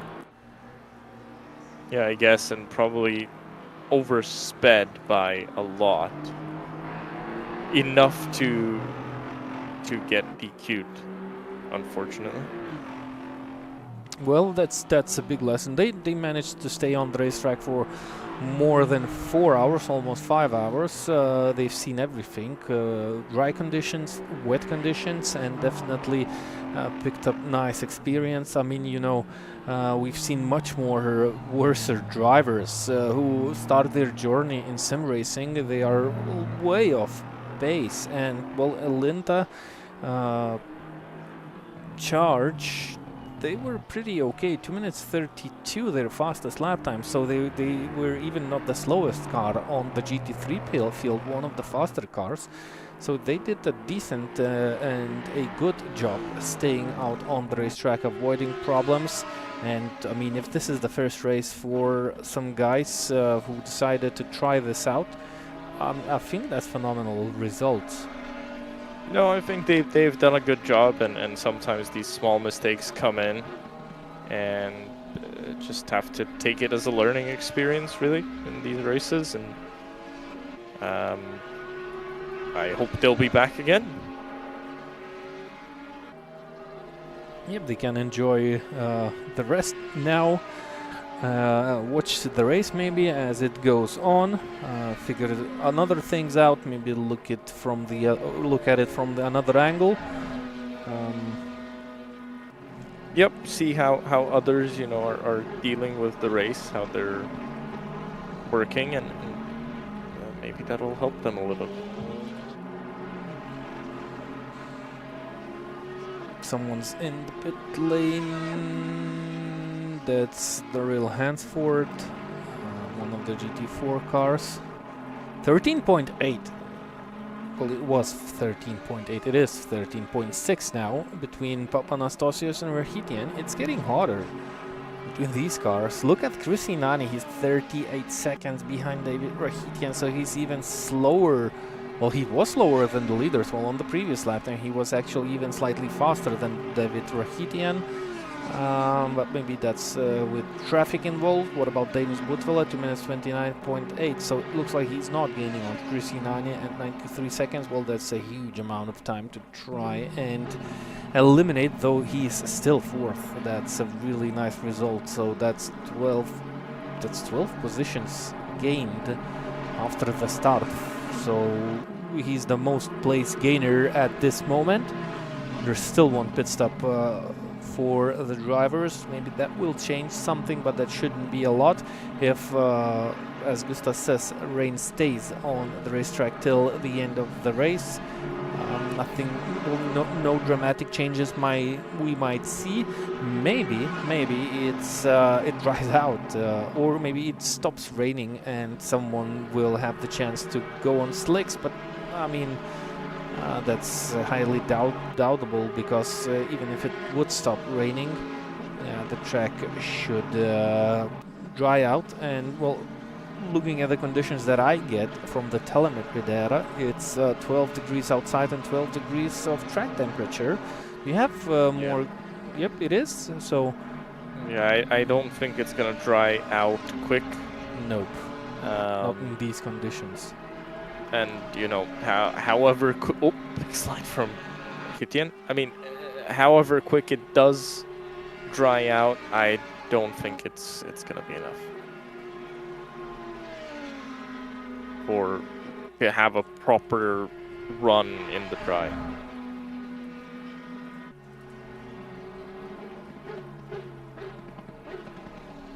Yeah, okay, so as David Rahidian is chasing down Christos Anastasios, Nicolas Gribic is chasing down on Igor Ivanov in the GT4 class for P2 and constantly being way faster. The gap is currently 22 seconds, but every time I look at the lap times, well, he's at least 3 seconds per lap faster than the car in front, so a couple of battles building up for the podium places in both classes.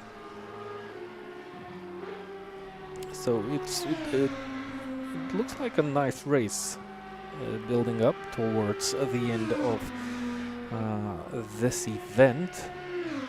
12.5 seconds, 12.2 seconds. Wow, just David Rahitian. Well, he's on mission. He definitely knows that he can win, and he's in one team together with Lopez. On the dry track, they were both on very similar pace. 2 minutes 17.8 versus 2 minutes 17.8. So both of the teammates are pretty fast here. Wonder what the decision will they come to.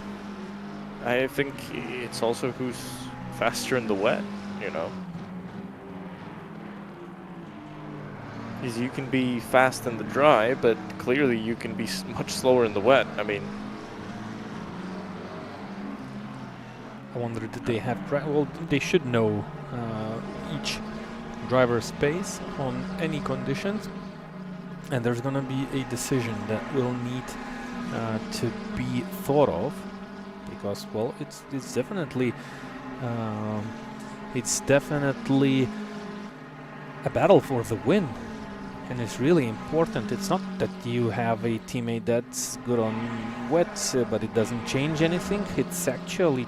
Well, they are doing a phenomenal job chasing down the current leader. So 11.5 seconds separate the top two drivers. And David Rahitian, well, regarding the time remaining on the clock, they will have to enter the pit lane at least one lap earlier than the car in front. And we have 20 minutes for Papanastasios and 18.5 minutes for David Rahitian. So they will definitely not meet each other on the racetrack before they will enter the pit lane. And it's not a lot of time on the clock to know the decision of the teams. I think it's, you know, I think it's also a question of can you even make a driver change? Is there enough time to do it? Because it's a shorter stop anyway. Yep. Good point. You have enough time to make a driver change. And do you even make a driver change? Is there a point of putting a driver that's not run in the wet, or well, not in this race, and needs to get up to speed, right? Definitely not if the driver behind the wheel feels confident. Now he knows the conditions, he doesn't need to adapt to the track, he just needs to stop, change the tires and go back off onto the racetrack. There will be roughly 50, maybe 55 minutes on the clock remaining for the drivers who will take that pit stop, so it's not too much shorter stint than usual, just a little bit shorter. But still, well, a little bit less of fuel. And everyone is on a rush. Well, not everyone. The cars that are battling each other. Oh, David Rahitian, he was off the track on this lap. He had some problems. I think the gap remains the same. At least Gone down by at least a second, but similar.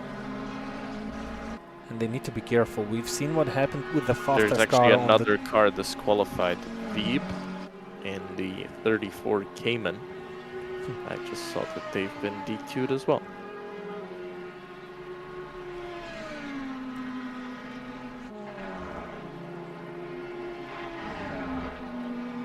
Unfortunately, so few teams ending their race here tonight, this evening, ending it early, as did GT Free pole sitter Jan Nims.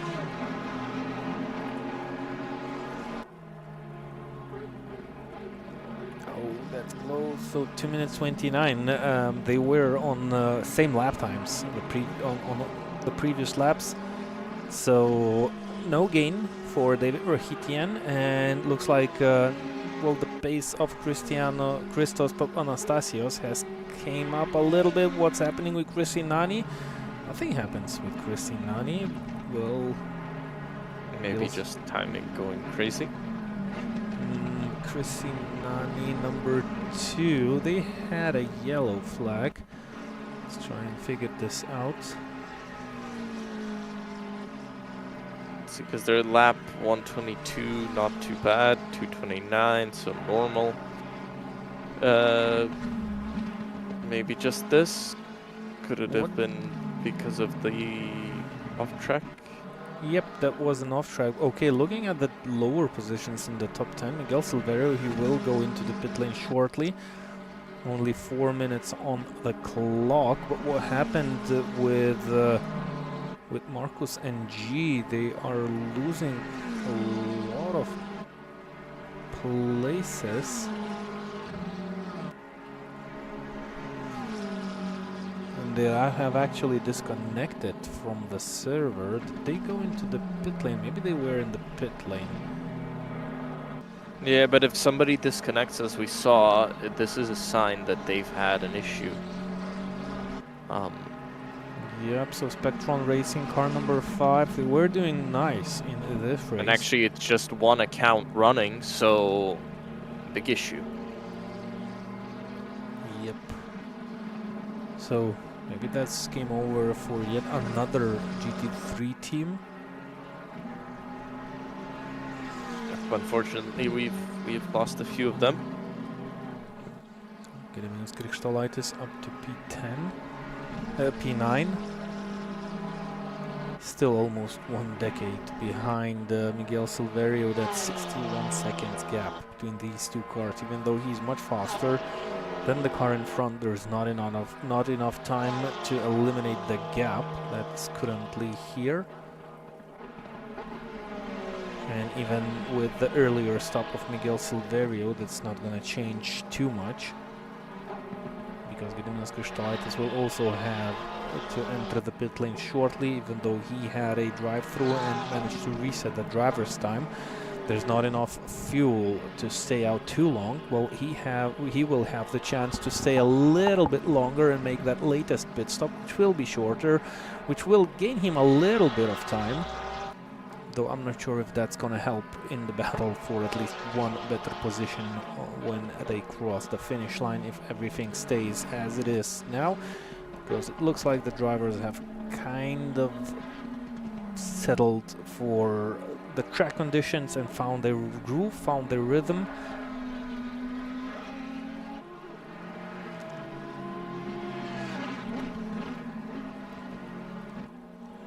Miguel Silverio into the pit lane already, so he'll be safe, but he will have a 1 full stint.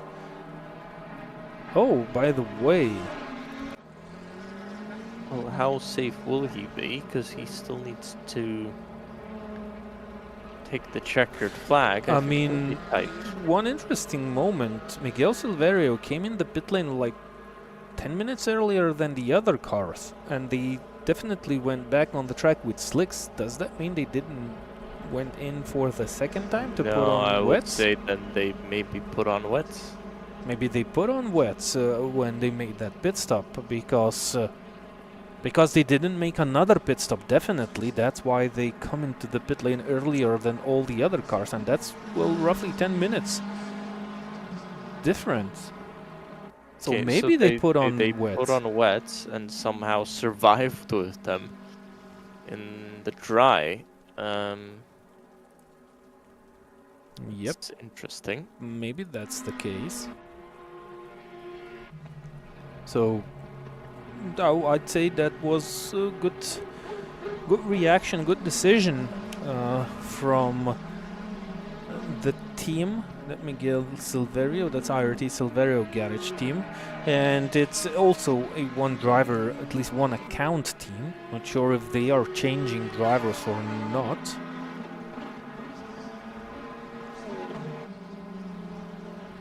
Marcos NG back on the track. So not a DNF, but some issues. They are down in P14 and they lost quite a lot of time. But they are still aiming for at least a finish of this event, which is also a huge congratulations for the drivers, for the teams. Oh, Nikola Skribic up into P2, so we've missed the battle if it took place. Actually Skribic is up to P2 because Igor Ivanov, car number 23, they went just into the pit lane. They are back out on the racetrack. So even though Nikola Skribic was much faster, there was still a gap between these two teams. So as soon as Nikola Skribic pits, we will see the real outcome of this battle. They are still battling for P2, and that would be the best comeback I've ever witnessed by a GT4 team who were one lap down on the whole field, or most of it. They managed to go to overtake almost every rival on the racetrack except one car that is currently in the lead. That's Sean Clark Racing GT4. And what's I guess Rahitian's car is also, for me, a surprise, a nice surprise this race. Yep. I don't think we would have expected this car to be battling for the lead with 1 hour to go. Nope. They gained 5 places in this race. Yep, they gained 5 places, but they didn't look strong at the start, right? The first hour of the race, they didn't look strong. Christinani down onto pit road for their hopefully final pit stop of the race. That should be safely the final pit stop for this car. Well, unless something happens. Rahitian down onto pit road. Papanastasiou, remember, that car went a lap longer than everyone else. And it will go at least 1 lap longer again on this occasion. Maybe even 3 laps longer. They still have 10 minutes of time remaining on the racetrack. So I mean, they have a couple of options. Really make a big difference. Yeah, and I'm trying to figure out which option would be maybe safer. Well, new wet tires, are they that much better? What you think? But also a full tank. Definitely, they're better, especially as they had to run the car in kind of a pretty dry circuit at one point. So I think they had grained up the tire at least a little bit. But I don't think it's going to be such a huge difference. And it's probably better to pit earlier. If you can feel that the tire's gone off a little bit, it's probably better to pit a little bit earlier and get that new tire on now and try and undercut, especially in the case of Rahitian. And I think Papanastasiou will follow him in at the end of this lap. At least that's my guess.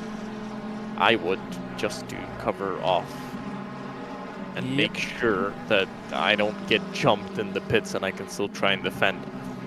obviously, if I have to try and defend for an hour, that sounds like a difficult task, but hey, it's worth a shot, right? For the win.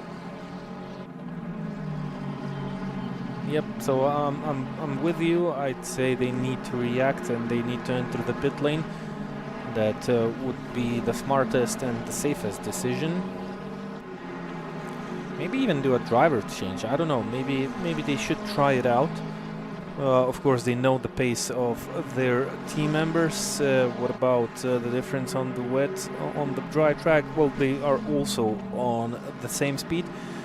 2 minutes 17.7 both of the drivers. So on the dry, it would make no big difference who's behind the wheel. Look at that GT4 who outbraked himself, and yep, that's what you need to do. Christos Papanastasios is in the pit lane with 57 minutes and 40 seconds on the clock. The current race leader are into the pit lane while it's still raining on the racetrack, so we will have to wait for the decisions of the drivers.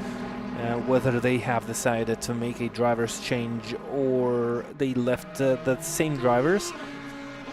We still see the name of David Rahitian in the Audi. That's most likely the case, but we have to wait till this car crosses the start and finish line, I believe, or maybe a little bit earlier. If there was a driver change, we will see a new name besides the number 8 car on the standing list on the timing tower. Christianani changed with Rehmatai. Danish Butwala without a pit stop. He's right on the tail of car number 2, but they will have to come into the pit lane, and it looks like Rehmatai is slightly faster than Danish Butwala because the gap was slightly smaller. It was like 1.8 seconds at the beginning of this lap.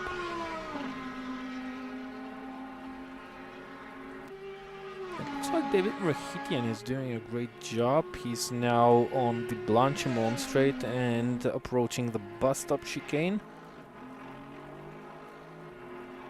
So 2 corners.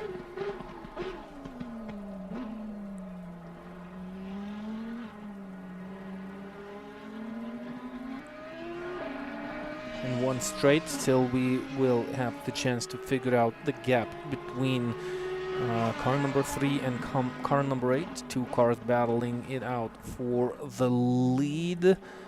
And Christos Papanastasios is already moving. Rahitian is full speed down the straight, approaching Orouge and Rodion. Papanastasios is out on the racetrack. That's gonna be tight. It was 8 seconds before the pit stops.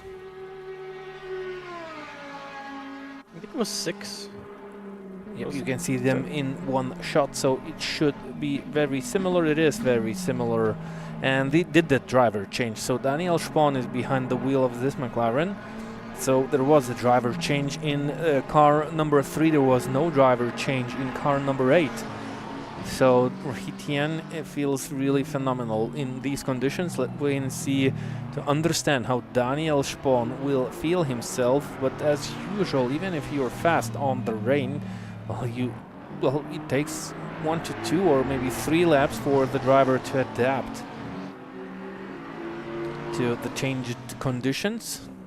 It looks like Daniel Spahn feels quite relaxed as soon as he took over the wheel. Rehmatai is in the pit lane. What's happening with this? Is the Eagles Academy car number 2 McLaren. They just made a pit stop a couple of laps ago, well, like 3 laps ago, and they are back in the pit lane. Is it a drive-through penalty? That's car number 2. I can't see that, but I'm going to guess yes. And that's I'm going to guess pit lane speeding. Most likely. Oh, these are mistakes that any driver should try and avoid. Well, he's going interestingly. Pulling into a box. Nope. No, it was a drive through. Yep. So speeding in the pits, that's the only thing I can explain. So Danish Butwala goes up into P3, but that's not going to take too long because he still needs to make that pit stop of his own. And he will still be way far off Ricard Rehmatai.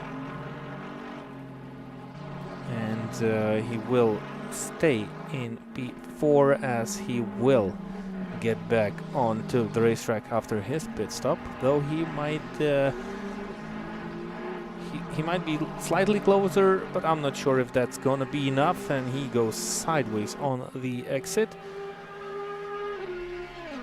2 minutes 26.7, so the new tires really work magic, and Rahitian is even faster before he was before the pit stops. Oh, Steven Skatkos, he was off the track making a 360 spin, and I think that happened on his own. Remember, they were flying in these conditions and doing really good job. It was Gediminas Krikštolaitis behind the wheel before. It's now Stevenas Katkos, and oh, he just lost it. Most thankfully, he avoided contact with the barriers, so nothing much. Dominikas, oh, what happened there? Dominikas Vaškevičius again. That's the same Cayman. That's the same Cayman, I think. And Dominikas Vaškevičius, he was simply returning to the racetrack from the pit lane, and he had to make room for all the cars on the racetrack. And it looks like it wasn't the case. Look at that, he's coming out of the pits. That... Oh no, oh no, oh no. It's a big driver's miscommunication. Cayman, normally you move out and let the other car come out onto the circuit. Oh, another car spun round. This Rafael Gutmann. Well, plenty of action still on the final hour of this race. There was Miguel Silverio approaching the spot, and Miguel Silverio is currently 7th, 11 seconds behind Dominikas Vaškevičius. Einius Butvila into the pit lane, as mentioned before, and he has already lost the position to Ricard Rehmatai. He should be safe with staying in P4. And Rahitian, he's 2.5 seconds behind Daniel Spon, so the drivers have changed. They received new tires. Maybe Daniel Spon is still not used too much to the conditions, but he doesn't have plenty of time remaining on the clock to get used even more, because David Rahitian, he was 2.5 seconds faster on the previous lap time, so if that stays the same, he will have the chance to overtake on the next lap, the latest. And Einius Butvila back from the pit lane. He's roughly 39 seconds behind Ricard Rehmatai, so definitely won quite a lot of time due to the penalty that Ricard Rehmatai received. But that's still not gonna be enough for Einius Butvila to chase down Ricard. And I think both of the cars were on a very similar pace on the previous stint. David Rahitian, he made a couple of mistakes at the beginning of this lap, so the gap extended slightly. Still 2.5 seconds, and pace difference like this, 15 minutes on the clock. Unless Daniel Spon will find some interesting strategy to be very extra defensive till the very end of this race, I don't see how they can keep the lead by having such a pace difference. 26.7 versus 29.3. Definitely Daniel Spon will go slightly faster as soon as he feels more comfortable, but I'm not sure if that's possible to match the pace that David Rahitian currently has. Yeah. Feeling more and more confident about that car. Don't want to be too confident, but it's looking better and better. Katkos into the pit lane. Is this another penalty? Remember, he just had a spin. Did he go off the track another time? It doesn't seem so. It doesn't seem that he had a contact. Maybe a drive-through for off-tracks. stewards don't have any information about penalties for car number 10. So that's a nightmare race for the Beaver Grease racing team. Yep, still running through the pit lane, and that's really a tough evening for the team that performed really well and always performs really good in the special events. It's not going to happen tonight. It's not going to be a really exciting and extra good performance. Okay, so looking at the leaders, look at the time. So Daniel Spahn looks like he's definitely faster than Papanastasios was in these conditions. So, and Rahitian goes sideways. He's still faster, but not that drastically faster. So Daniel Spahn, he feels a little bit more confidence now.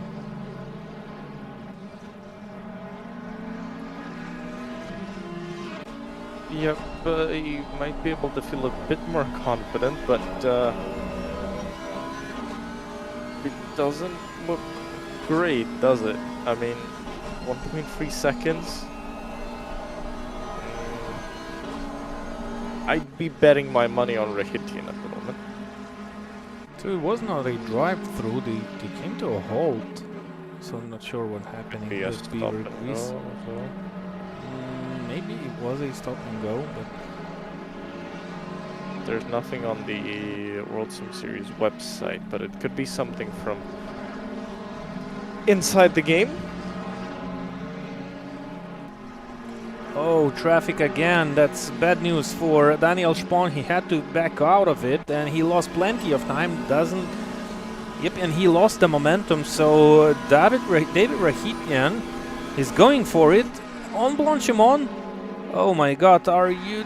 I've seen this before in the Spa 24 Hour, but it was on the outside that the move was made, and that was Ferrari on Audi. Now the Audi to the outside. David Rahitian gets the car stopped into the bus stop chicane, and Audi leads the race with David Rahitian. What kind of pace this man has had.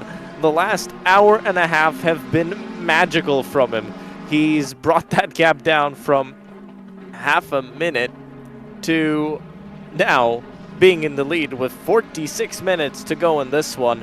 No more pit stops needed for either car. Wow, that was an incredible performance. Now he has to keep hold of the lead. Last year, they finished 9th. And, well, if they can beat all of these McLarens in their only Audi on the grid, I think they may be very, very, very happy about this one. Yep, that's really great performance. Well, he still needs to stick out in front because Daniel Spahn, he's picking up pace. But well, looking from the outside, especially when the cars come close to each other, it looks like that, well, David Rahitian, he has much more confidence on the brake, and he is able to brake much later than the rivals are doing. So that helps him defend, and that helps him overtake the drivers. But maybe Daniel Spahn, he will get that confidence for himself. That's only a couple of laps completed in conditions like this for Daniel Spahn. And well, he's also doing a really nice job adapting to the track and picking up pace. And well, David Rahitian, he overtook Daniel Spahn and gained 1 second advantage, but it's for the moment being stays as 1 second. So maybe that's still not over. The battle for the lead, the battle for the win. We'll figure this out.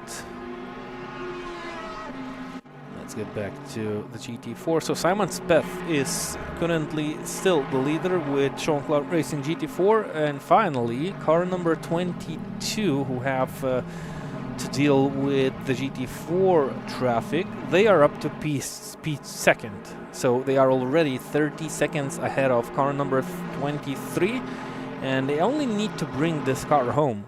So they will be the team that lost 1 place from the start, but having all accidents in mind, everything what happened to this car, I'd say this is a phenomenal achievement in the GT4 class. Starting from pole, dropping to dead last, having big damage to the car, fixing it, coming back onto the racetrack, not giving up, doing the job that they need to do, and going back on the second podium step. That's quite an experience, and I really think the team will be happy about it. Not too happy, because they could have had a better race, but still, that would be a really nice outcome. I mean, the only way this would have been a better race is they would have won it, so... sometimes these recovery drives are fun to do. Daniel Spondo has actually stuck with Rekitian. Maybe he will find some spots on the racetrack while driving behind David Rekitian where he can improve. Maybe copy some lines, maybe understand the philosophy of going fast on the rain, or maybe it's just about the car and the setup. I don't know where David Rekitian finds the pace. Oh, and it's again Cayman in the way. That's where Daniel Spahn lost more than 1 second, only in one brief, short moment on the racetrack. That changed so soon.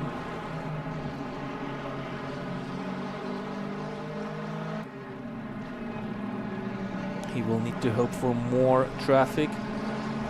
Maybe the next traffic will help him out a little bit.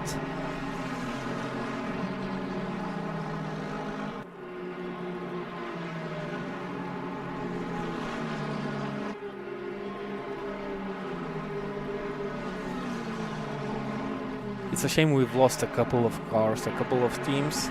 I would have loved to see how Jan Nimtz is performing in these conditions. It's a shame we will never find that out. Yeah, but I mean, he would have struggled, I think, to come back to the lead, whatever the conditions. Oh, I think we would have had no chances anymore to come back to the lead, because they have lost quite a lot of time already with those issues. But still, it would just have been interesting to see the differences between the drivers on the dry and on the wet, especially when some of the cars are actually performing phenomenally on the wet, and where you didn't see them that much on the dry.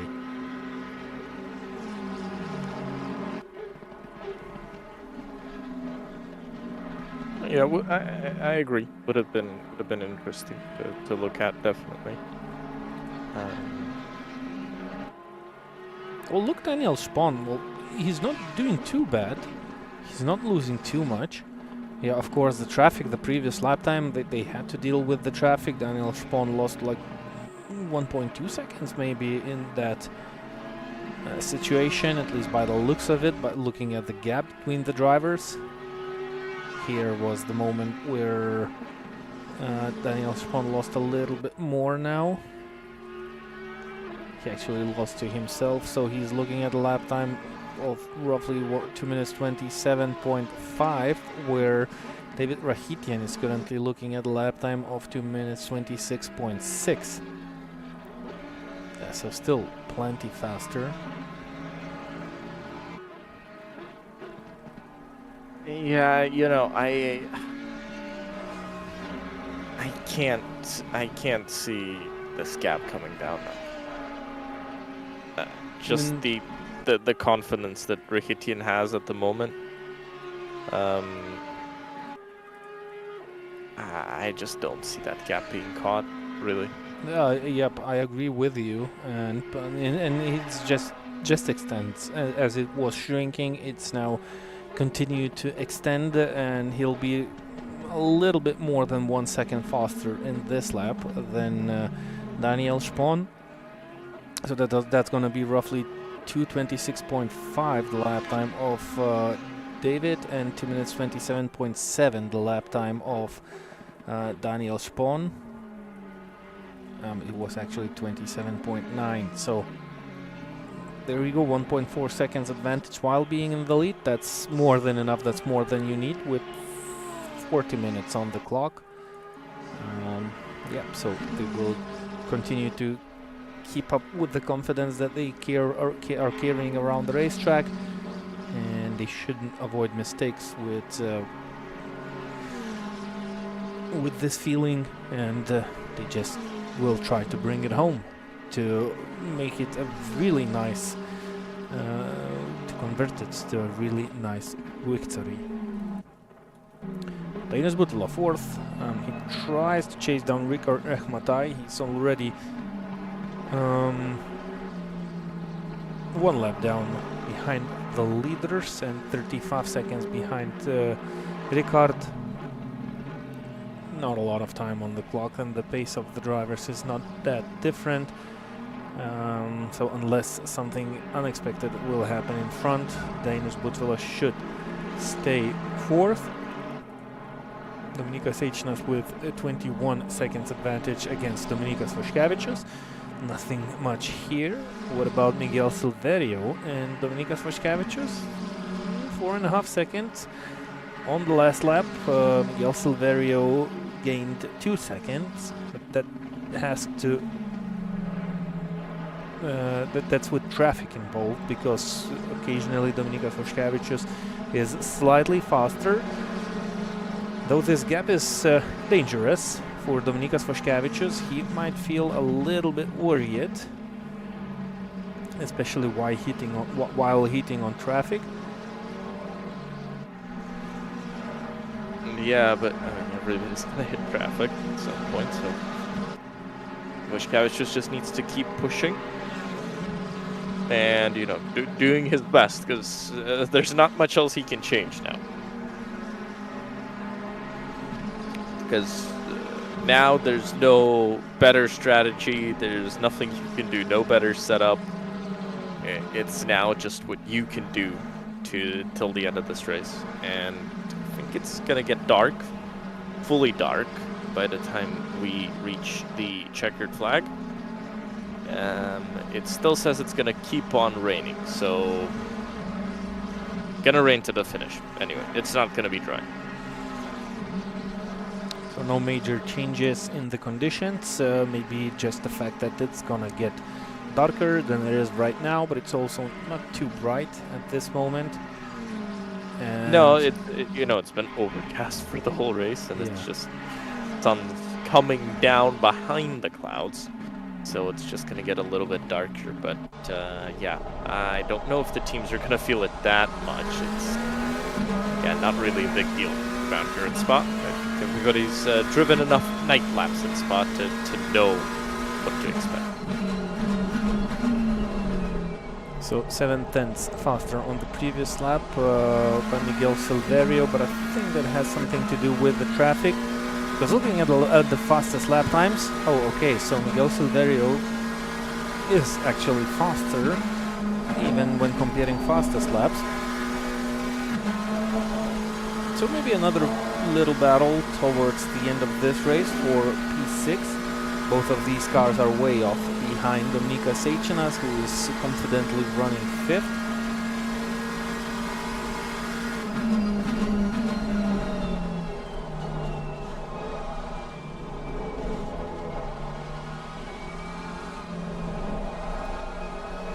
Rahitian comfortable now in the lead with a 5-second gap, so can start taking less risks, I'd say. Definitely. In traffic. Yep. He has the chance now to think about track limits, how to avoid them, to not create himself additional problems. And he's still the fastest car on the track at this moment being. Steven Askatkus with the Porsche is 10th, not chasing anyone, not being chased by anyone. 2 minutes 30.2. His fastest lap time of this stint is 2 minutes 27.5. So not matching the pace of the leader. I think Nordschleife was slightly faster in these conditions with that car. So every driver driver is slightly different and prefers different conditions. Miguel Silverio has some problems with the car in front. Finally they are over, and he can concentrate on the job that he's currently doing. 2.9 gap. So it's definitely coming down. Another one of those cars that had a big recovery drive, and well, not with a shot at a podium, but Just outside top 5. So just outside top 5. A shot at P6 here, I would say. Best of the case. And that's what racing is all about. If whenever you have the chance to chase someone down, that's where your confidence kicks in, especially if you see that you are at least slightly faster than the car in front.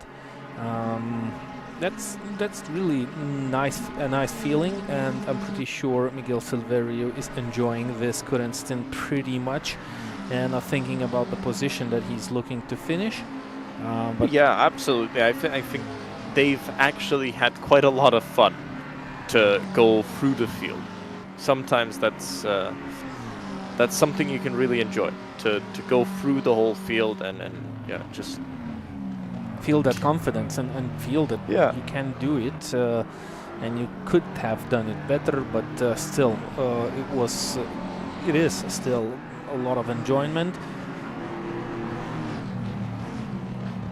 And it looks like every driver on the racetrack feels really confident right now. Look at how the cars pass each other. They definitely feel the track now beneath themselves, even though they are not sitting in the real cars. They're driving simulators, but well, if you do that a lot, you kind of grow that seventh sense of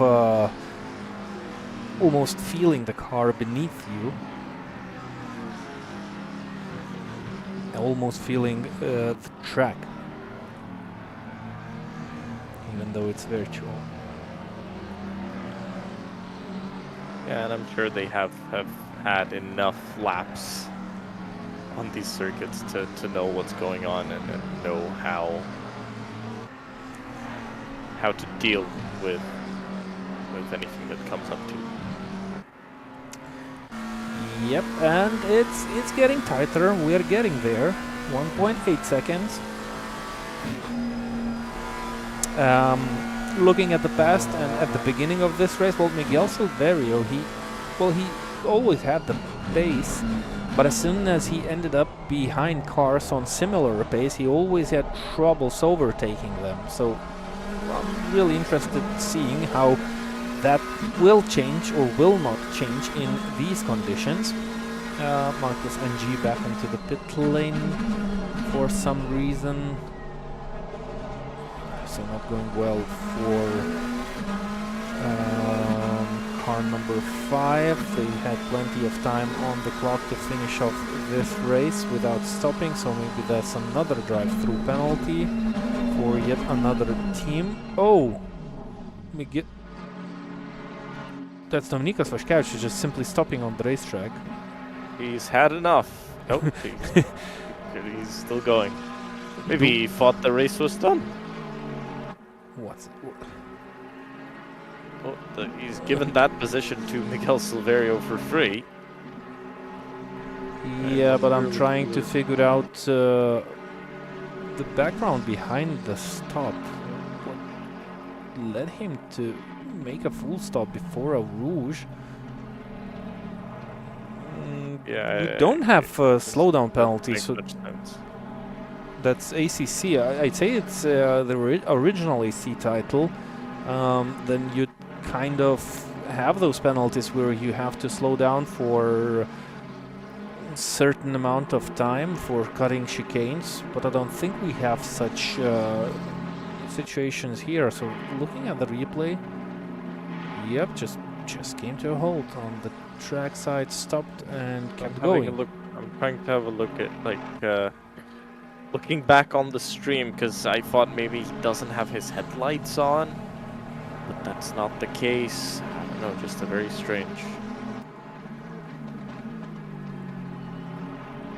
It's getting darker already. Maybe he had to reset something, maybe on his rig, maybe something, maybe life happened, you know? Remember, these drivers are not in the race cars. They are at home or at certain places behind rigs. So maybe he had to stop to reset something, or something broke, or something came in. It was such a short stop. It was very strange, definitely. Well, we'll see, maybe we can find out something on Discord. Yeah. Maybe somebody will give us an answer. Dominikas Vaškevičius is another team, another car on the racetrack, which is driven by one account. So it's really hard to tell if that's a one-man team or it's just a couple of guys enjoying this event from one place and just swapping seats physically during the stops. Maybe it was a driver change. Maybe they are a couple of drivers at one place gathered and they figured it out that Dominikas, maybe he had to go to the toilet, to the bathroom, or something happened, and it was maybe just a short driver change. You don't take too much to change the drivers, but that's simply speculation, because that's definitely something interesting and you don't see quite often in virtual racing of a car coming to a halt and then moving again and like nothing happened. Only thing I would say is maybe something disconnected and he had to reset something. Yeah. So he lost 15 seconds on that lap. 2 minutes 44, so it wasn't just a short stop. Oh, okay, it happened on the fastest part of the track, so maybe it takes 15 seconds to take a stop and get going again. But I was looking at it. It looked like he just stopped and just went back to going. Like, stopped a few seconds and then got back going. Well, basically a stop and go penalty in the middle of the track, which does not exist. Maybe the drivers are creating some new rules, figuring out. Maybe he punished himself for losing too much time, and that was his own punishment for himself to make a stop and go penalty in the middle of the racetrack. Or just didn't want to battle with Miguel Silverio. Just let him through. Maybe created a scenario to look interesting and fishy, but maybe it was just the case. Maybe he an excuse for later on. Yeah. But looking good at the moment now for Miguel Silverio to finish in 6th. He's not going to catch Dominikas HNS. That is, well, unless Dominikas decides to stop on the track as well. Linus Butvila in 4th. Well, not. I think he is getting closer to Rakhmataj, but it's definitely not going to be enough. It's still half a minute, that gap. And David Rahitian, 9.3 seconds ahead already, so an impressive gap at the front already. Beautiful drive in the wet by David Rahitian. I mean, simply unbeatable. So only one driver. 40 seconds now. He's gained on the number 3 car. That's phenomenal. The only driver who matched the pace of David Rahitian, maybe even better, was Gediminas Krikštolaitis. But they were far off the lead and far off the battle for the win, and they faced other issues, received a drive-through penalty while being 9th. So basically they are invisible. Richard Rehmatai outbraking himself slightly. It's getting darker, so maybe the drivers are starting to slightly miss the break points, though it's still not too dark, so I'm pretty sure you can still clearly see the whole track surrounding you. It's not like that black outside. So if Apex Avoiders make it to the flag in P1, we've got 24 minutes to go, and anything can happen, like for example GT4 cars like this. They would become the fourth team to win a special event this season. We've had a very much dominant Sean Clark Racing, winning everything up to Bathurst. Where at Bathurst we had Beaver Grease Racing and the International Racing Team taking wins. Those were the first time this season anybody else won. And Sean Clark Racing then won both classes again at Sebring. Now, Sean Clark Racing should win GT4. They're 2 laps ahead. Can't imagine what has to happen for them to lose GT4. They probably would have won GT3 if not for the issues for Simon Speth and Jan Simonas Nims Urbanas. and Simonas. Jan Nims and Simonas Urbanas. So we might have a 4th team win this season in the name of Apex Avoiders. Well, certainly they've hit some apexes this evening, or else they wouldn't be in the lead. And really a fantastic run for them so far, both by David Rahitian and Kieran Lopez.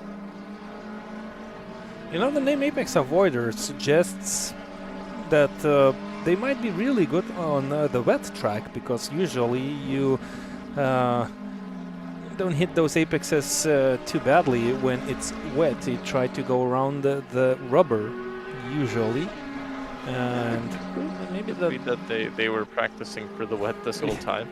Well, of course, it's a different case in the ACC title. It's not the wet track is not too realistic. The lines are basically the same as they are on the dry track, but well, normal wet racing lines, they really differ from the dry lines, and that's where you most likely avoid those apexes unless you are climbing on the curbs to make the car stick. Maybe that's what the code is hidden in the name of the team. I think they did prepare a car for the wet. I think that was the gamble on their side. That's my only explanation for this, really. I mean, David Rahitian, not taking away anything from him, he's been incredible this whole time. But I feel like they maybe have prioritized the wet with this car.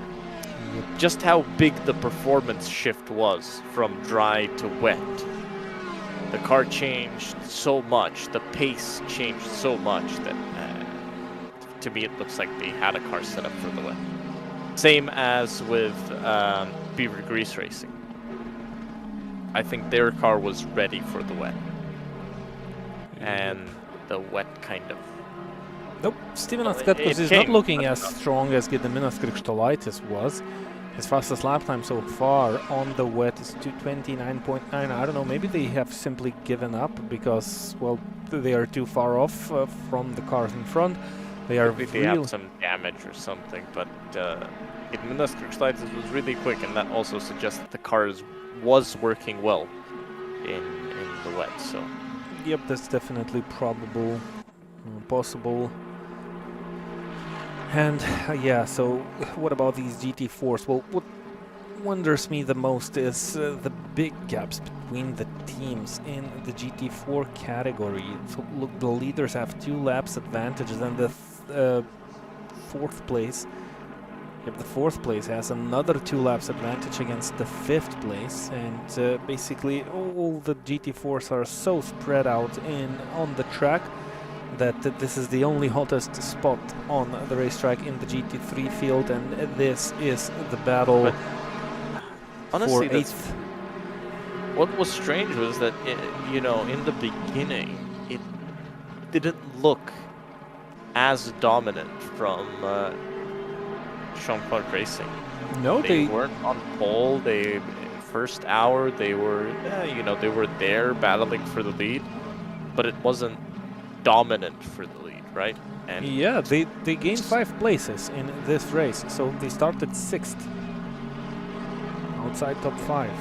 Throughout the race, that car has just come alive, and they've driven an incredible race, really.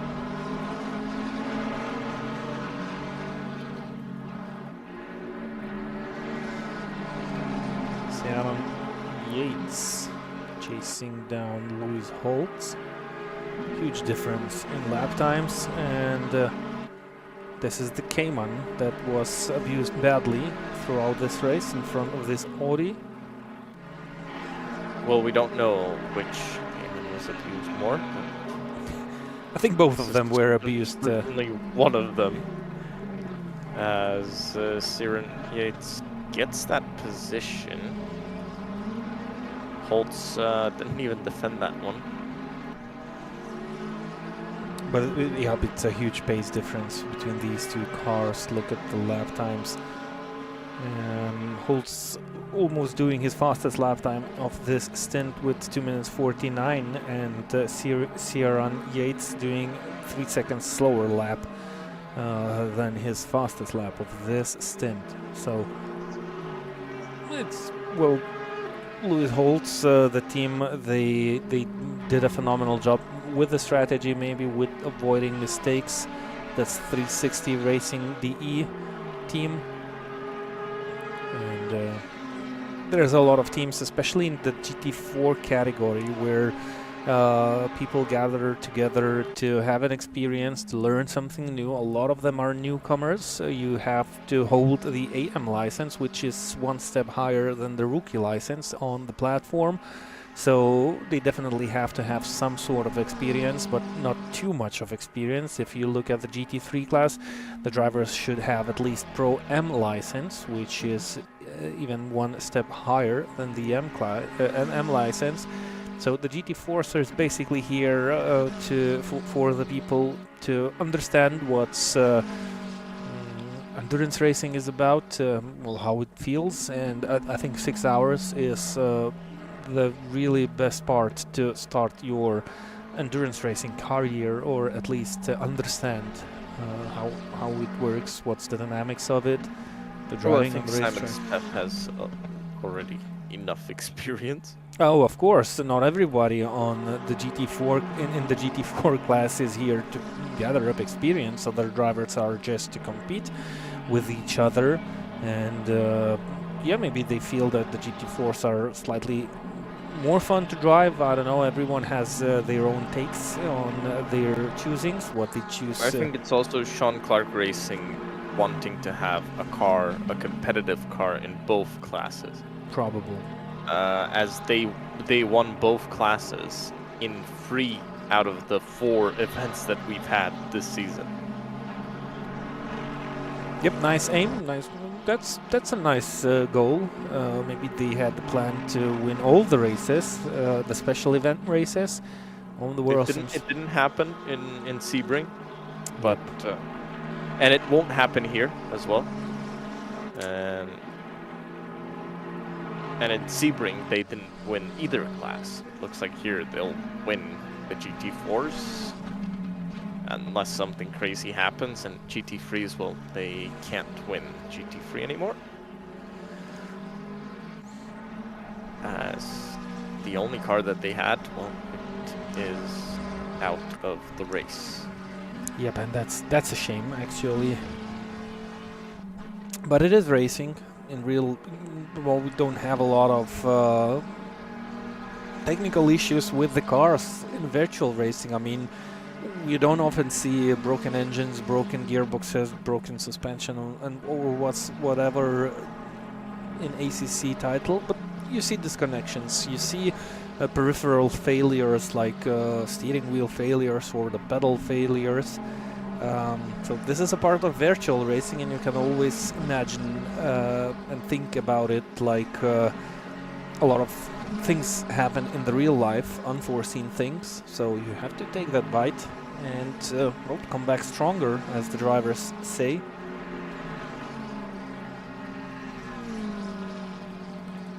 Looks like David Rahitian, he just calmed down, doesn't put too much pressure on the Audi, just settle down in a really comfortable pace, which is more than enough to maintain the lead. And of course it got pretty much darker, so a little bit riskier to go too fast to find those latest braking points, especially if you don't need to push and you're not chasing anyone. He just opened up the gap to 10 seconds, and well, it remains there. It doesn't mean that he's too slow. Actually, Daniel Spon in the darkness found a little bit more pace, and he just drove his personal fastest lap time of this stint, which is 2 minutes 27.5. And it's one of those rare occasions where Daniel Spahn was faster in one lap than the car ahead.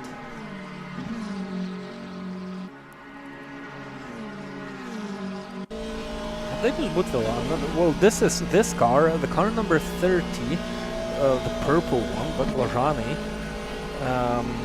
He's the car that has the most position gains throughout the whole field. So he started 15th, I believe, and he's running 4th.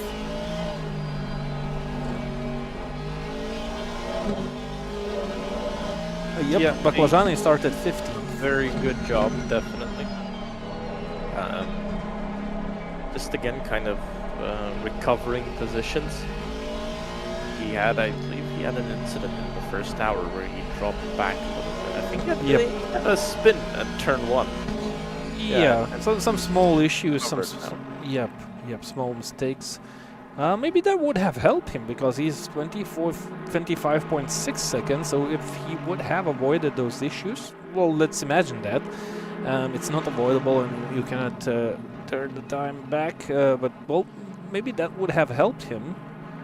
And maybe he would be battling for the last step on the podium. Yeah, but it is what it is. Still phenomenal performance, and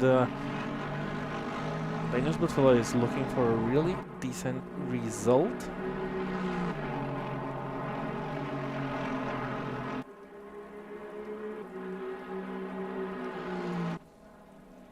We have a spinner, that's Marcus NG.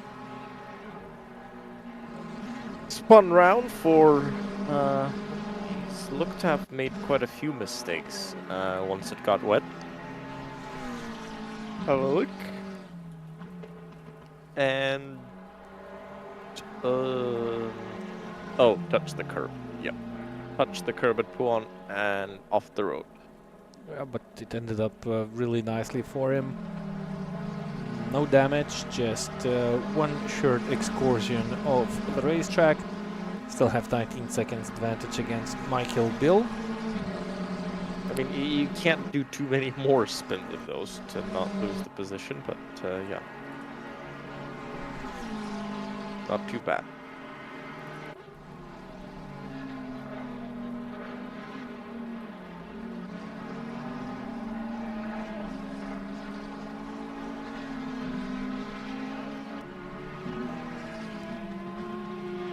So David Rahitian is actually going slower now than Daniel Spahn.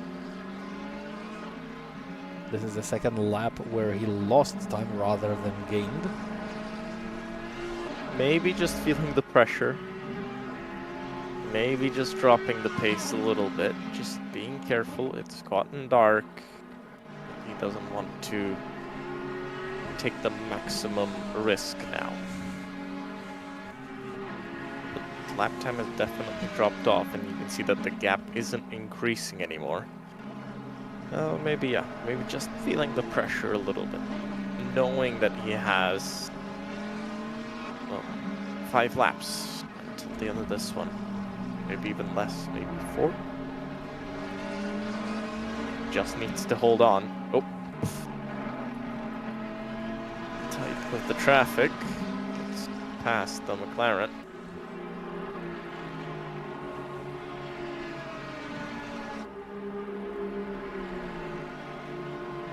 I believe, yep, he's gonna have 4 laps to go as he'll cross the line.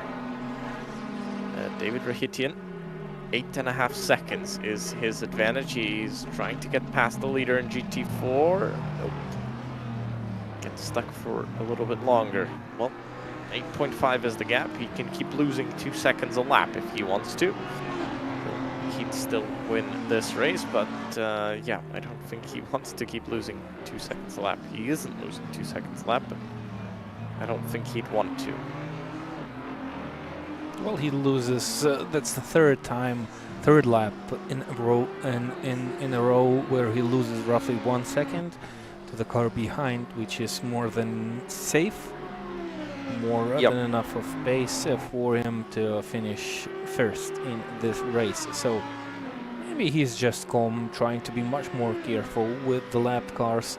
It's darker, he doesn't want to make silly mistakes, so you better lose 1 second when you gain traffic, and yeah, simply enjoying it. I'm pretty sure you enjoy it a little bit more when you're more relaxed than you're pushing the maximum, and well, maybe he wants to record these 2 stints to his memory as deep as possible, because that was really definitely extraordinary performance from David Rahitian,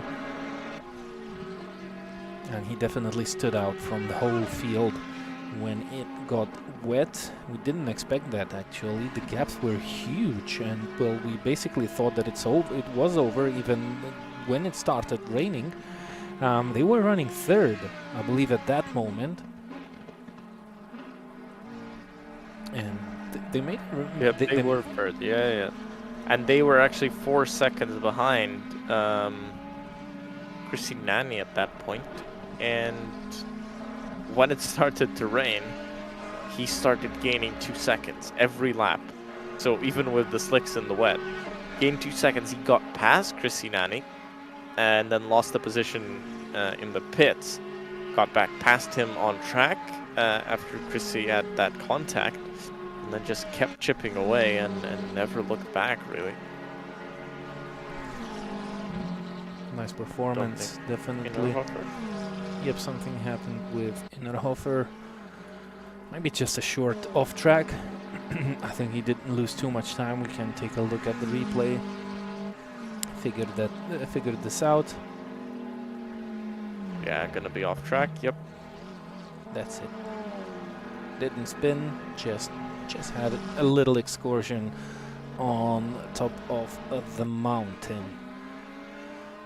Okay, a lot of speak was told about David Rahitian, and actually he managed to gain more time in the previous lap time, 2.3 seconds. I think Daniel Spahn had difficulties with traffic or something. No, but Rahitian found pace again. He did a 2:27.7, so good lap. Because he was in the he was down in the 29s at one point. And he's gone back to the 27s. So I think what happened here was that he maybe slowed down and then started feeling uncomfortable, because he was kind of out of the rhythm. So he wanted to come back into the rhythm, and looks like he is now. Is that Rahitian in front? Rekhmataj, sorry. Yep, Rekhmataj. it is Rekhmataj in front. So this car, 2 hours ago, they were in a very similar position. They were second. They were in front. They were actually in front. They were in this exact position of gap, just that Rekhmataj was second and Rahitian was third, and now Rahitian's first, and he's about to lap Rekhmataj, not overtaking for position. Oh, it's close. Still safe. Both of the cars remain in one piece, and especially the Club Sport, which was abused a couple of times at least in this race. This time everything ended well.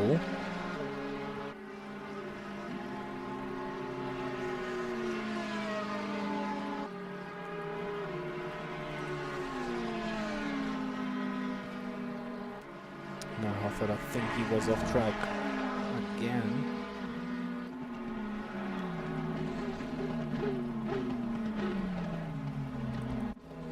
Oh, this time Vaškevičius is off the track, and he might lose the position to Innerhofer. I think he will do that now. This is a battle for position. There you go. Dominikas Vaškevičius just made a mistake on himself, by himself, and he lost a place, so it was worse than the mistake by Innerhofer. Let's take a quick look at the replay.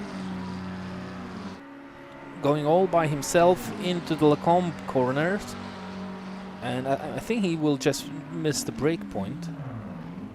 Oh yeah, so he braked. So what he should have done is try to ease off the brakes rather than hit them even harder when he saw that he outshot the corner. But maybe he wanted to have a little bit of racing towards the end of this race. Both cars are on similar pace, so it's not going to be easy for Dominykas Vaškevičius to get back into P7 after he spun around, unless Dominik Innerhofer will make yet another mistake. But I think, Dominik Innerhofer will easily hold off Dominykas Vaškevičius, though we have way to...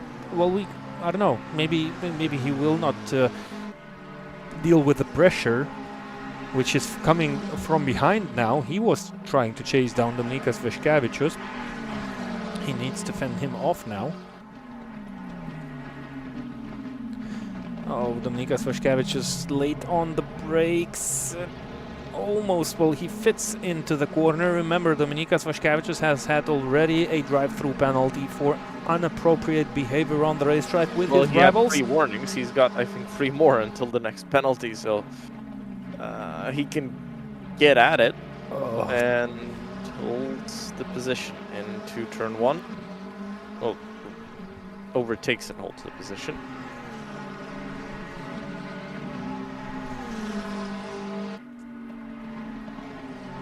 This is going to be an interesting battle towards the end of this race, unless one of the drivers makes a bigger mistake. Both with identical cars, most likely different setups. Similar names by the drivers. A lot of similarities between these two, side by side, around the outside. Contact, both of them off the road. Oh, and now Dominykas Vaškevičius is around it. That's battle over, and Rakitic starts the final lap of the race. Exactly. Yep. So 9.3 ahead of his nearest rival. Perfect race, really, so far. They've done perfect, especially in the final 2 hours here. They've done absolutely everything that they needed to do. And the gap between Dainius Butvila and Rikard Rehmataj is 18 seconds. It was 25-26 a couple of laps ago. On the previous lap, Dainius Butvila shaved off 3 seconds, but it's not going to be enough, even though he's faster, but, well, he'll be short of at least 5 or 6 laps. So that's not going to count. Still a phenomenal result for Dainius Butvila if he manages to keep that car on the racetrack on the final lap. He's 24 seconds ahead of Dominykas Eičinas. But yeah, we are looking at the current race leader and one of the best performers on the wet track, through Pohun, which is one of the most technical corners on Spa-Francorchamps circuit. Even when it's dry, it's even more difficult when it's wet. Into turn 13 and 14, that's Campus corner.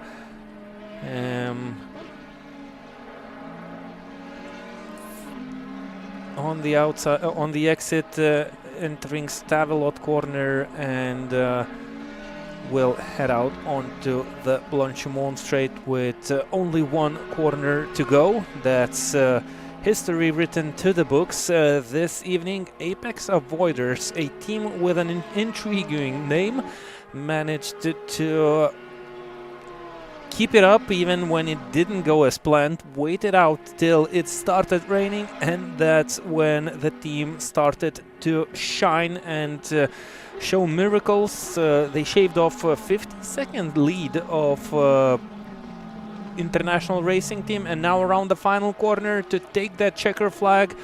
And of course the fireworks will fire for Apex Avoiders Racing Team for winning this race. Well, actually there are no fireworks.